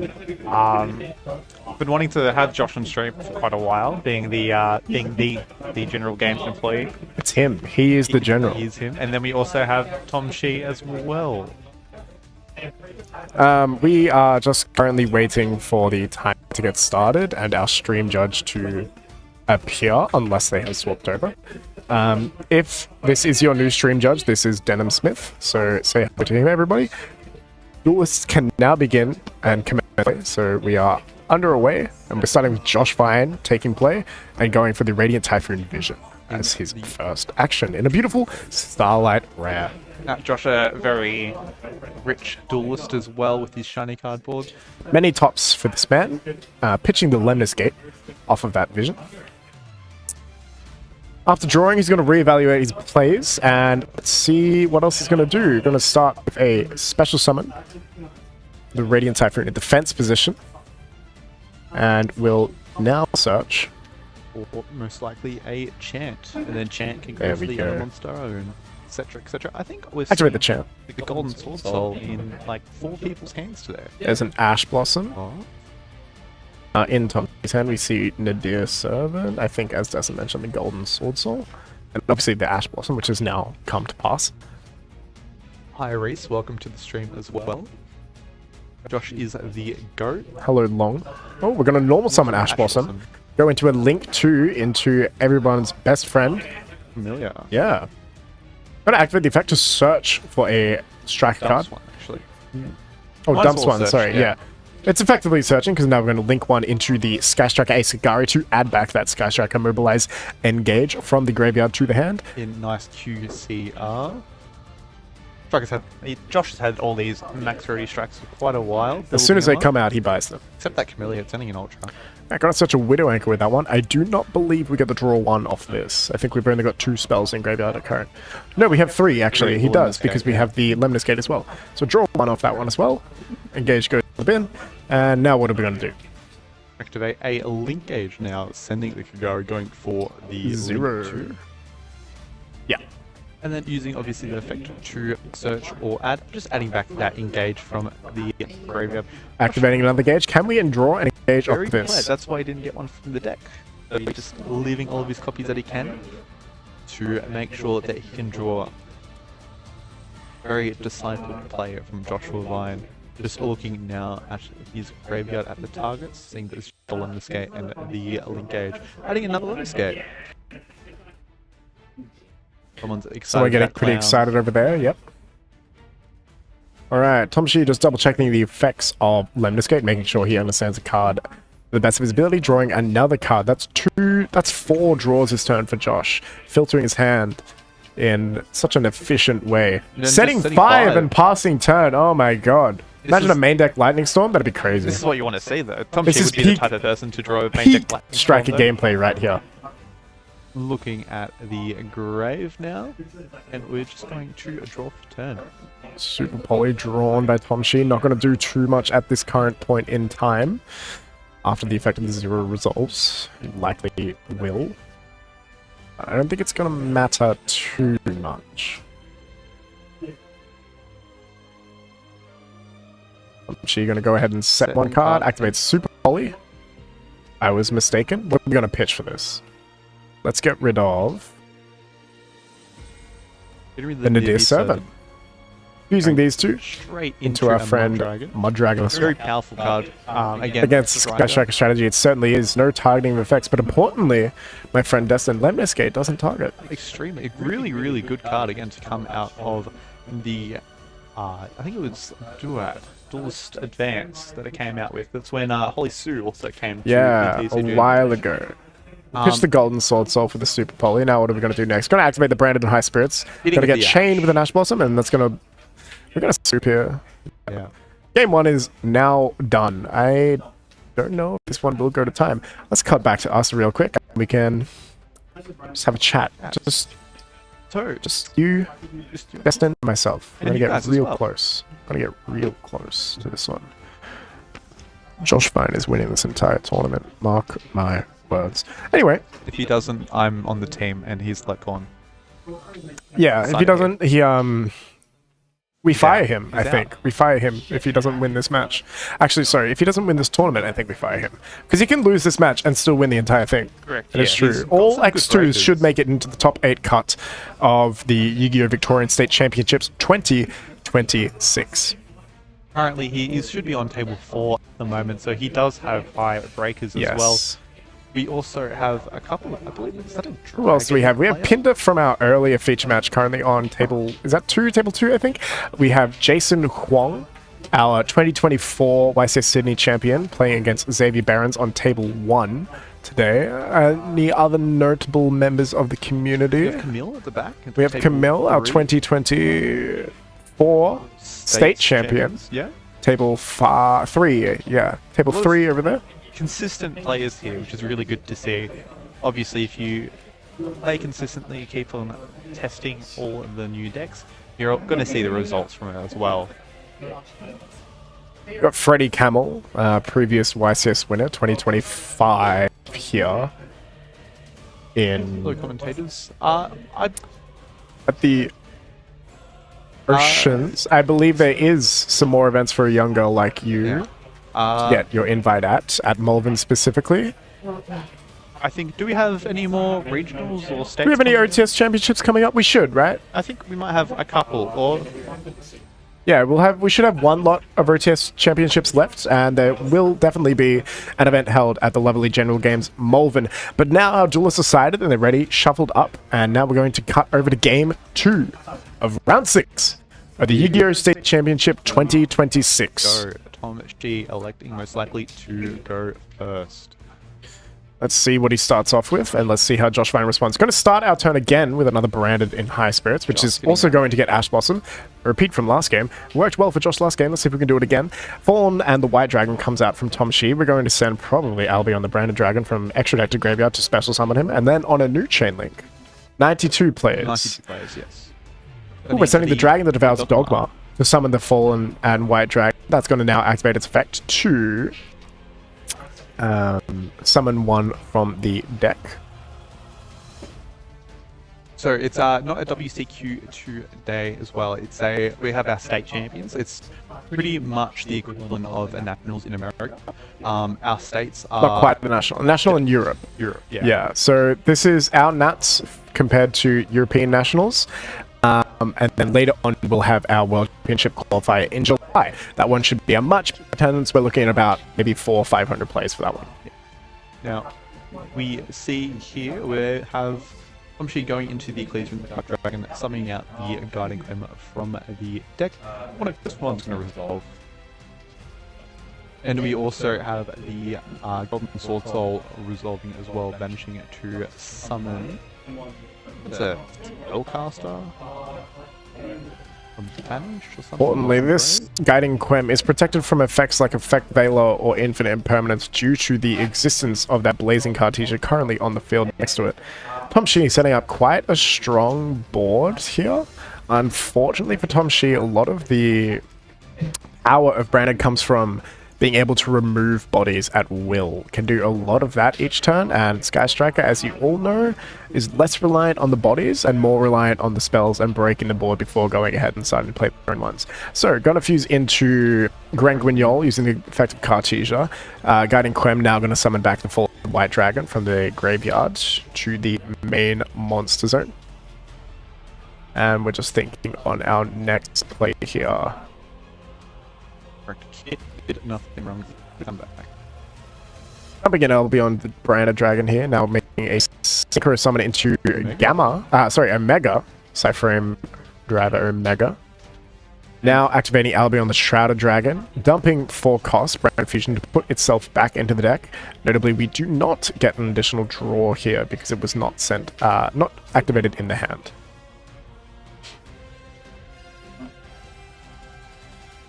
Setting one card. Ending the end phase or the main phase 2 for this one. Adding back the Ecclesia and the Cartesia. Just ending on activating the effect of the dragon that devours the document grave. We know that obviously there's just the Grand Guignol and the Omega on the field, and then an extra 2 cards in hand that are known by Joshua Vine, as well as the Tri Brigade kit. Also going to get the effects of Alibi on the Branded Dragon this turn to set an additional card to our field. Or add it to hand, but So likely much set to the cooler. field. This one's probably just going to be Fallen and Virtuous. It might be, no, it's Oh no, Retribution. there we go, Retribution. Just the Yeah, reason you're why entirely we right. Sent the Brain Fusion to add it back. Yeah. Very heads up play from the sheet.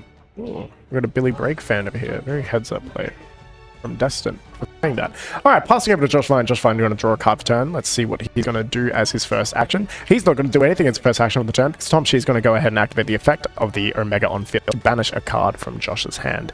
No, standby phase is to return a banished card to the graveyard. Oh, you're so right. Because Josh will have turn player priority on main phase 1 unless he decides to pass it across to Tomoshi.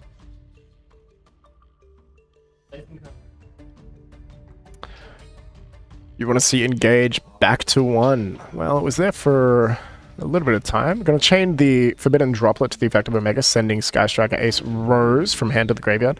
So Tom Shi cannot respond with monster effects to this one, but he can, importantly, use a spell or trap that he might have set.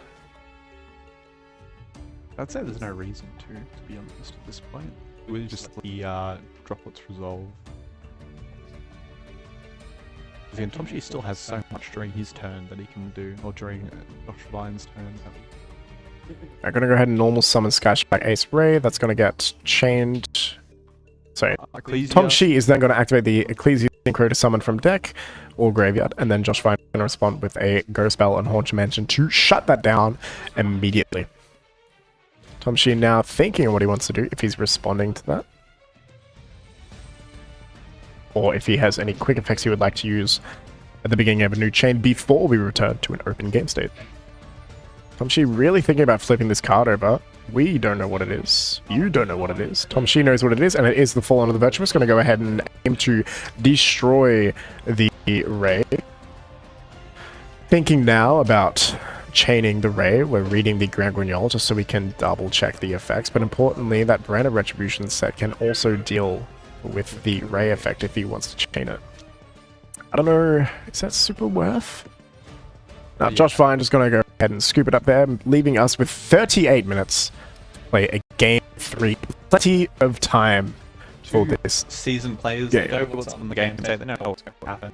That's true. I forgot to mention, she is also a state champion all the way back in 2023 in the Kashtira format. Playing Kashtira itself, who went up against Camille Liu in the finals playing Labyrinth. So two very well-rounded deck lists. Two very well-rounded and very skilled players on our feature match currently. Other notable tops from Oceanics as well. I believe the same year, Tom Shi submarined into top cut for He that. did, certainly. Yes. Josh that Vine, Oceanics. no stranger to Oceanic top cuts, has plenty of those, as well as plenty of YCS tops. And more than that, I'm not sure how many, but I do believe Tom Shi has some results in the OCG format of the Yu-Gi-Oh card game. Playing over in China predominantly, I think. We could potentially ask if he is able to win this one, but we still have a whole game to go. That's true. I do believe Tom Shi topped a random regional in America one time as well. Yeah. I think I remember that. That was a couple of years ago, but I think I remember that happening. Pretty interesting to see one of our local players doing well over an event there. Just like when the Sydney boys went over to YCS Hartford and ended up winning the entire thing back in 2022. Again, with the Sky Striker deck. So year after year, we're seeing players electing to play the Sky Striker strategy and really just running away with the game, depending on where the meta's at and how relevant the effects of things like Widow Anchor or Lemnis Gate or Shark Cannon even are in that game. And obviously, Engage, searching one of those things and then drawing into another hand trap or some more extension is very good, always. And now we can do more of that with the effects like Radiant Typhoon Vision, just being able to cycle your hand for Draw 2. Yeah. 3 cards. It's crazy. Yeah. But notably, back in 2022, we did have Mystic Mine back with Striker. That is true. It's a bit of a different deck, but Sky Striker all the same. No Mystic Mine in Josh's deck today. Unfortunately, I feel like, yeah, hopefully not. His deck would be quite a bit stronger if it did have it in there, but thankfully for Tom Shi, thankfully for us, and thankfully for the viewers at home, we don't have to put up with that disgusting card today. Duelists really just taking their time to side into this game 3. Where time. They got 35 minutes. They could spend another, at that rate, they could spend another 20 minutes siding and still probably be done before time. We'd be calling judge. And I don't know if we can talk it for would that take long. a long. Yeah, I'd be concerned if that were the case. But you know, these duelists we're getting to the tail end of day 1. These duelists are currently at X1, so they don't have a locked-in top cut yet. So they're still trying to fight their way through and see if they can get there. Just about going through the motions at this point. They've played many a tournament before. They're not stopping here as well. So again, we've got one more round after today, and then we've got another 3 until a top cut tomorrow. Yep. Where then we'll cut to top 8. And But- then obviously we'll find our victor for our States 2026. Yeah, but for now, our duelists are ready to start game 3 of round 6 of the Yu-Gi-Oh! State Championships in Victoria out here at Churnside Park 2026. This game we will likely see Mr. Vine going first, and again he's drawn that Ash Blossom that's proven to be so helpful in the past. Going to start off with a Chant, right? Yeah, Chant. Chant going ahead to search a monster or an MST, but probably going to be a monster right now. I reckon it's going to be an MST. I We'll see. don't think so. No? Never mind. I True, was actually, right, yeah. If we go for this one, it might be better. What is an MST going to do against Branded? They're not even playing Branded Lost anymore. It doesn't really make much sense to search an MST Also, in this this is going spot. to be a free spell card to hitch. I'm sure he's got plenty of those in his does. hand currently. Going to go ahead and summon, special summon the monster he just Monster searched. searcher. Now going to go ahead and search another monster, which we can special summon as well because we have one on field. And now we can link 2 into Camellia, and we can search Engage or dump Engage, and then we can link into Kagari and then add it back, and we can do the full thing. And it's all just a bit of a good time. Now going to go ahead and search Radiant Typhoon Vision, which is going to be responded to in a new chain link with Fooler, which Josh is going to respond to with his Ash Blossom and Joy Spring to shut that down, denying Tom Shi of any extra cards. Going to go ahead now and link summon into that Camellia, probably to dump the Sky Striker, mobilize, engage, and then we're going to add it back, of course. But before we activate the engage, we'll likely use the effect of vision here, just to put more spells in the graveyard, so we can get a draw 1 off of our engage. We're going to the Lemniscape, which is interesting to... Maybe we already have engage. We must already have engage, if this is the case. Engage is just such a broken card. We're going to go ahead and activate the effect of vision. Is that a Starlight Rare? I believe it is. Drawing Yeah, engage okay, it very, is. I was very going to say good Josh cards. searched a Starlight Rare, so I'd hope he'd activate the Starlight Rare. Going to head and pitch another another Visions. Now we have 3 spells in the graveyard, so we can activate that engage that we likely already have. I think Josh Vine might be my goat. He's Oh, there we go. Normal summon Ray. Ray. Link 2 into the... Our friend Zero, and this is where we're going to get the engage from. Didn't need it before, but now we would like to use it. Now activate the effect. Activating that engage now, pretty much uninterrupted. This is where Striker wants to be, being able to draw an additional card. We just want to get as much as we can, because again, the branded deck can push, to be honest. Well, we've used our Ash Blossom, so we probably want to draw into another one for something like Branded High Spirits. Or even the branded fusion as well. Here we go the link cage, sending Alrighty, add it back, and we go again. Activating Sky Striker, mobilize, engage to search an additional card. What do we think it's going to be now? We already have the Lemniscate, so it could be something like Wither Anchor, perhaps. Have 4 cards in hand, so we're about to go to 6. Crazy strong. Crazy strong. But I wonder what we're going to get. I reckon we go for a Widow here, but maybe we'll see. Josh still deciding. Widow Maybe Anchor's- gets to go to multi-roll. Multi-roll and do the old Shizuka Back in the shuffle. day, you know? That's what we really want. I hope he searches multi-roll. I don't think it's going to happen, but I hope it happens. There's no way it actually happens. We Let's go be for real. a link gauge. Grabbing a linkage with that one, and then going to go ahead and draw an additional card, putting his hand size to 6 cards. Do you reckon we'll see a set 5 again? I actually don't think we can. I'm pretty sure he's got 2 bosses in his hand at this current time, one of them being a Sky Striker Ace Ray. There we go. Activate. The chant, being able to search for a monster or an MST. There's for the MST. Oh, popping Did we already a activate chant this turn, or was that last game? That was last game. Yeah. Going for This game's going so quick, I can't tell what's going on anymore. I think we are going to see a set 5 Alright, set again. 5. Cool.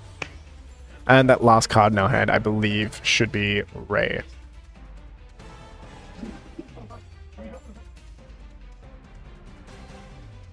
Alright, Shiz effects. Looking at What are we going to get? Maybe now we get the Widow Anchor. Yeah.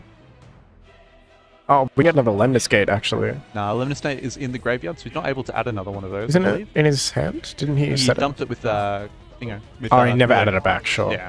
Alright, So well, we're there's the gonna Widow add Anchor.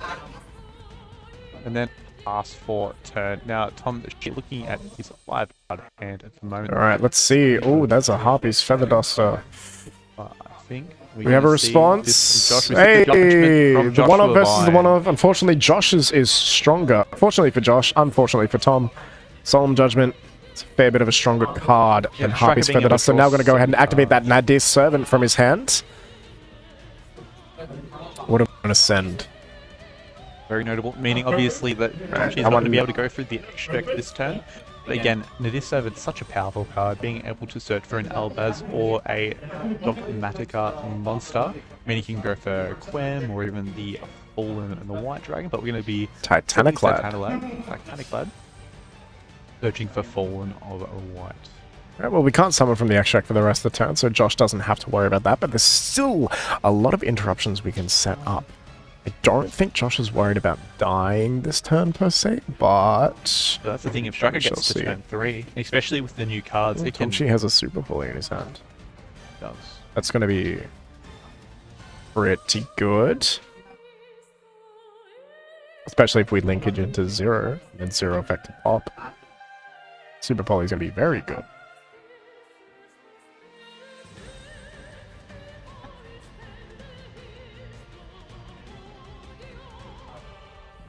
Had about 10k people in the stream today. Just like to thank you all for coming as well. It's been a crowd. Wow. Great to watch all these strong players play, as well as to have all you guys here as well. We see the Forbidden Crown negating the Albaz on the field, setting 1, 2, Leaving one in hand for that moving to super the polymerization. And now we're passing back to Josh Fine. What are we going to do? We are passing, yeah? We have a couple of effects in the bin. We actually just have one effect in the bin, Titaniclad at this time. That one can summon out a Guiding Quem's probably the best here. Oh, and, and we have the Dogma, yeah. Fair amount of things that we can do here. Colbo? Ooh, Josh Fine is he's just that good. Yeah. He's just that nice at the game. But importantly, if you look at his face in his face cam right now, he ain't letting it phase him. He might be drawing these really nice cards, but he's still dialed in. It's not done until it's done. It ain't over till it's over. Josh Fine knows that. He's been around the block enough times to know that you can't get ahead of yourself. Fallen and the Virtuous being added to the hand. Off of the Dogma that devours the dragon. Sorry, other way around. Dragon that devours the Dogma. Are we going to use it? Or are we going to hold it for a turn? Next turn, if we get another turn. Not sure. She's thinking if he's going to activate it, or if he's going to play. Well, the you may as well use it. You haven't used Albion, so you can use it to pop a card and then send an Albion and get another Fallen Virtuous. Is there anything to pop? You're either popping an Unknown. You can only put the face up. Oh, well, I don't think we should use it then. Alright, MST gonna go ahead and hit. Ooh. Super Polymerization has been removed from the field. Tom Sheen now has 2 cards in hand. One of those is Fallen the Virtuous. And Josh Fine gonna go ahead and start his turn with a draw. Oh no, still waiting. Fallen Virtuous. The Fallen White Dragon sending Albion. I would imagine.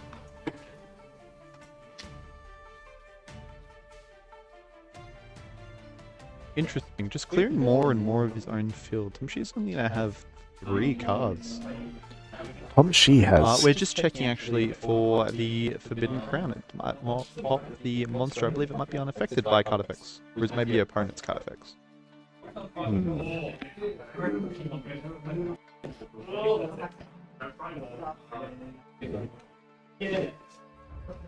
Gosh, just thinking what to do at the moment. Yep, absolutely fine. It stays, yeah, because the Forbidden Crown, it is unaffected. But we do get the send, the Albion. Now what are we going to set? Probably another Fallen Virtuous, yeah. This card is very, very strong. Fallen Virtuous out of the Chronicles deck. The Albaz Chronicles deck is very insanely strong. This card has been terrorizing the format ever since it came out, mostly in Draco Tail, but now also in a plethora of other decks. Also in the Radiant Typhoon deck, and obviously in the Striker Typhoon deck that we've got now. Alright, Tomshi now going to activate the Fallen and High Spirits. Importantly now, if this resolves, I believe we can still set up a Christia lock. Now, going for the Grand Windmill. It's not going to matter too much though, considering Josh Fine, we know, has a Widow Anchor in hand. Yeah. Branded High Spirits sending, not sure what fusion monster that was, but the Golden Sword Soul as well. The Grand Guignol and Golden Sword Soul now going to be able to search out Blazing Cartesia. Obviously, I believe we're in our end phase at the moment, so I'm not too sure too much what this will do. Josh also still thinking he still has the linkage targeting the Shizuku. Going to be able to bring out the Kagari or probably the Zero is probably better. There we go. Being able to add a striker card. Alright, but if we use the Zero effect, we now are able to trigger the Grand Guignol that just got sent to the graveyard. So an alright send on Tomshi, but you know, we still get to pop a card on the field. Joshua Vine plays a shark round. Let's try and I wouldn't be surprised if he does. Man of many tricks up his sleeves, wants to be prepared for everything, and including Shark Cannon in your Sky Striker deck list is one way to prepare for things like the Mitsurugi matchup or the Brandon matchup as well, by being able to manage things. Josh drawing a card, then going to start his turn with a Sky Striker, Mobilize, Engage. What are we going to search for, Josh? Shark Cannon, there we go. Yeah, Shark Cannon. Wonderful. Alright, Shark Cannon is going to be able to deal with the Grand Guignol that was sent to the graveyard, and we're also going to get to draw another card. Come on, one of these times. But despite setting 5 last turn, we're now back up to 4 cards in hand, I believe. Shark Cannon going to target Grand Guignol. Yep, get it out of there. Cannot summon it to the field because of it was not summoned correctly. Golden Swords are now going to trigger and banish itself. Does it summon or does it put it back? Oh, it summons out the Cartesia. Yes. So now Tomshi has access, Mirror Jade access this turn, but again, we still have that Widow Anchor. So nothing really matters. The only thing that matters right now is whatever set card Tomshi has, and we're not too sure what it is. I believe it is unknown. But what could it be in Branded? That's the real question. That is the real question. It could be another Branded High Spirits. It could be another Super Poly, but I don't even think he has any cards left in hand. But obviously, Cartesia. Oh, we're just going attack to the over. phase. Effects. Here we go. I think Oh, it could be Retribution. potentially. Here we go. Retribution on this Zero would not be too bad at all. Honestly. Alright, linkage. Alright, well. Sending. Send Kagari. Sorry, summon Kagari. Kagari, add back that linkage. Not once per turn. Lemnis Gate to remove. Being able to shuffle away 6 cards to bounce the cards on Tomshi's field. And we have a Rose in graveyard as well. So we do have our Light and Dark Sky Strikers in grave, which means the Link monsters summoned off of this are gaining 1,000 attack points, right? Correct. So we're just owed to gain because we have another one. So now we can punch for... Oh wait, does he have a Rose 8 in there? in grave? Yeah, and now if we make Hayate, it's just game. Or anything is just game. No, he's going to go for the 0, and 0 is going to attack, and then he's going to tribute the 0 to summon the 2 monsters and attack for game. I think it was game anyway. It was, yes. There we go. Oh, 400. It's not done until the last All right. point is gone, and Josh Vine takes it. Well home. done to Josh Vine for taking that round 6 victory against Tom Shi at the 2026 Yu-Gi-Oh! Victorian State Championships, moving on to round 7 with a X1 record. That's right, those duelists were at 5-1, not 5-1, not 4-1. That is our mistake. We will get Josh Vine up here as soon as possible. He's signing that match slip right now. But we will come back as quickly as we can with Mr. Vine, our General Games representative, up here to have a chat to Destin. Yep. Yeah. Let's go. Cool.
All right, I'm back with co-worker and Yu-Gi-Oh! Aficionado Josh Vine, coming off the back of a round 6 victory in the Yu-Gi-Oh! 2026 Victorian State Championships here at General Games Strathside Park. Josh, how are we feeling? Pretty good. Yeah. Brandon's a really rough matchup, so I'm pretty fortunate that I won the Darrell, I think, because it could have gone very differently if he won first game 1, so... Well, it didn't look rough at all. You handled that pretty well. Set 5 in 2 games in a row? Yeah, game 1 and game 3. Yeah, that's the game plan. Set 5 was pretty good. Yeah. That shark cannon. Was that always in your deck, or was that a last-minute inclusion? It's sided for Mitsu and Branded, because Branded's a really hard matchup. Yeah, it was the 15th side deck card, so... Well, thankfully you put it into the deck, yes, otherwise that game might have gone a little bit differently. Yeah, Tom Shi really just got put on nothing there by the end of that game. Yeah, I think against Branded, if they get to start playing, I probably just can't win. You just have to stop them at every turn. From playing and hope it's enough. Like that's why I was ashing the high spirits both games, because if they get to Fallen of Light, it's really hard to win. And game 2 he had it anyway, so yeah. Never mattered. Yeah. Right. Well, so that's 6 rounds done. 1 more today, 3 more tomorrow before Top Cut. How are you feeling for that? You reckon you're locked for top? No, I don't think so. I think I got to take each round as it comes. Do my best to treat every opponent the same, and yeah, just do my best. All right. Well, I'm rooting for you. Thank you. Destin's rooting for you. A lot of people at home are rooting for you. We had Long in there earlier saying he wants you to win. I appreciate it. Yeah. So hopefully you can do it for us. That's the plan. I'll do my best. And you'll get a raise too. Yeah, that'll be good.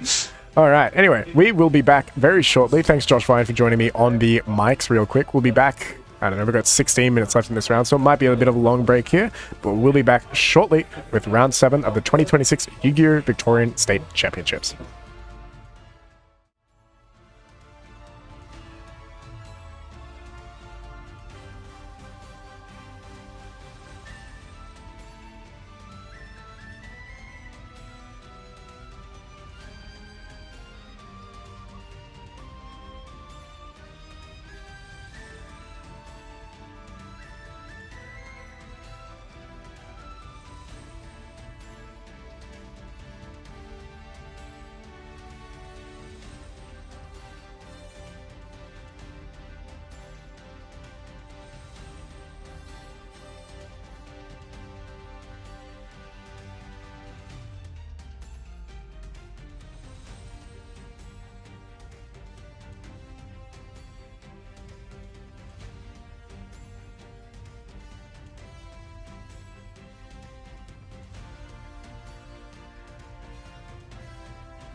Alrighty, welcome to round 7, our final round for today, and day 1 of the Yu-Gi-Oh! State Championships for Victoria 2026. Round 7, we have a good friend of ours, Zay Barons, playing on the right, playing the Radiant Typhoon strategy, playing against Paul Zhao, another High Point local, playing the Elf Note branded deck. We haven't seen Elf Note today, so this will be quite exciting. Duels are now shuffled up and ready to go, so let's quickly get into that one. I was actually hoping that would Elf Note today. New deck that just got, I think, one Manic Monster, and obviously the new Power Page got the Regina, which is a quick play, pretty much a Holy Suit for the deck. Very interesting deck being able to play the Harmonia as well. Yeah, but it's looking like Paul on the dice roll here. Xavier odds face down, not much to do. Alright, here we go, summon the Incredible Ecclesia by the looks of that. yeah, Activating the effect, gonna go ahead and probably summon the Fallen and the White Dragon from the main deck.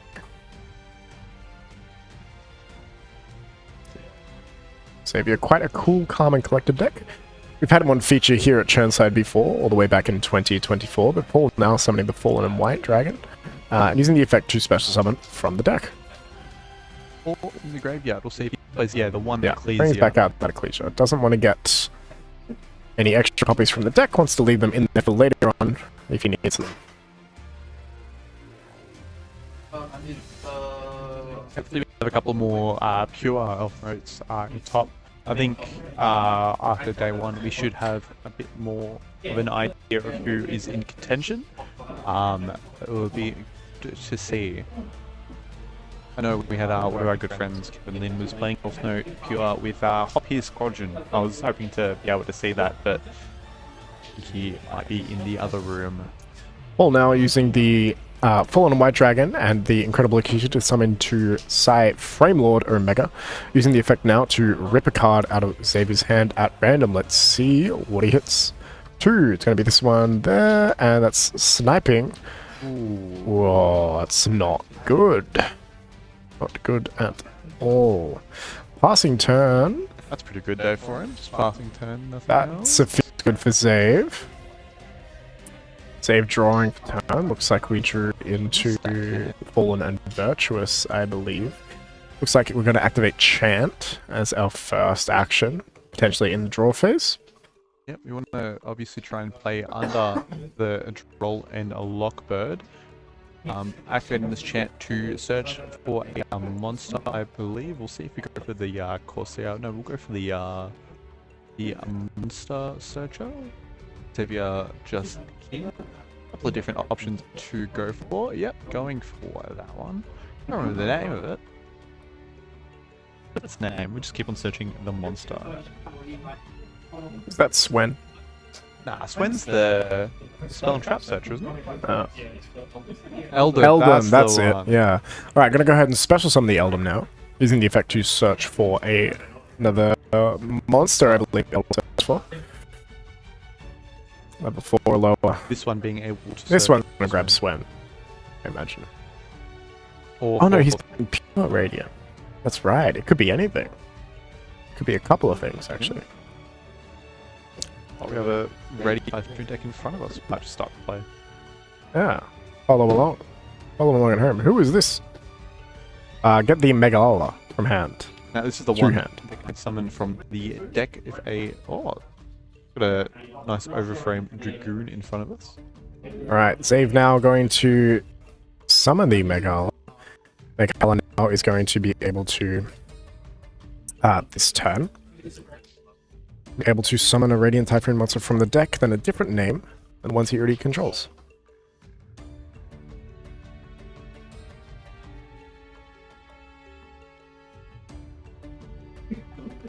Right. So if you're activating the I think that one's the dump. It's the dump one, yeah. That one. Ascendance. Special Brave. But using it to add the MST instead, and then we can see he is going to. Just thinking on res. Is even thinking here that Paul has to have a lot of hand traps in his hand. Alright, activating the Corsair to summon itself out this turn. We know what this one does. This is a very, very powerful card. We might see this one get interrupted. Activating the Corsair effect to add true cards. Very, very powerful card. Never want to let this one resolve, to be honest. Adding both that MST as well as another Radiant Typhoon card in the deck. We can see he is chaining the Harmonia. It's a card we haven't seen too much today, although we've seen it a few times. This is going to reveal itself in 5 Synchro Monsters from the extra deck. Summon itself, destroy a card, and then the Synchro Monster that we send to the graveyard will likely get us another additional effect of interaction. So that can be things like Malone, that can be things like Wind Dragon, Pegasus, Adagnista, and that can be... what's the other one? Packbeard, yeah. There's a couple good options here. Unfortunately, here in the TCG, we cannot be sending Herald of Arclight, but we're going to go for the Malone today. A funny play as well is that some lists are playing the Prima Donna as well. Pop the Megalana. Mermaid card. So you'd be able to actually dump that and then shuffle away that Radiant Typhoon card. Don't think we want that one in the deck. No. Alright. Zave now resolving the Crosier, grabbing a copy of Mystical Space Typhoon from his deck, as well as... Swen. Yeah, here he is. Everyone's favorite. Swen's going to be able to summon himself this turn as an additional body. And then after that, we'll likely see a Link 2. Along starting to back the Corsair. Oh, yes, we have to resolve Malone this turn. Then we will bring out that Swen to search for a spell or trap. Or an ST. Quite unfortunate that Great Flame is banished right now, though. It's quite a powerful tool in the toolbox of Xavier, so we'll see what he can do without them. He will get it back, just not in time for his turn, unfortunately. Swen now also adding to hand. What are we going to pick? Looking like we're thinking about Vision. Paul's glad that he is versing against Radiant Typhoon because he knows that he won't be dead this turn, but it is extremely hard playing into a Radiant Typhoon, especially after the fully set up. Especially depending on what might be in his hand. Because that threat of the Ponyx will always be there as well, and it's not ripped by the Omega next turn. Right now, are we overlaying or are we linking? Looks like we're linking. Yep. We'll give a draw for the 4. Going into the Eidolon. Eidolon now activating its effect. Being able to search for an MST. There we go. Everybody's favorite classic spell card, the one that negates everything. Mystical Space Typhoon, but only negates if you are playing the Radiant Typhoon deck, of course. Or any deck with Mandate. Never know. Yeah, that's true. Could be Brandon Pauly playing Dragatail Flame in his Sky Striker Mitsurugi deck.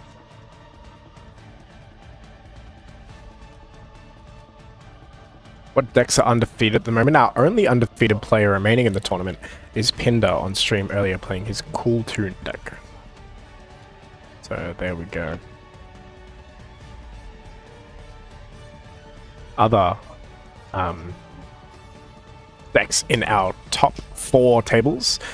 So we've got Cool Tune for Pinder, we've got Cool Tune for Camille, I believe. We have Josh Vine playing the Sky Striker deck. We have Samuel Charles Lochner playing the Power Patron deck. Huang playing Cool Tune as well. Yep.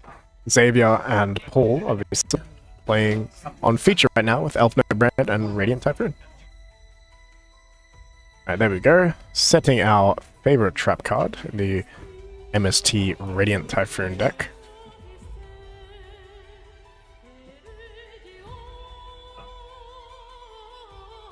Honestly, Mandate's such a nice card, being able to non-targeting negate and as well. After on-chain of MST. Something about continuous traps negating permanently. They like to do that a lot. Especially against a deck like Elf Note, they do have some continuous spells as well as traps that they do want to resolve. But we can see now the Fallen and the Virtuous dumping most likely an Albion here. Yeah, I'll be on the Branded Dragon going into the graveyard to destroy the Harmonia. Alright, now Paul is left with no cards on field and 3 cards by the looks of things in hand. Mandate now going to use its effect, shuffling some guys, some quick play spells back into the deck to draw 1 card. Just giving more and more resources. Just generating more advantage on Xavier's side of the field, which is always nice to play. Nice to do when you're playing a control deck. Is that a Forbidden Crown I see in Xavier's hand? Yeah, looks like that. That very rightmost card, I believe. Battle phase attack for... Just going to battle phase now. Taking over. Didn't we already go to battle phase? No. No. Harmonia just got popped, yeah. My mind's all over the place right now. We've seen too many games today. I think I'm a little bit ready for bed, I reckon, yeah. Alright. Set 4. And now, going into the end phase, we have our Albion the Branded Dragon effect to go... Well, we can't set in this instance, but we'll go ahead and add a branded spell or trap from our deck to our hand, which is likely just going to be... And it is that Fallen and the Virtuous. Such a good card. So good.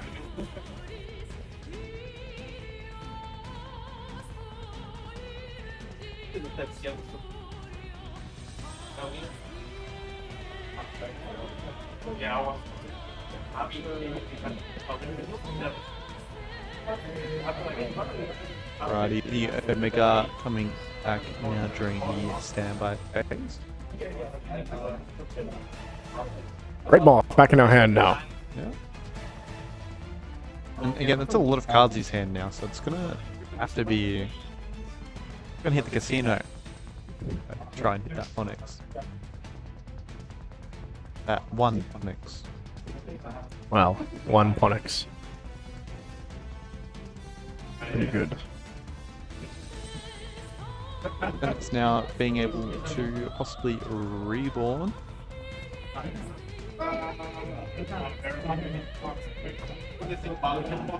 Volume is increasing in our top 16 play area, so apologies for that chat if we can hear any of that. Seems like everyone's had a bit of a second win. They really have. It was quiet a couple rounds ago for a long time, but now we're getting a bit louder again. Everyone's pretty ready for the last round of the day, ready to go home afterwards, but...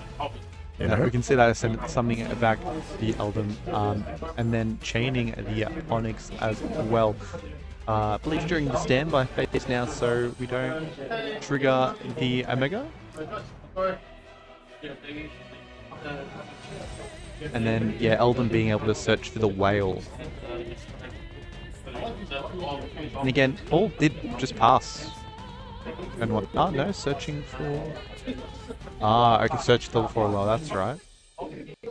Just summoning it from the deck with the Magdala, yeah. This is why Xavier's playing, not me. Yeah, Xav really is just putting on a masterclass of the Radiant Typhoon deck here. Obviously training in the crucible of General Games Melbourne with Dominic Italiano and Freddie Camel, who are also masters of the Radiant Typhoon deck, both achieving very good results at the recently passed YCS Sydney 2026 with Radiant Typhoon. The exact same 50, might I add. Now we're activating the Power Pension, I think it was Transcendence. I believe everyone at home most likely knows what that card does, but we don't right now. I can see now some other outstanding duelists within our top 32 players currently. Yeah, being able to send one Power Patron from your deck or extra deck to the graveyard and then adding a Dark Fairy, meaning you can search for that Medius.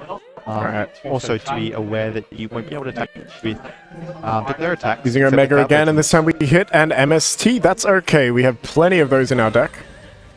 No worries at all. Mandate gonna go ahead and negate the Terminus. So we don't have to worry about that one. Paul now going ahead and searching. Oh, is it going through? No, sorry. Omega was chained to the MS2. Yeah, so it will go through. Summoning out that Meteor Secure.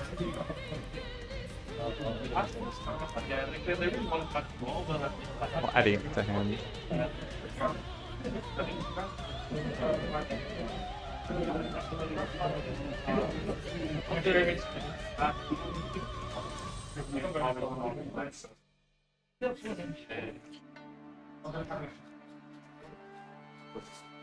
Save's just reading over Paul's cards right now. Wouldn't be surprised if he hasn't seen a lot of these Power Patron or Elf Node cards played yet, as they have not been super popular in this day one of the Victorian Yu-Gi-Oh! State Championships of 2026. And again, this set was slightly delayed by a couple days, leading to a lot of players not having access to these cards at the... I guess it was only Friday night locals and Thursday night locals that players might have played against. Yeah, we had 6 Elf Note players in total today. Yeah, out of 92, that's not heaps. Your odds of running into an Elf Note player at this tournament, quite low. I believe, yes, yeah, he did chain block the trap.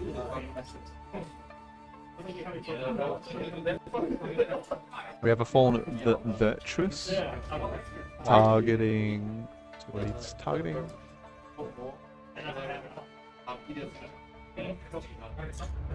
Fallen Virtuous sending the Albion, going to go ahead and destroy.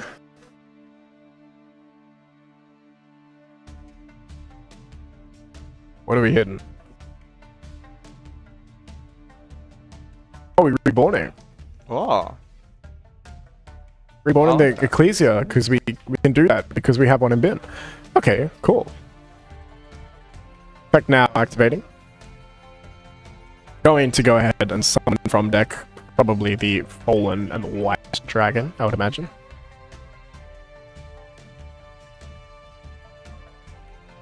We are negating it with the whale.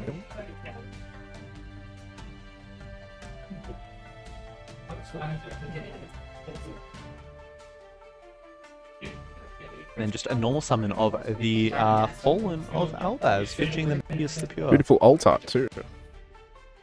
Hard to pick that one. Doesn't look like Albaz.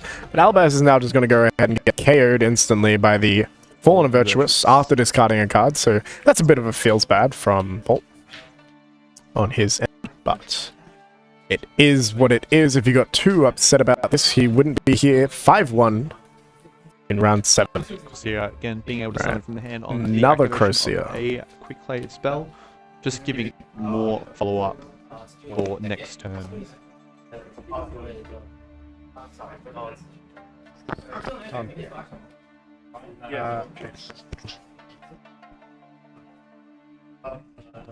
Alright, Zave looking to have a complete grip on this game so far, but we might need to pause real quick.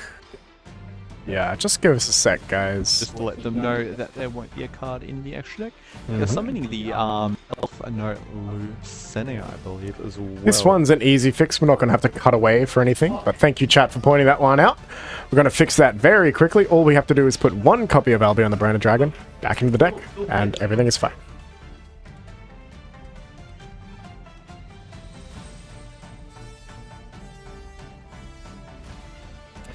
Not a very popular activation of Fallen and Virtuous. Reborning with that card doesn't happen super often. So Xavier missing that one and Paul missing that one too is, you know, it's not unexpected. Yeah. You think the other effect always just sends for cost, and then you're also going on to 7 hours into the day as well. The other effect is long day. Largely just better. Now, yeah, Lucenia has hit the field. I believe this is the last card that was in Paul's hand. During the main phase, it's an ignition, you'd be able to add an Elf Note monster. And then it has like a switching effect as well. We've got that Forbidden Crown. Forbidden Crown, and that might just shut us down, and we might be going into game 2. Here we go. Xavier Barons taking game 1 of round 7 of the Yu-Gi-Oh! State Championships 2026. in Victoria with a obviously- record of 5-1. So doing quite well for himself today. Unfortunate for Paul as well, just passing that game on. It's not well. Yeah, passing right away. Yeah, you don't really want to be seeing that, especially No. going this far into a tournament and hitting it on the last round. But there's still another game to go, maybe another one after that. So there's still a chance that Importantly, neither of these players, if losing, are out of the tournament. They are both X1, so technically, I suppose you can look at it as if they have another life. correct. As long as you remain X2 in this tournament, you should, in fact, you will X2, be in the yeah. top 8 cut. If you drop to X3, there is a chance, albeit very small. I think with the maths for no double losses at the top end of the tournament, 1 X3 makes it into top 8. So ideally, you just want to avoid having to worry about that altogether, and you would like to remain X2. Although, being X1s sounds a lot better than being X2 after Swiss. Being able to brag a little bit, next one after 7 rounds in day 1, and then even the next 3 going into top 8. Be interesting to see who does make it though. I do believe we are our man behind the man in the chair, Thomas, is just explaining to Paul the infraction that will be given to him for that very easy and simple to make mistake. So nothing there, nothing that will affect the continuity of this game, unless something like that is to happen again. But for now, looks like duelists are just shuffling up and getting ready for game 2 of round 7.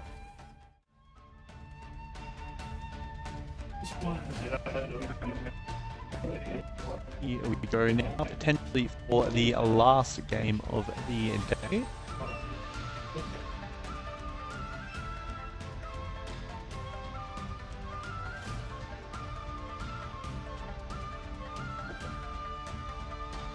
Most likely Paul going first will also hopefully fix up the life points. Potentially, because definitely on 8k. And we see that, Paul's definitely opened up probably a better hand than last time.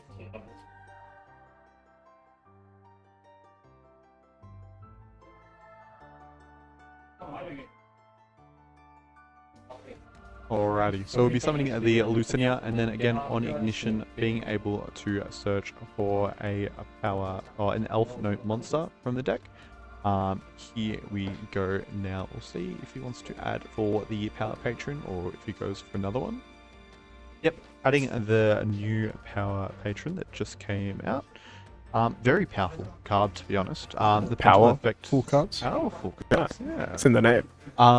Giving it a draw 2 and discard 1 when it is in the pendulum zone when another elf note is summoned.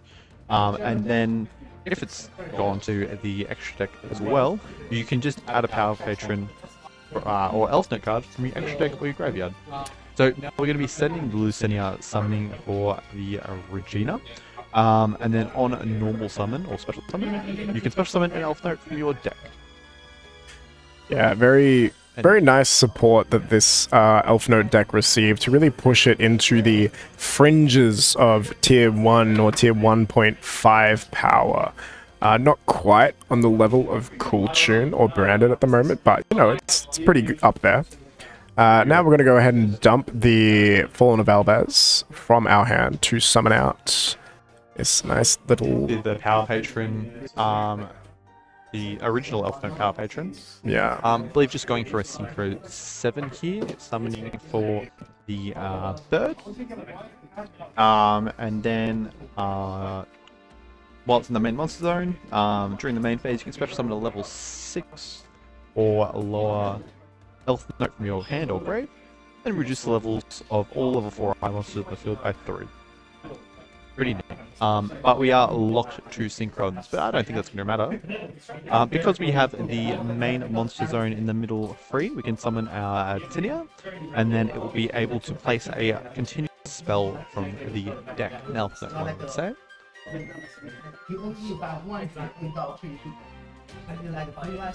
Let's see, because there are 2. So we've got the original one that came out, the Elf Note's Welcome Home. So this one can send a monster from hand or field and special summon an elf note from the deck that has a different attribute. And then again, you're locked to synchro. But yeah, it's using the synchro to bring back the level 1 power patron. And going for a synchro 8 perhaps? Or good old Crystal Wing just in the EMC there.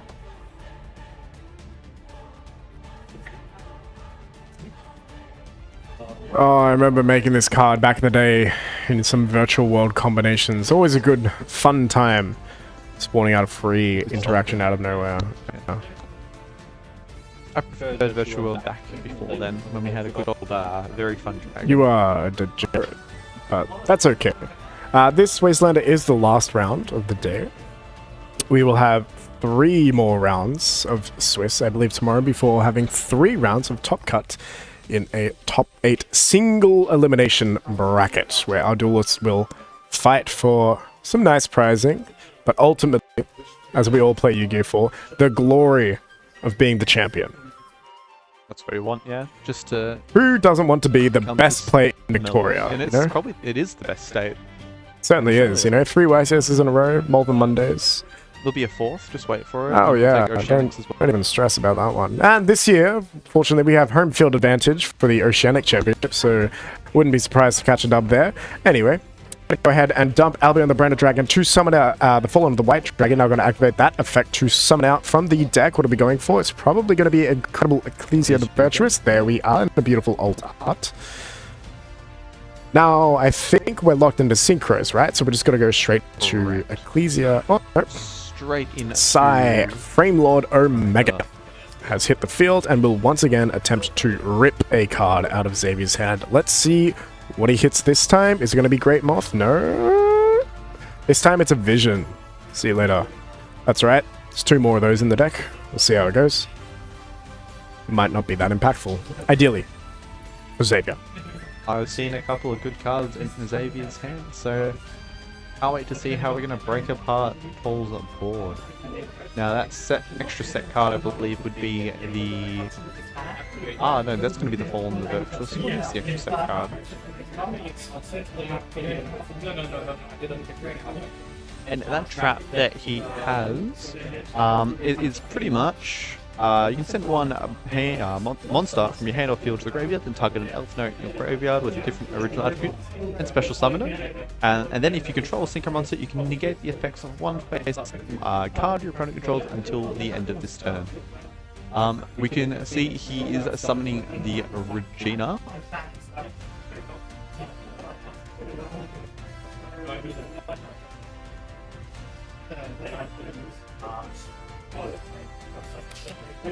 Paul just going through his motions, finishing off his combo here. And then we'll get into Xavier's turn very shortly, within the next couple of minutes. Once Paul has wrapped up and made the best board he possibly can through seemingly no interactions so far.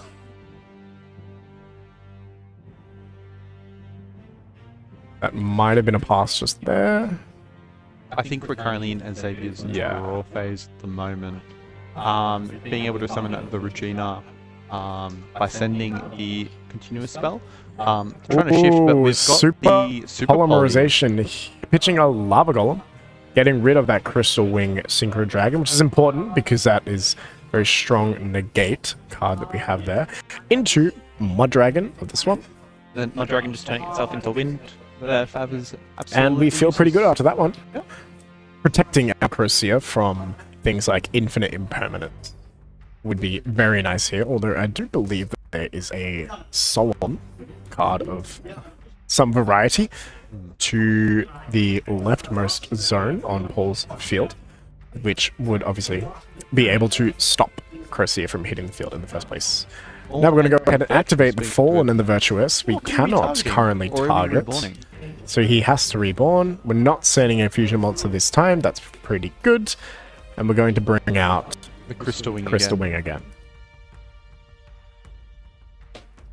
Alright, we heard you like Crystal Wing, sir. In one turn we gave you 2. Maybe we have a Lava Golem? The Lava Golem. Yeah.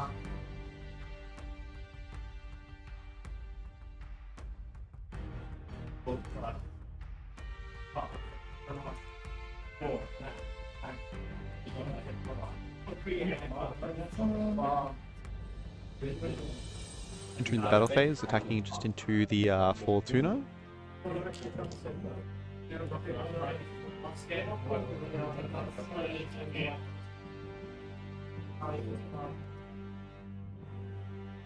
And then just Ooh, friend Typhon gets hit with solemn warning. He will not be hitting the field today. Alright, Xavier can see what he can do here. Probably going to see a bunch of set cards in a second, or probably a scoop. But I do believe we are able to continue summoning this turn, as the summon of Typhon was negated. Not going to matter though, because we're going to set 2 cards and pass.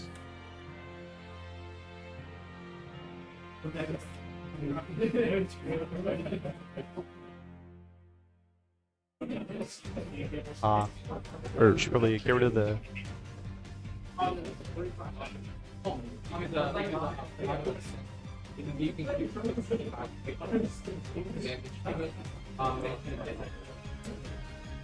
We're just fixing some things in the background, but we can see the MST coming from Zave popping that trap. Alrighty. What else are we going to do?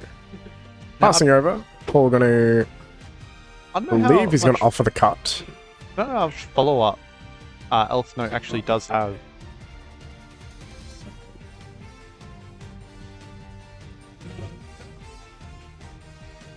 Alright. Importantly now, that Vision and the Omega will return to the field.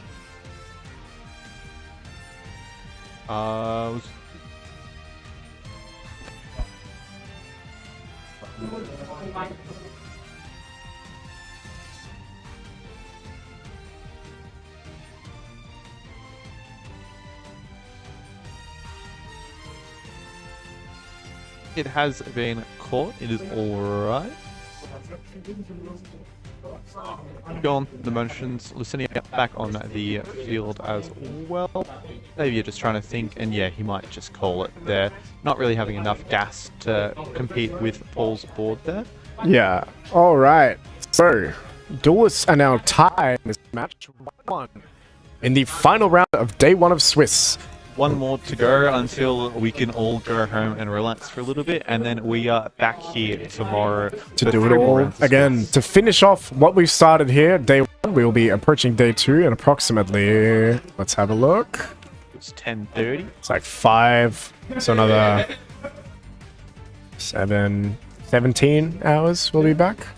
Good sleep we can have. Yeah, it's quite a long sleep. 17 hours. That's quite a very long, concerning amount of sleep. But for now, our duels are tied 1-1 going into game 3 of this final round. Xavier will be able to elect to take first or second in this final game. It worked well for him in game 1 after winning the dice roll. No, he went second in game 1. He went second. He did go second in game 1. So let's see what Xav can do going first with his Radiant Typhoon strategy. Once our duelists have finished shuffling up and are ready to play. Still siding just for now, so no rushes, no issues there. Let us know as well what you'd like. I believe we should have some side events on tomorrow that we should put on stream. But I think there'll be a little bit of break between Top Cut and Swiss. So we will take on any feedback on what you'd like as well. Late night. Lazy Dane, what time is it currently for you? I'd like to know. It is very late in the day as well here. After 7 rounds, being here for almost 8 hours. Unfortunately, yeah, some mistakes are going to be made, especially with new cards as well. The Regina and the Power Patrons are new cards. But they are playing for their ability. They're the ones that are currently X1 sitting here on the top tables, so they are doing quite well. 2 o'clock in the morning and you're here. I'm honoured. Thank you for coming to the stream and watching.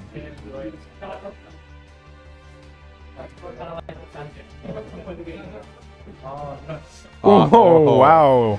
That's a good card. Dimensional Fissure. Weren't we talking about how bad floodgates are for the game earlier? Yeah, quite bad, but is it okay if it's after 2 a.m., 8 a.m., 2 a.m. in Central America, I believe that was. 8 a.m. in the UK. We appreciate you guys very much for continuing to support the stream and having a gaze at what we're doing over here in Victoria, in Melbourne, Australia, even if it is impacting your sleep schedule. I believe that it's going to be a chain of the Regina to the Di-Fi, so that we are able to summon it out.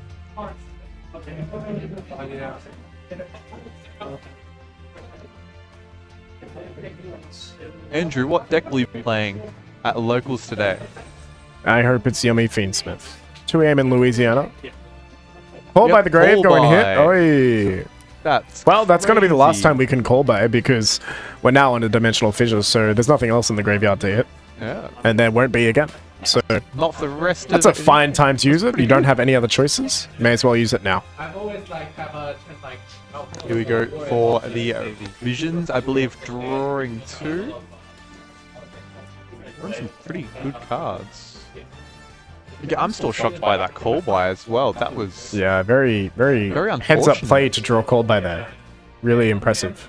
shows the skill of Xavier. Yeah, truly powerful duelist.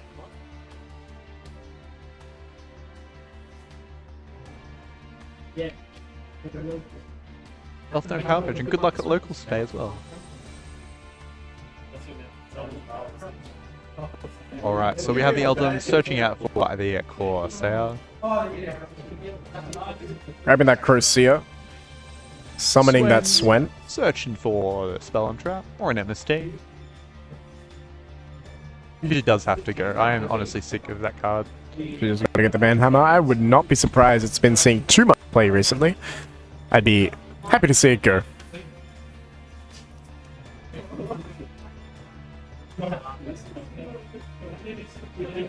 You have Nationals next weekend in Colombia. Well, good luck to you if you're playing.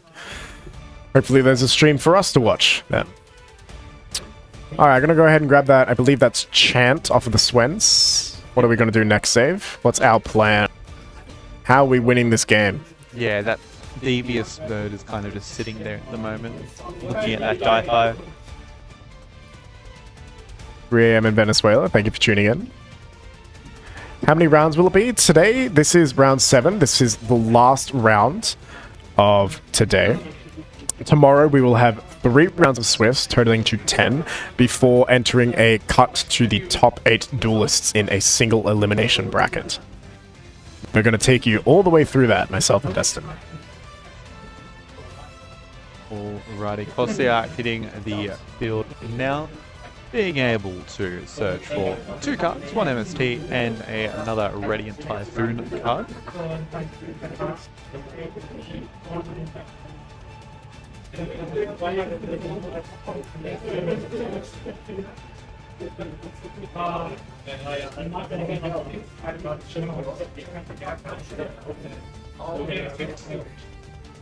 Alright, we are just having the judges move some people away so that you guys can hear us better. There's a little bit of less background noise, which would be nice. MST and the Reborn Radiant Typhoon. Ascendants, right? Yeah. Not going to do too much on that Di-Fi, but oh well. That's okay. We're under Di-Fi. So I'm sure Zay's feeling pretty good right now.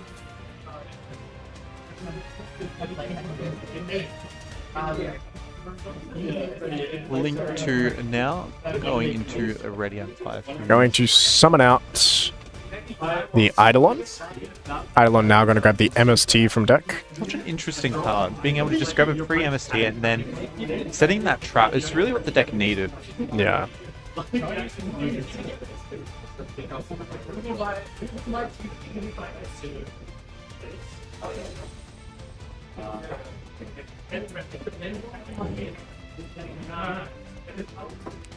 Alrighty. Oh, we have the Harmonia. Now, notably, obviously, it'll be able to summon and pop, but it won't be able, it will send a card, but It's going to go straight to the match pile.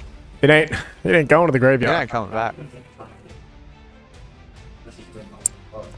Chaining Mystical Space Typhoon to the effect of... Are we chaining it? I don't think we're chaining it. No, I think it's just chaining to the effect.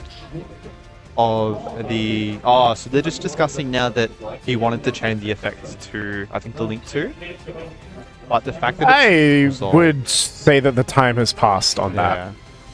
That was a fair while ago.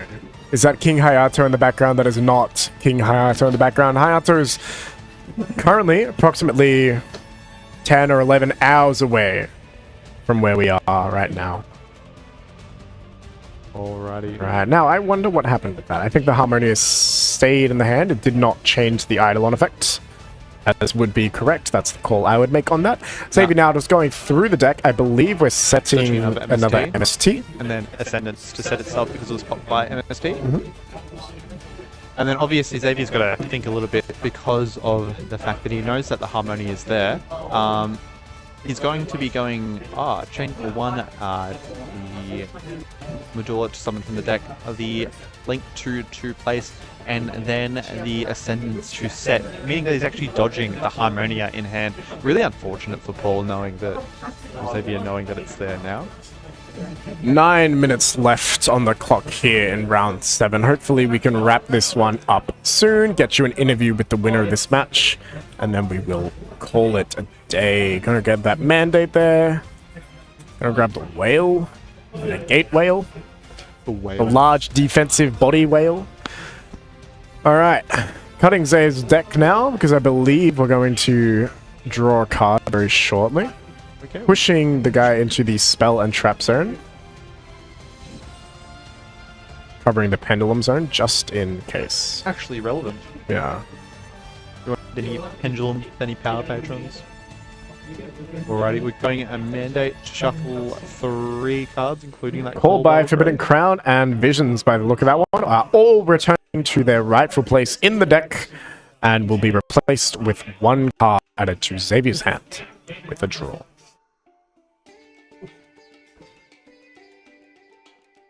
What did we get? Show it to us, please. Give the camera some love. Is that callback? There's no way. It kind of looks like callback, Luki. Hopefully not. It's not a super lucky draw right now, considering we are sitting on a dimensional fissure. It'll be it could have been an MST, actually, yeah.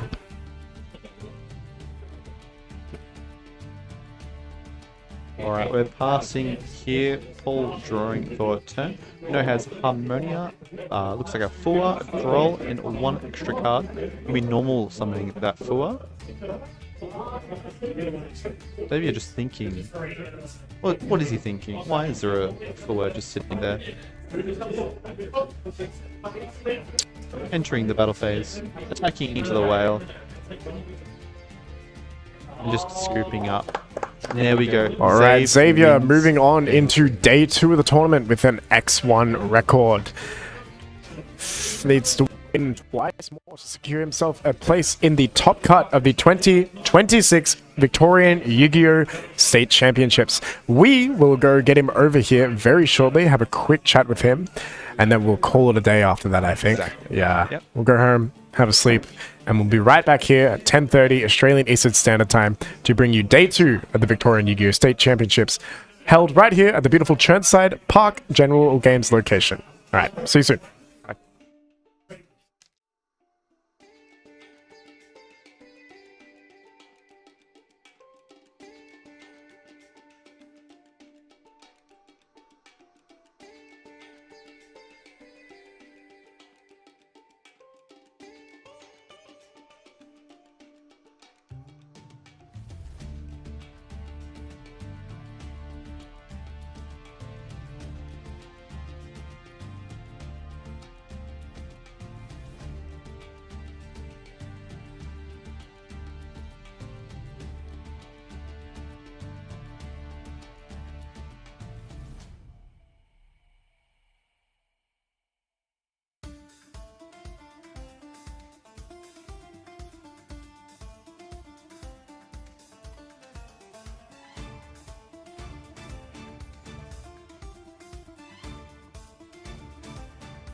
Alrighty.